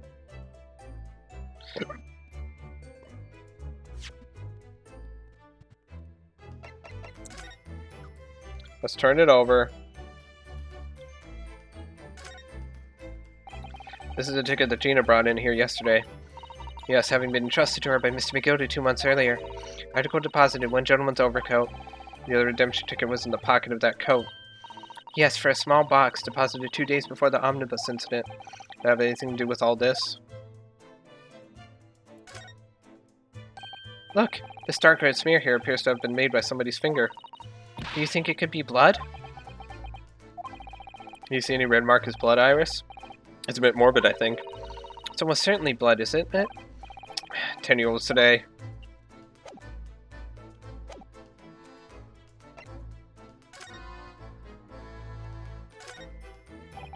Police are scouring every inch of this place by the look of it.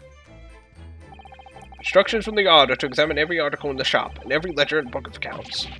Every article? But that's a ridiculous amount of work, surely. We've been hard at it ever since the shop was declared a crime scene in the early hours. We're shifting to it all in shifts at least, but still.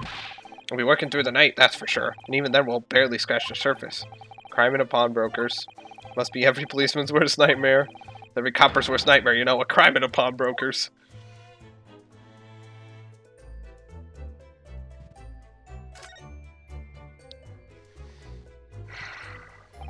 This ledger that's open on the counter there really is enormous, isn't it? Must be an awful lot of work to keep track of all these hundreds of items in pawn. It's too much to think about. Better to sell it all and have a clear head if you ask me. Clearly, Mr. Windibank was very careful when it came to the articles in his care.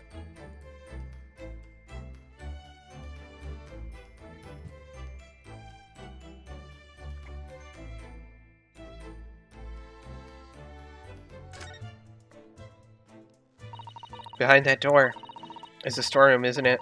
That's what Gregsy said.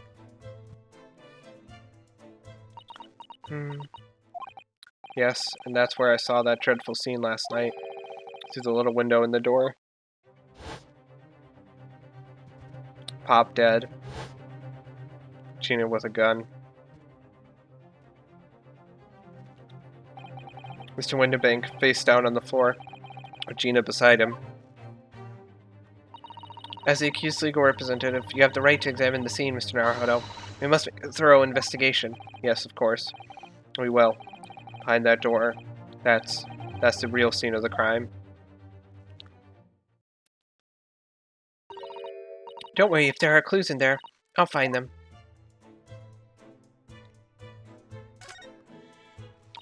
That's a music box. Do you have them where you come from, Runo? Yes, but I've never seen one as large as this in Japan. Oh well, this will be a treat. Shall we have a listen?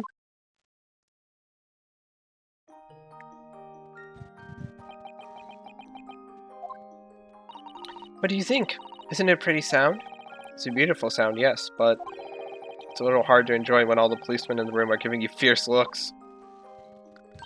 Never mind that. If any of them say anything, I'll tell Grigsy to have a word. Iris Watson, Superintendent of Scotland Yard.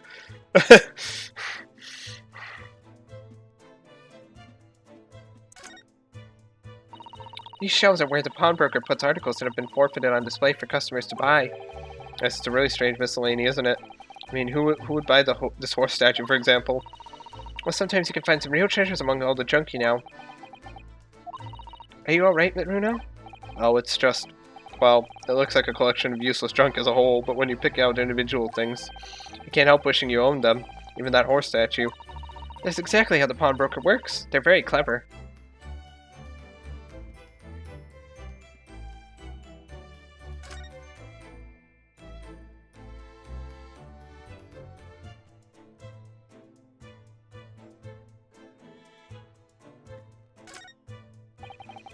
This is that strange contraption that lets you see pictures of things as if they're right in front of your eyes. Makes you think. When Mr. Holmes gleefully showed it to us yesterday, we were blissfully unaware that any of this was about to happen. God, isn't that morbid?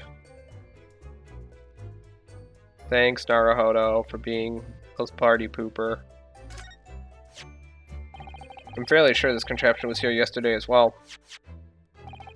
Here we are, though I'm not confident I can get it closed again. Oh yes, that's a folding stereoscope. Really? This is a stereoscope? Mr. Holmes showed us a picture yesterday that you were supposed to be able to see in 3 dimensions. Or for that, he used a great big contraption over there. Ah, well, that's for use in public houses and places like that. It contains a carousel with all sorts of pictures inside. But this little thing is a much simpler design for use at home. There are special shops selling prints you can use in them. I have a little collection myself. And if I can make money out of these in Japan, it would be keeping my toilet sparkling clean anyway.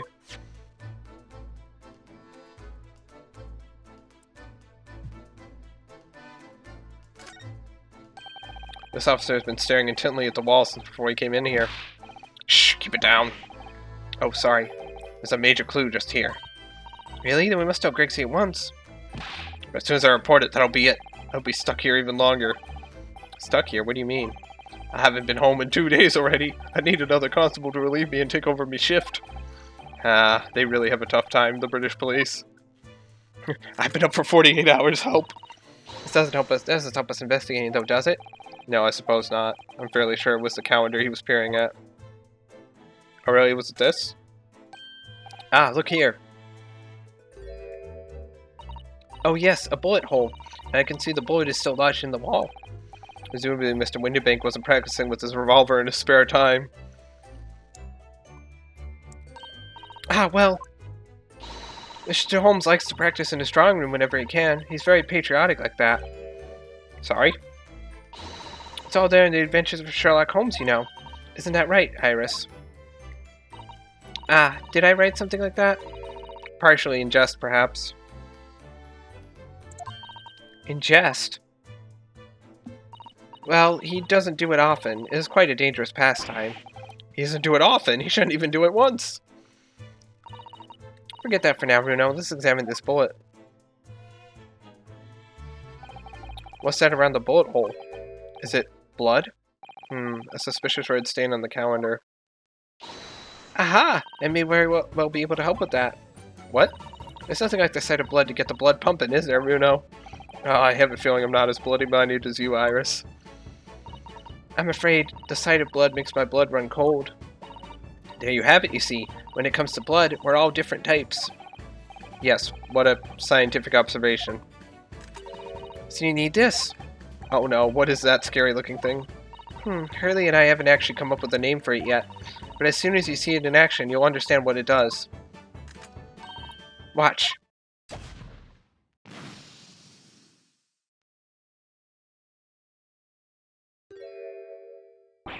Oh, the color of the bloodstain has changed. There, does it make sense now? Yes, I think I'm starting to understand.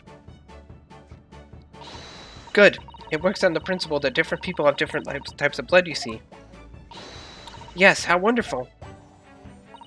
The chemical it fires combines with the blood and makes it change color. So you can identify whose blood it is that you're looking at in a flash. Oh, what a fabulous invention, Iris. Isn't it? Isn't it? I bet Ginny would say it's bleeding great. So whose blood are we looking at then? Well, all the chemical does is turn the blood a different color, so just find someone whose blood turns the same color, and you'll know who it belongs to, in a flash. It's more like 2 flashes, really, isn't it? 1 flash or 2, this could very well turn out to be a very valuable clue. So we must make a note of it in the court record. Sample blood analyzed with a special chemical indicator developed by Mr. Holmes. Different people's blood turns different colors.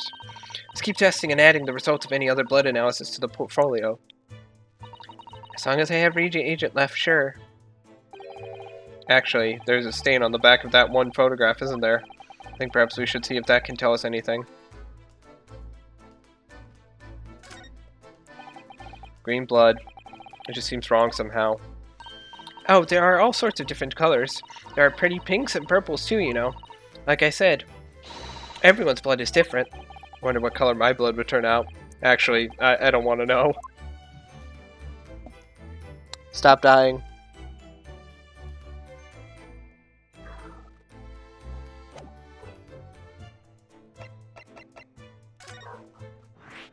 Location has been added.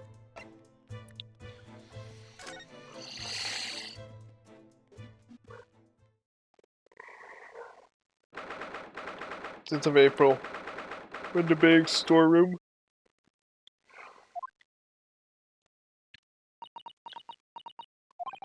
Poor Iris. She's clammed up completely. Iris is bound to find this difficult. After all, Mr. Windibank's life was taken in this very room only last night. Good.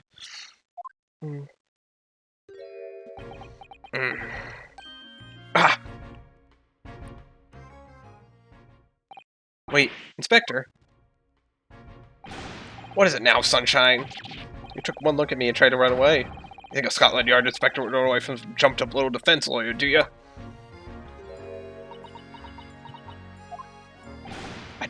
Well... I've never seen her ladyship looking like that before is the thing. I didn't know what to say to her. You weren't running away from me, you were running away from a 10-year-old. I'm afraid this is all a little much for young Iris. Some gentle reassurance might go a long way, perhaps, Inspector. Yeah?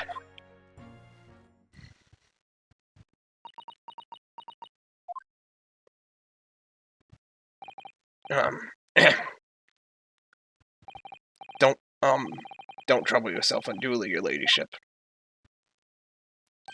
I mean, at least you're not dead, are you? He's really bad at this. He's really good at this. I don't think that went very well. Why? Look, I'm in the middle of an investigation here, Sunshine. I told you not to get under my feet. And we have investigation to do ourselves. Yes. I'd like to hear more of what the socially inept inspector has to say. Oh, Hurley. And inquire into how Mr. Holmes' operation's going. Honor.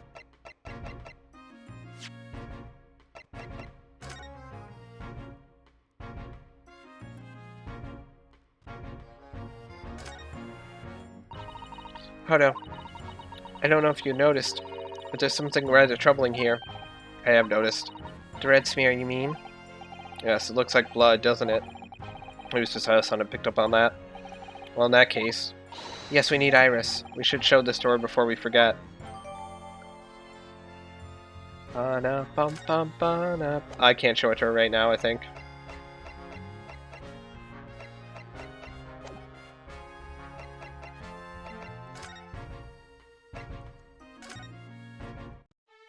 I think I'm supposed to show it to her in here.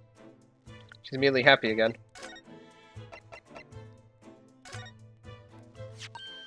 Oh, that looks like blood! I would say it's from a gloved finger. Almost certainly a glove made of leather. Well, don't worry, Bruno. You can leave the rest to me.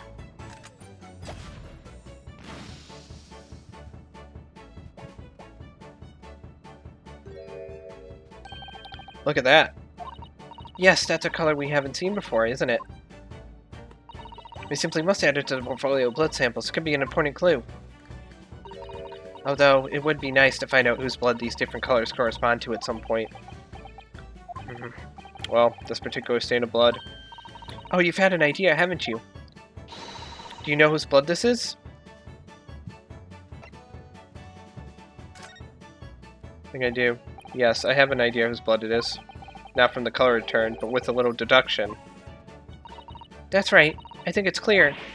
Iris, you know as well? You first, Runo. Who do you think it belongs to? Alright, I believe that this is the blood of... Well, if it's a coat, then it must be this. Thrice Fried Mason. Thrice Fried Mason? You don't sound very sure of yourself the way you trailed off there. Well, it was 2 months ago now with that case. Of course, I never met the victim, so I'm struggling to remember his name. He was definitely thrice fried, though. The victim? Of the omnibus case? Yes, his name was indeed Mr. Thrice Fried Mason. But that would mean that this bloodstain was left on the ticket 2 months ago. Yes, I think it was. Gina brought this ticket here to Windibanks yesterday. We're suggesting that the bloodstain was already on it at that time. So it's a smear of blood from the time that Mr. Mason was killed 2 months ago. Something else is coming back to me now. Mr. McGilded was also wearing leather gloves that night.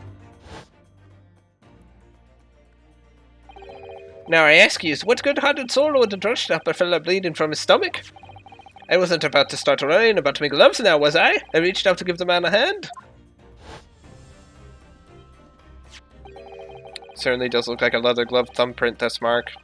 We know that Mr. McGilded had no injuries at the time anywhere on his body, from which we can conclude that any blood on the glove belonged to the victim, Mr. Mason.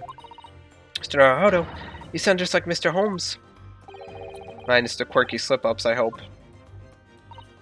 Yes, I think you're right, Runo. Very well. Let's make a note of this. Pawnbroker's ticket for the code has been updated in the court record.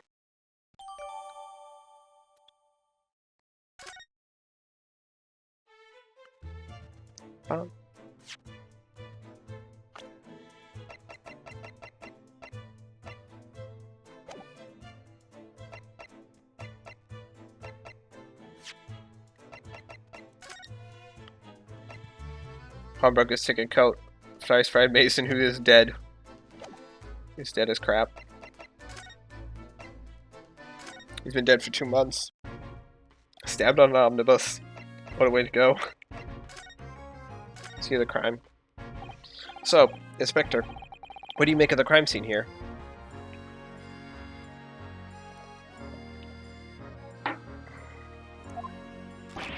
Ah, you've got eyes, haven't you? Use them. It is what it looks like. Nothing more, nothing less. Iris, could you lend me a hand? So, Gregsy, what do you make of the crime scene here? Oh yes, your ladyship, do allow me to humbly explain. Last night, at shortly after the hour of 1 o'clock in the morning, Scotland Yard police attended the scene. The one and only door to the storeroom was found locked from the inside. It was locked from the inside. The lock appears to be broken now, though. Was that the police officers doing? Quite right, ma'am. Quite right. We took the liberty of smashing the door in as humbly as possible. Oh. As you can see, the victim was discovered prostrate on the floor, thuswise. Next to the aforementioned body, we discovered the vile gutter child. You talking about Ginny? She's my friend, you know, Inspector. Miss Lestrade, a hapless girl, was curled up on the floor, dead to the world. She's still alive, you know. Yes, when I saw her, she appeared to be unconscious. I'm afraid to say she had the gun that was used in her hand. No! Presumably, it's the gun that's still down there on the floor now. In her pocket, we found the key to the door as well. What? The key to the storeroom? And you say the storeroom had been locked from the inside, Inspector? Correct. All of which leaves her ladyship's friend. It's something of a sticky situation, I'm afraid.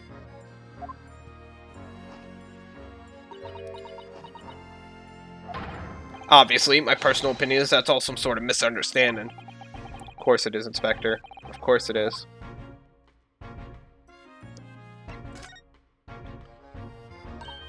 Gregsy, do you know anything about Hurley? Is the operation finished? Is Hurley alright? Is he? The thing is, don't mince your words, Inspector, please.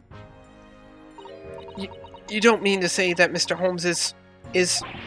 No, the operation's done and dusted. It's just that, well, out with it. Yes, ma'am. They use something called a general anesthetic. It's the latest thing. Renders the whole body insensitive. The whole body anesthetized. Is that even possible? It means the operation can be completed while the patient is fast asleep. Goodness, in the Empire of Japan, we can just manage to provide laughing gas for a tooth extraction. If you have to get a bullet pulled out, you're staying awake. You're staying awake whole time. We're pulling that sucker out whether you like it or not. Trouble is, latest thing isn't always the greatest thing if you follow my meaning. They couldn't get the medication to work at first, so it took hours for him to nod off, or so I hear. Now that the op's finished, I can't get him to wake up, apparently. Oh my. No one knows if it's the anesthetic still in his system, or if the bloke's just pale and exhausted. Anyway, all they can do is stand back and watch until he comes round again. Hurley. The moment he opens his eyes, your ladyship, I swear I shall get word to you. What a surprise. Even in matters of life and death, Mr. Holmes has to do things his way.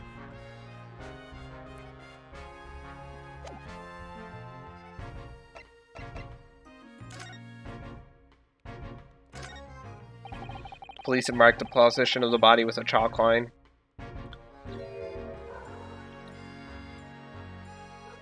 Poor Mr. Windibank. He was a nice old man. Well, he was shot just once through the heart. Most likely, fellow died instantly. He wouldn't have felt a thing.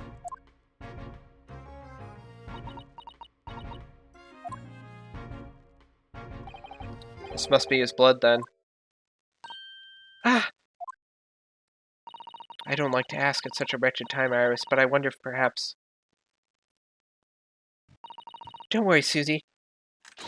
I'm ready for action.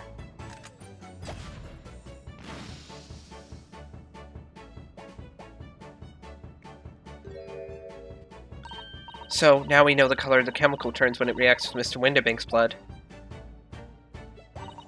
And it doesn't match our analysis of the bloodstain we found in the main shop. No, but let's add this sample to the others we've already collected anyway.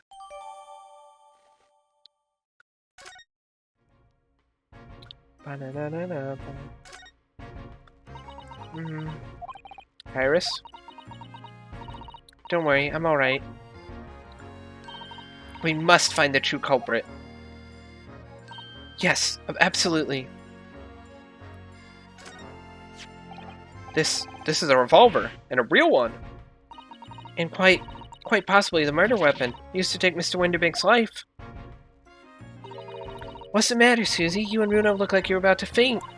Well, it's just that I've rarely seen a gun in the flesh. And I've had issues with guns in the past. Anyway, I saw Mr. Windibank yesterday, didn't we? I shall have to take my own life!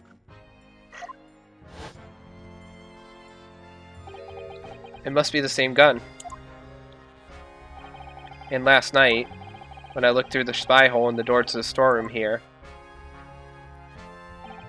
that was the same gun I saw in Gina's hand. Mr. Windibank told us that he only ever had a single bullet load in his revolver, didn't he?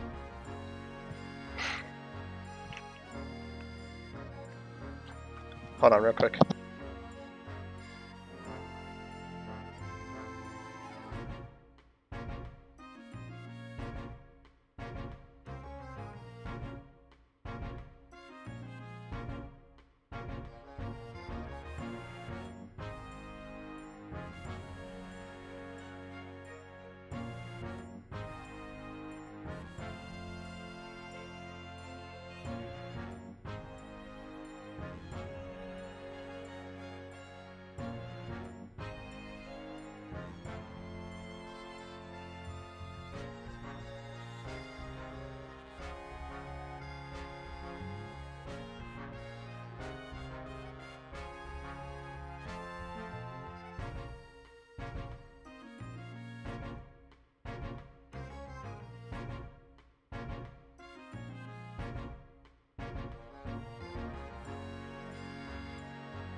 Okay, I'm back.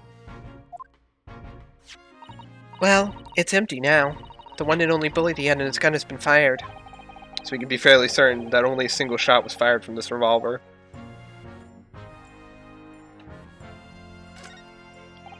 Look at all these articles that have been deposited. The room is stuffed full of them. I can't believe how many there are. A bicycle, a gramophone, musical instruments, even some enormous paintings. Look! Pieces of different people's lives, quietly gathering dust in here together. There's something very peaceful about the atmosphere in here. Or at least there would be, if not for the chalk outline on the floor and the policeman shuffling around. Not much I can do about that, Sunshine.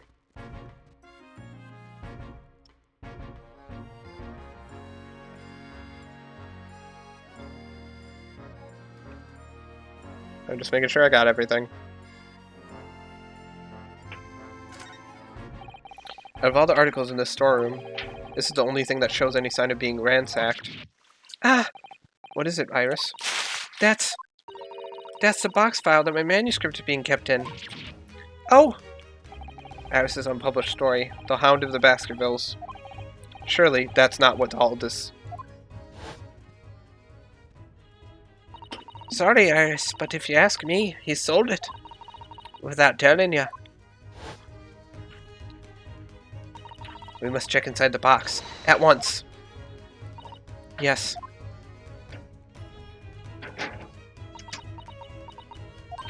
Ah!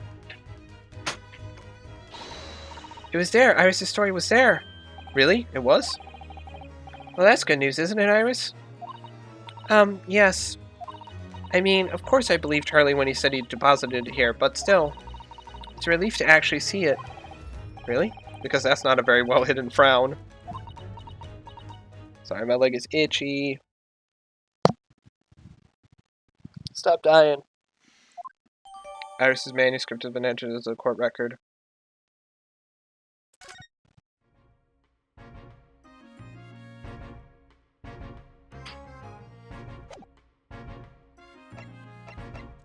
I present stuff to him?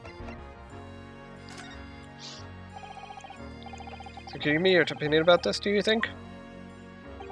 We don't tend to share, Sunshine. Not with the general public. Okay, Scraigsy, how about some herbal tea?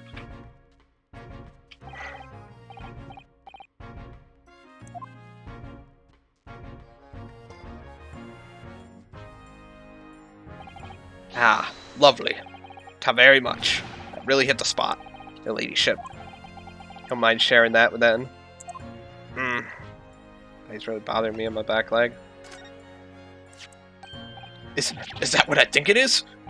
Your ladyship's latest? Yes, my latest story. It's called The Hound of the Baskervilles. A most fascinating title, your ladyship. Fascinating. I don't suppose. Would there be any mention of my humble self in the tale this time? Good question. I can't really remember. I see. Well, would you, your ladyship? I'll just await its publication with eager anticipation. You needn't worry, Inspector. I'm sure if you do appear, you won't be doing anything particularly remarkable. You looking to be arrested, Sunshine? I didn't mean it like that. And even if I did, you wouldn't have been in her ladyship's head off, would you?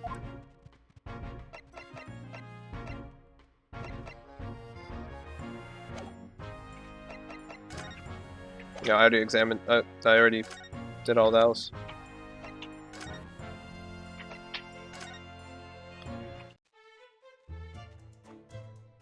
What if I present it to her?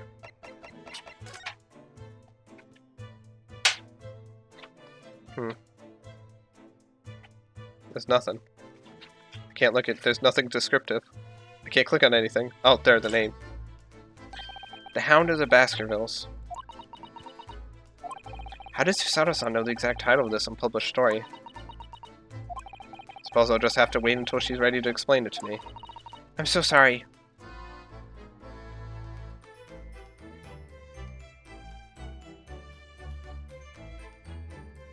Jesus Christ! It's like a fucking like a whole book.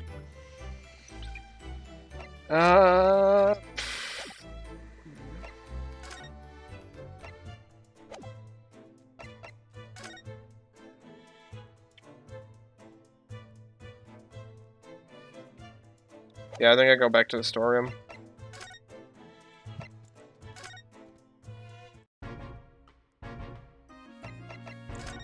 Did I present these? Inspector, what do you make of this? Ah, what have we here, then? A redemption ticket for an article deposited here, is it?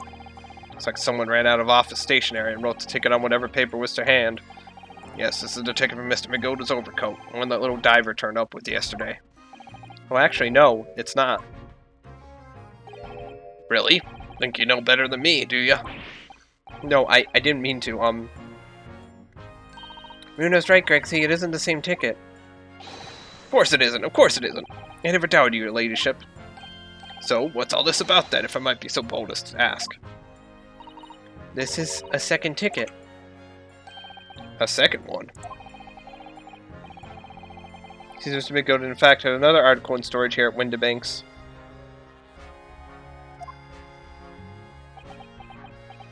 Is that right? I think we need to discuss this further with the inspector, Mr. Naruhodo. Oh, good, because he's ever so easy to talk to.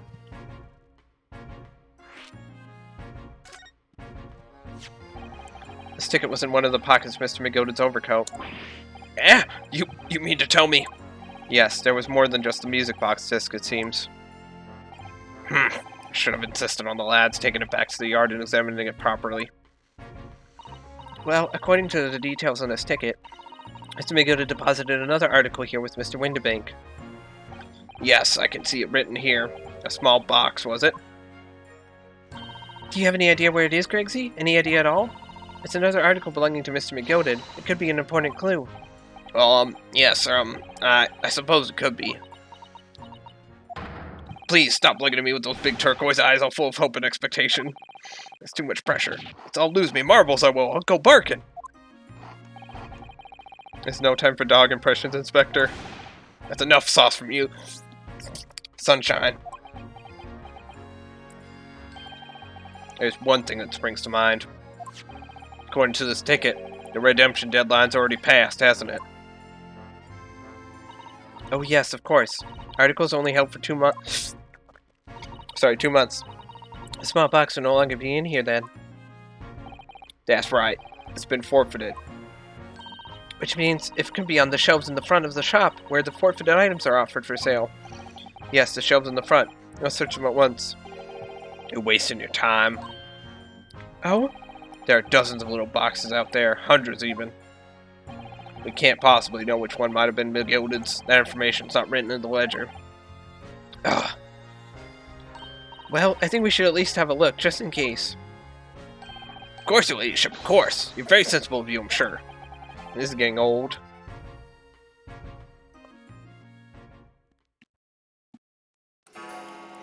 Dong. Dong. Dong.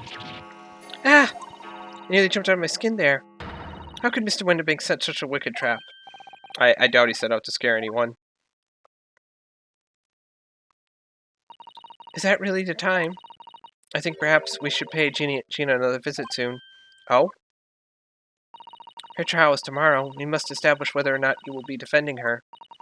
I think we should ask her one more time. She may have changed her mind. Don't you remember, Runo?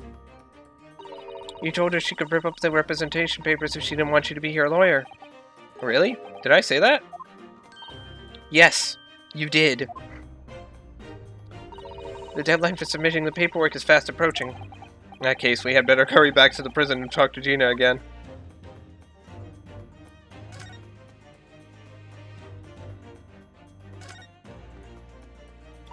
Yes, this is where all the items that have been forfeited by their original owners are offered for sale. That's right. They've all got little price labels, but there's so many.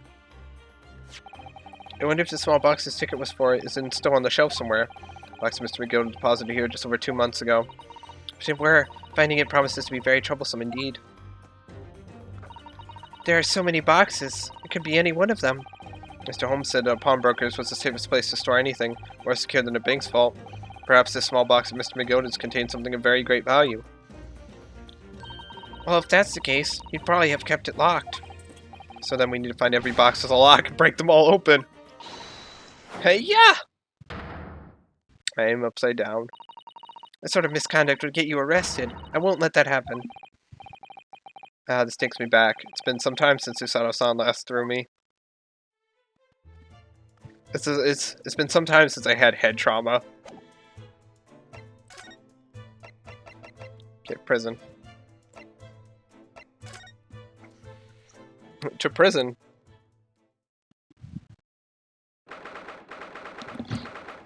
Okay. Hi. This is of April, 5:41 p.m. Local prison, cell 13. Ah, Gina, good. You're back. Ah!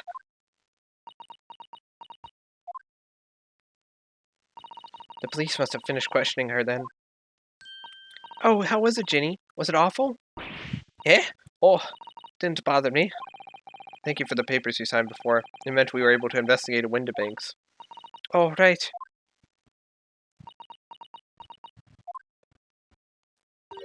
Don't you want to know how we got on? We've been ever so busy. What's the point in asking? Won't change what everyone's saying, that I did it. That's not... Gina, we came to ask for your final decision. Yeah? What decision? About tomorrow's trial. Will you let me defend you, or not? You must submit the paperwork now if you'd like Mr. Naruhodo to represent you. Right, I see. She really lost her fight all of a sudden. But I know what this feels like. The worry is just so hard to bear. Yeah, because remember, if she gets caught, if she gets found guilty, she's getting hung.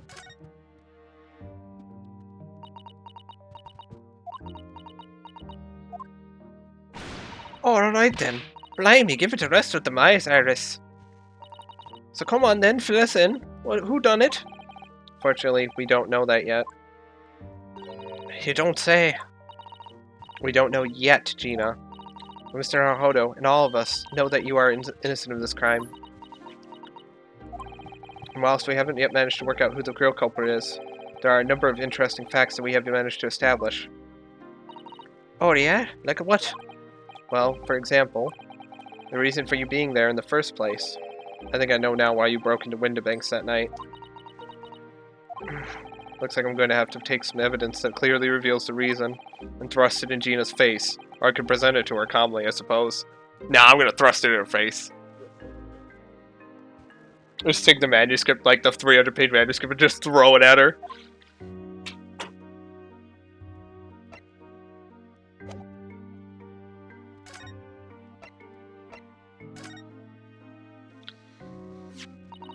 I already have the representation papers and other documents we need.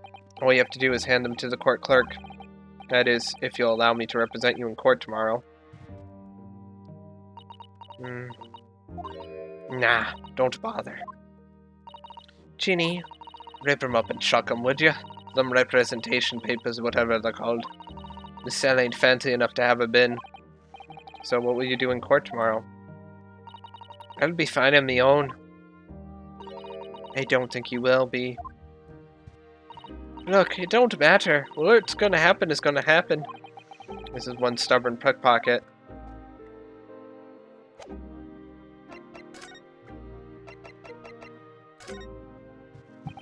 We found this in Mr. Windibank's storeroom. The manuscript of Iris's latest story. Ah! Oh, right. Well, that's good then. Curiously, the storeroom at Windibanks showed no sign of being ransacked for items of value or the like. With one exception. The box file that housed this manuscript.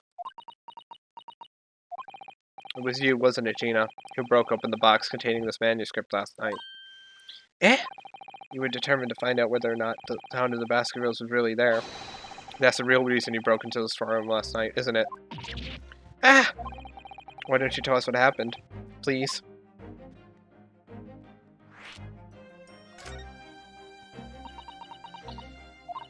Alright, yeah. This is Baskerville's story. It's the latest Holmes adventure, right? But it ain't been printed yet. So I figured it's got to be worth a fair few pieces of silver, right? Oh yes, at least 5,000 pounds. What? So, you intended to sell Iris's manuscript, did you? No. Ginny, how could you? What? Wait, no, hang on! Of course I wasn't going to sell it. All I wanted to do is find out if the mental script or whatever you call it really was there or not. That's the only reason I was in the place. For Iris' sake. Isn't that right? Yeah. We knew why you'd done it from the start, Gina. Of course we did. But I knew you wouldn't do anything mean like that, Ginny. I just knew it. Well, when I saw the manuscript in the storeroom, it reminded me of what you'd said the night before.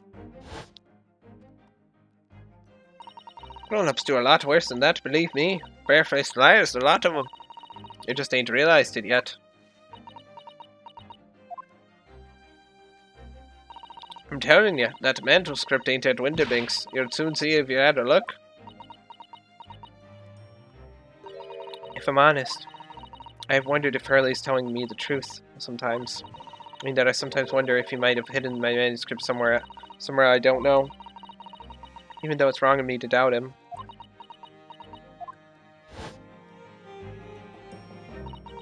Oh, Ginny, that was so sweet of you. Alright. I'll tell you why I did it. Just stop looking at me like that, Iris.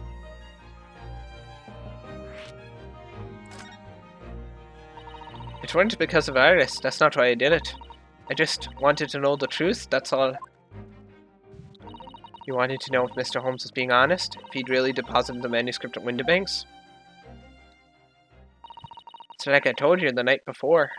I never had a father. But Iris' lot ain't like mine. She's got her dad, only she can't see him.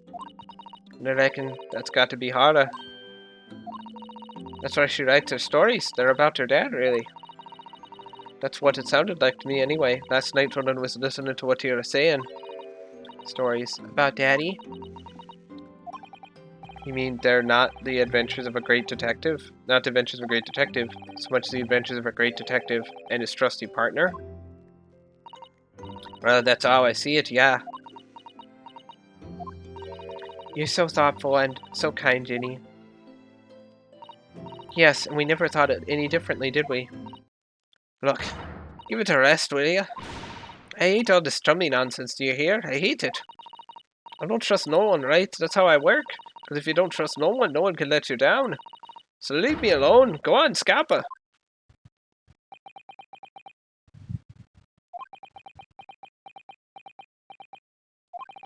I hadn't noticed until now, but it's unmistakable. Right there on both sleeves of that overcoat are some very suspicious red stains. What? Why are you looking at me like that? I think it might be worth presenting some of our other findings in that area to Gina now.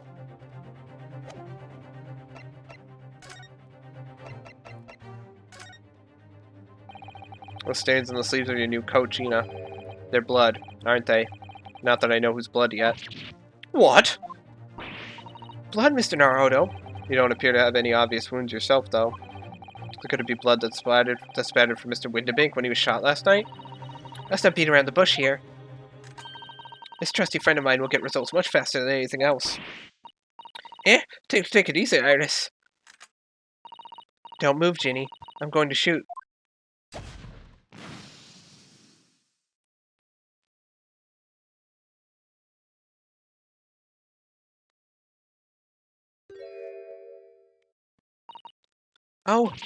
Oh my! What the? Forget the sleeves. The whole coat is covered in blood. Of course, the black color of the fabric was masking the stains. That's why we haven't seen them until now. And the blood has reacted with the chemical to turn a purple color, which matches one of the samples we've already collected perfectly. Yes, now let's see. Who had the purple blood? Aha! Yes, it was the brickmaker, Mr. Mason, the victim of the murder case 2 months ago.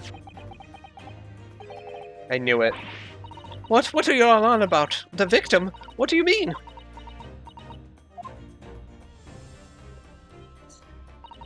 It's a rather uncomfortable situation, Mr. Naruhodo, but I think this makes things quite clear. It means the omnibus case is finally solved. The truth about who really murdered the brickmaker, Mr. Mason, is revealed.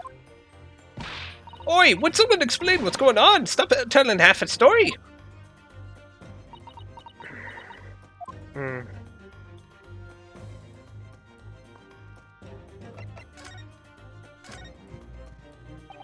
We can see now that the victim's blood is all over Mr. McGold's overcoat. But in the trial 2 months ago, the defendant said this in his testimony.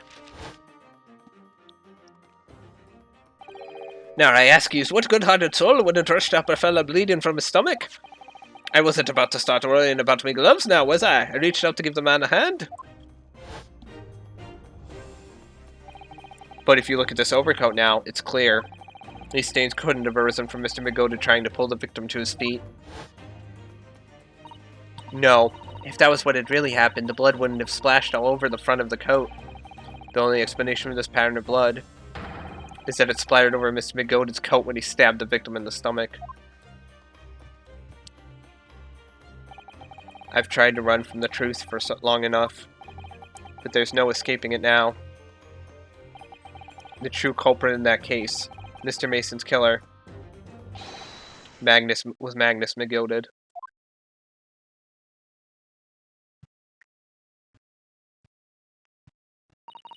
Mr. Naruhodo, that horrible case is solved at last. And I hope the man walk free from that trial. I used all that twisted testimony and all that sham evidence to prove his innocence. How could I have let that happen?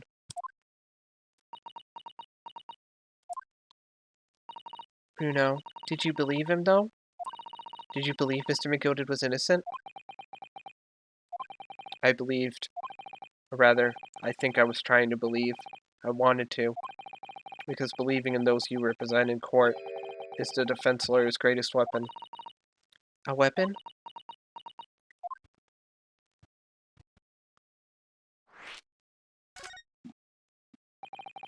Before we came to Great Britain, a great friend of mine taught me a valuable lesson.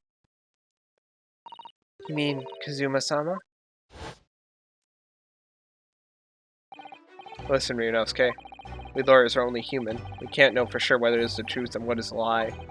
Which is why we must resort to our primary weapon. An unwavering belief in our clients. That's all we really have.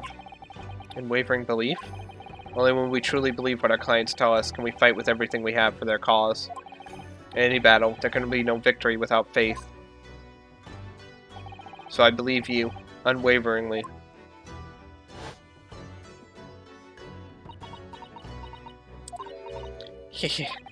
What's funny, Gina? Korra, sounds like it in this Empire of Japan you come from. Everyone must be soft. Well, come on, look at the mess it's got you into, believing in that bog trotter. Yes, I inadvertently helped a murderer walk free. Well, at least you've learned your lesson now, eh? Believing in people's never worth it. Someone always stabs you in the back in the end. As soon as you let down your guard, you have had it. Take a leaf out of my book. Believe no one. Get you hurt by no one. Gina, may I ask you something? What? I'd just like you to make absolutely sure. What would you like us to do with these representation papers for tomorrow's trial? How many times do I have to say it? Rip them up and chuck them away. Are you really sure that's what you want? I bet that's what he wants and all now, Mr. I'm a believer lawyer over here. Don't forget it was me in that trial 2 months ago. I led everyone up the garden path, didn't I? And you're telling me you can believe in me after all that? Not likely. Well, Mr. Naruhodo, a lawyer's primary weapon is an unwavering belief in his clients. Ultimately, it comes down to whether or not I feel I can trust Gina after everything that's happened. Gina, let me say it again. Please allow me to represent you in tomorrow's trial. Eh, are you half-baked? Not at all. You've not once admitted to committing the crime, have you? What's more, I believe that you're telling me the truth. Seriously, Mr. Naruhodo. Didn't you hear all of what I said before? I'm a born liar, fibs to strip off me tongue, and I'm a diver, don't forget. I pulled the wool over your eyes 2 months ago and got you onto all sorts of trouble. Why would you ever trust me now? I just don't get it. Gina, do understand why you chose not to put your trust in others. But I assure you, There's more to this life than you yet realize. What do you mean? The world we live in is full of people you wouldn't do very well to trust. People who won't ever let you down. Eh? It's true that I'm just a student of law, and I'm certainly lacking in courtroom experience. But I can promise you this. Whatever happens, and until my very last breath, I'm completely on your side.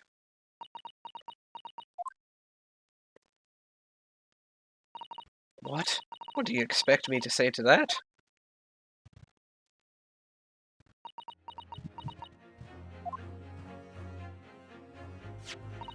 Then it's decided. I will take these papers now and carry out the necessary preparations for tomorrow's trial.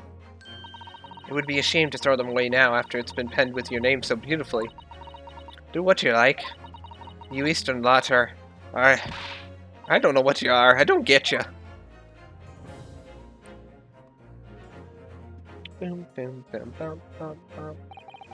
Gina's taken herself off to the back of her cell. She'd never admit it, but I hope she's feeling relieved. That turned out alright in the end, I think.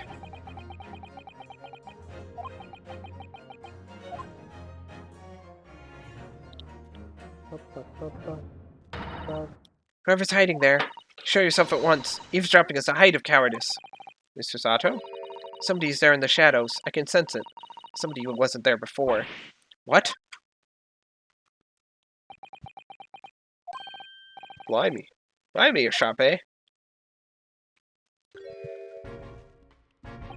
I suppose you were using one of those mystic Japanese arts, like the art of stealth I've heard so much about. If anyone was being stealthy, it was you, Inspector. Gregsy! Oh dear me, I'm most terribly sorry, your ladyship. I didn't mean to startle you. How long have you been listening in on our conversation? Good grief, listening in? No. I just got word that there were some visitors who were refusing to leave, even though it was after hours. Sure, your ladyship, I only just arrived this very minute, not a moment earlier. That's all it is, nothing untoward, nothing at all. After hours? Is it that late already? So then, I'll humbly excuse myself now, your ladyship. Ta-ta, toodle-o, cheerio, all the best, bye-bye-bye. That's a lot of farewells and not one of them appropriate for her ladyship. Oh, but I wanted to have a chat. I'm terribly sorry, but time is pressing at the minute. Oh, I see. That's a shame. If I don't get this emergency, the Supreme Court dealt with Sharpish, Lord Strongheart. Well... Emergency? Lord Strongheart? Nothing. Forget I said anything. Anyway, I'm off. Alright, Gregsy, if you have to. Let's chat soon.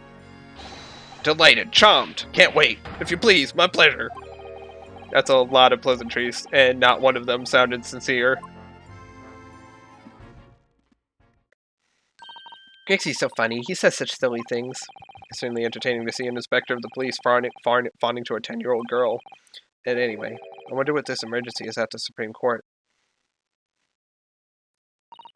I must attend the court clerk's office now before it closes. Yes, of course. Thank you, Mr. Sato.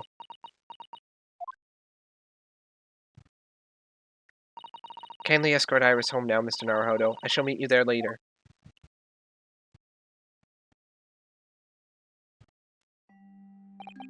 And so our investigation came to an end. Susato-san went to file the necessary papers for my defense of Gina the following day. And then it hit me. I could no longer suppress the wretched feeling that had been gnawing away at my insides. Tomorrow, Susato-san would be leaving Britain and making her way back to Japan. 16th of April, 11:13 p.m. Naruhodo's Legal Consultancy. Naruhodo-san, it's been a very trying day, hasn't it? I do hope you're not too exhausted. What about you, Susato-san? Today has been even more trying for you, I'm sure. To Holmes was shot before our eyes, Gina was arrested. All in the back of the news that her father has fallen ill and that she must return to Japan at once. I hope your father recovers soon. Thank you for your kind words.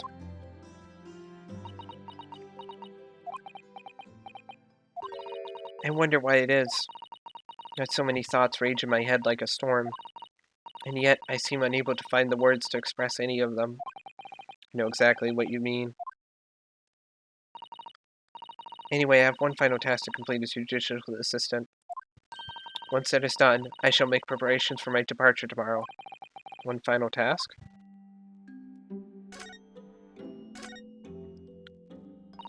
It's just 2 months since we arrived in London, but we've managed to establish this office. It was finally feeling as though we were settling in. I'd be lying if I said I felt no regret. I'm so sorry, Susato-san. It's just so sudden. I really don't know what to think. I've had no time to gather my thoughts. I know we've only been here a short time, but in my limited experience of the courtroom, I feel I've learned something. And what would that be? It seems to me there are many facets to people's personalities. Facets? Like a jewel, the light plays off them in complex patterns, illuminating their actions and their motives. We only see a small number of the total facets. What is illuminated is only a part of the whole story. What lies in the shadows? What do those facets we cannot see look like? Perhaps there are some parts we'll never lay eyes on for as long as we live. That's so true. Sometimes I feel as though I'm blind to so much. I keep hoping that one day it will all become clear, that all the facets will be illuminated, and I'll finally understand how everything fits together. Naruhodo-san, I suppose what matters is that we keep our eyes open, keep moving forward, even if the way sometimes seems dark. It's amazing to think it's been just 2 months. You've grown so much. Sorry, I've what? Oh no, it was nothing. Unimportant. You had what we call a character arc. Do you know what time you will leave London in the morning? Yes, I picked up my ticket earlier. I shall be leaving here at 4 a.m. I see. Well, I'll escort you to the station. Absolutely not. Sorry? I'm sure you realize why I couldn't possibly let you do that. You have a very important day ahead of you tomorrow. Gina's trial. Yes, I know, but every word you utter will have the potential to determine Gina's fate. You must get as much rest as possible. Even though, like me, I'm sure you will find it hard to sleep. But please, for me, do try. You mentioned one final task a moment ago. What did you mean? Oh my, I never really forgot. Please, I want you to have this. What is that? Some huge bundle of documents. It's my notes from the case 2 months ago. The murder that was committed on the omnibus. The goated case. It seems to me that this case of Mr. Windibank's murder, of which Gina is accused, is very much tied up with that omnibus case, in ways that are not yet completely apparent. So I took the liberty of consolidating my writings about the case for you, with everything else she's had to think about. Susato-san still managed to do this, and all neatly laid out for me in her beautiful handwriting. It was my pleasure. I can only hope that it will bolster your case tomorrow for Gina. Thank you so much, Susato-san. I will do my best to use it wisely. You really are the best judicial assistant in the world. Well, that's extremely flattering.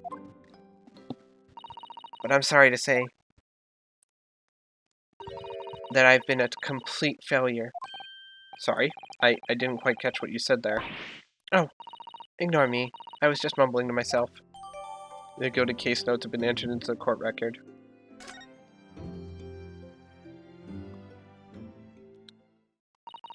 Well, it's getting rather late. I think you should go to bed now, Naruhodo-san. For those case files. Victim found deceased in the last scheduled omnibus for the day after a stab wound to the abdomen. Details of victim. Name, Mason Milverton, male. Occupation, brickmaker. Domicile, East End of London. Trial summary. Defendant, Magnus McGoaded. Prosecution attorney, Lord Baron von Zieks. Barrick von Zieks. Defense attorney, Ryunosuke Naruhodo. Conviction was assured with 3 eyewitness testimonies. However, a surprise 4th witness's testimony resulted in acquittal due to insufficient evidence. Should I press the wrong button to press control? I must finish packing up my things in my room. Susato-san, I wish you the very best of luck tomorrow. Good night. Wait, there's something I need to say. Hey-ya! You're upside down now. Head trauma is your future. What was that? A secret technique of mine. My Susato shutdown. Shutdown?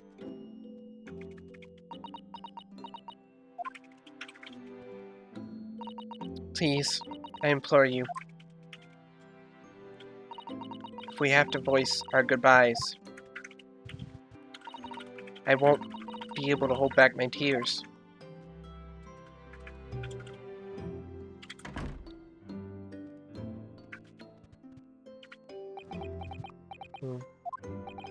Susato-san.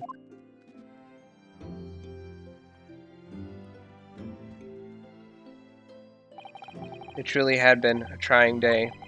On our feet for hours, getting Dina to open up to us, and learning the truth about that nemesis of a case. Physically and mentally, I was exhausted, and yet the idea of sleep seemed impossible. But I forced myself to close my eyes, and as a cacophony of scenes of our lives here in London played through my mind, eventually, my fatigue triumphed, and I fell into a deep sleep.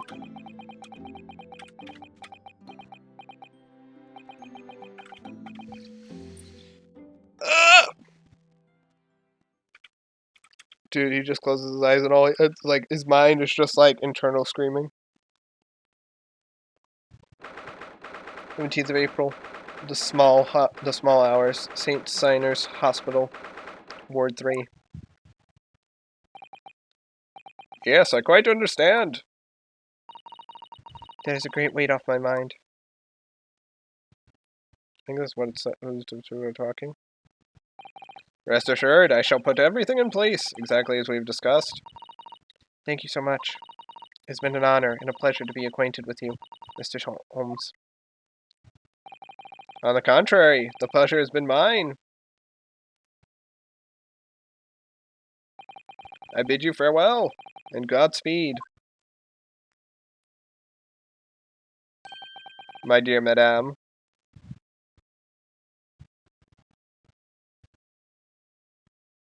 Plot.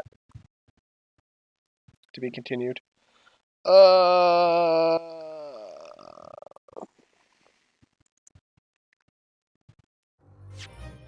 Save. Okay. Here, let me... Hold on, I'll be right back.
Really, they feel otherwise.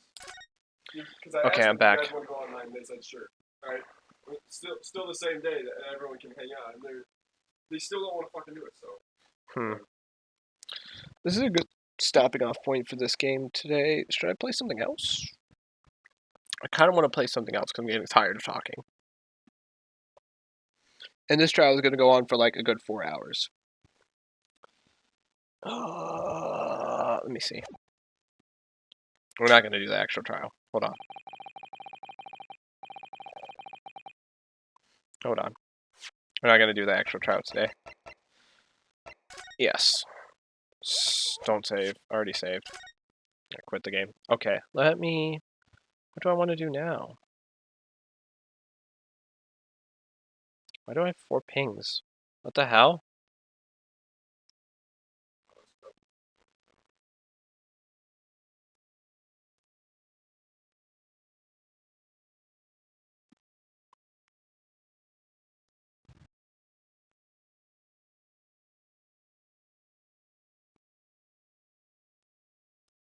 Okay.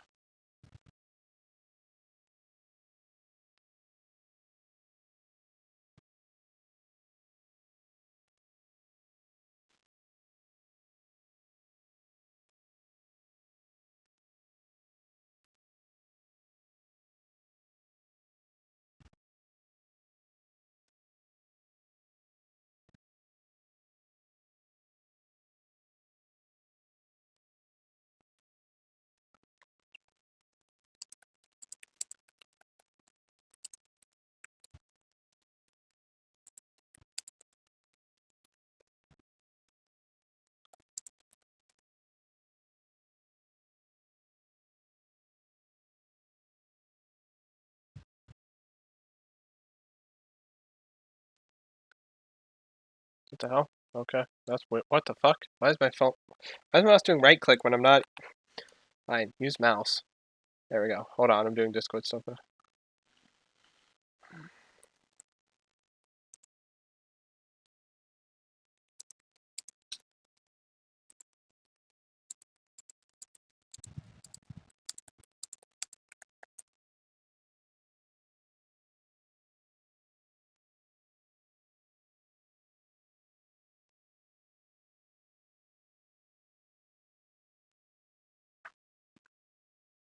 Okay. What do you guys want to see? Does chat want to see anything specific? Cause I got like Frostpunk. We could do Frostpunk shenanigans. You want to see me cry? Yeah. Okay. How? Just cry in general? Yeah, cry. But why would I? I don't have a reason to. You asked my volume. Yeah, I didn't ask you. No. Are you in the chat? Technically in the chat. I'm in real life chat. In real life chat? Yeah. Okay, I banned you in real life. Get fucked. Yeah. Okay.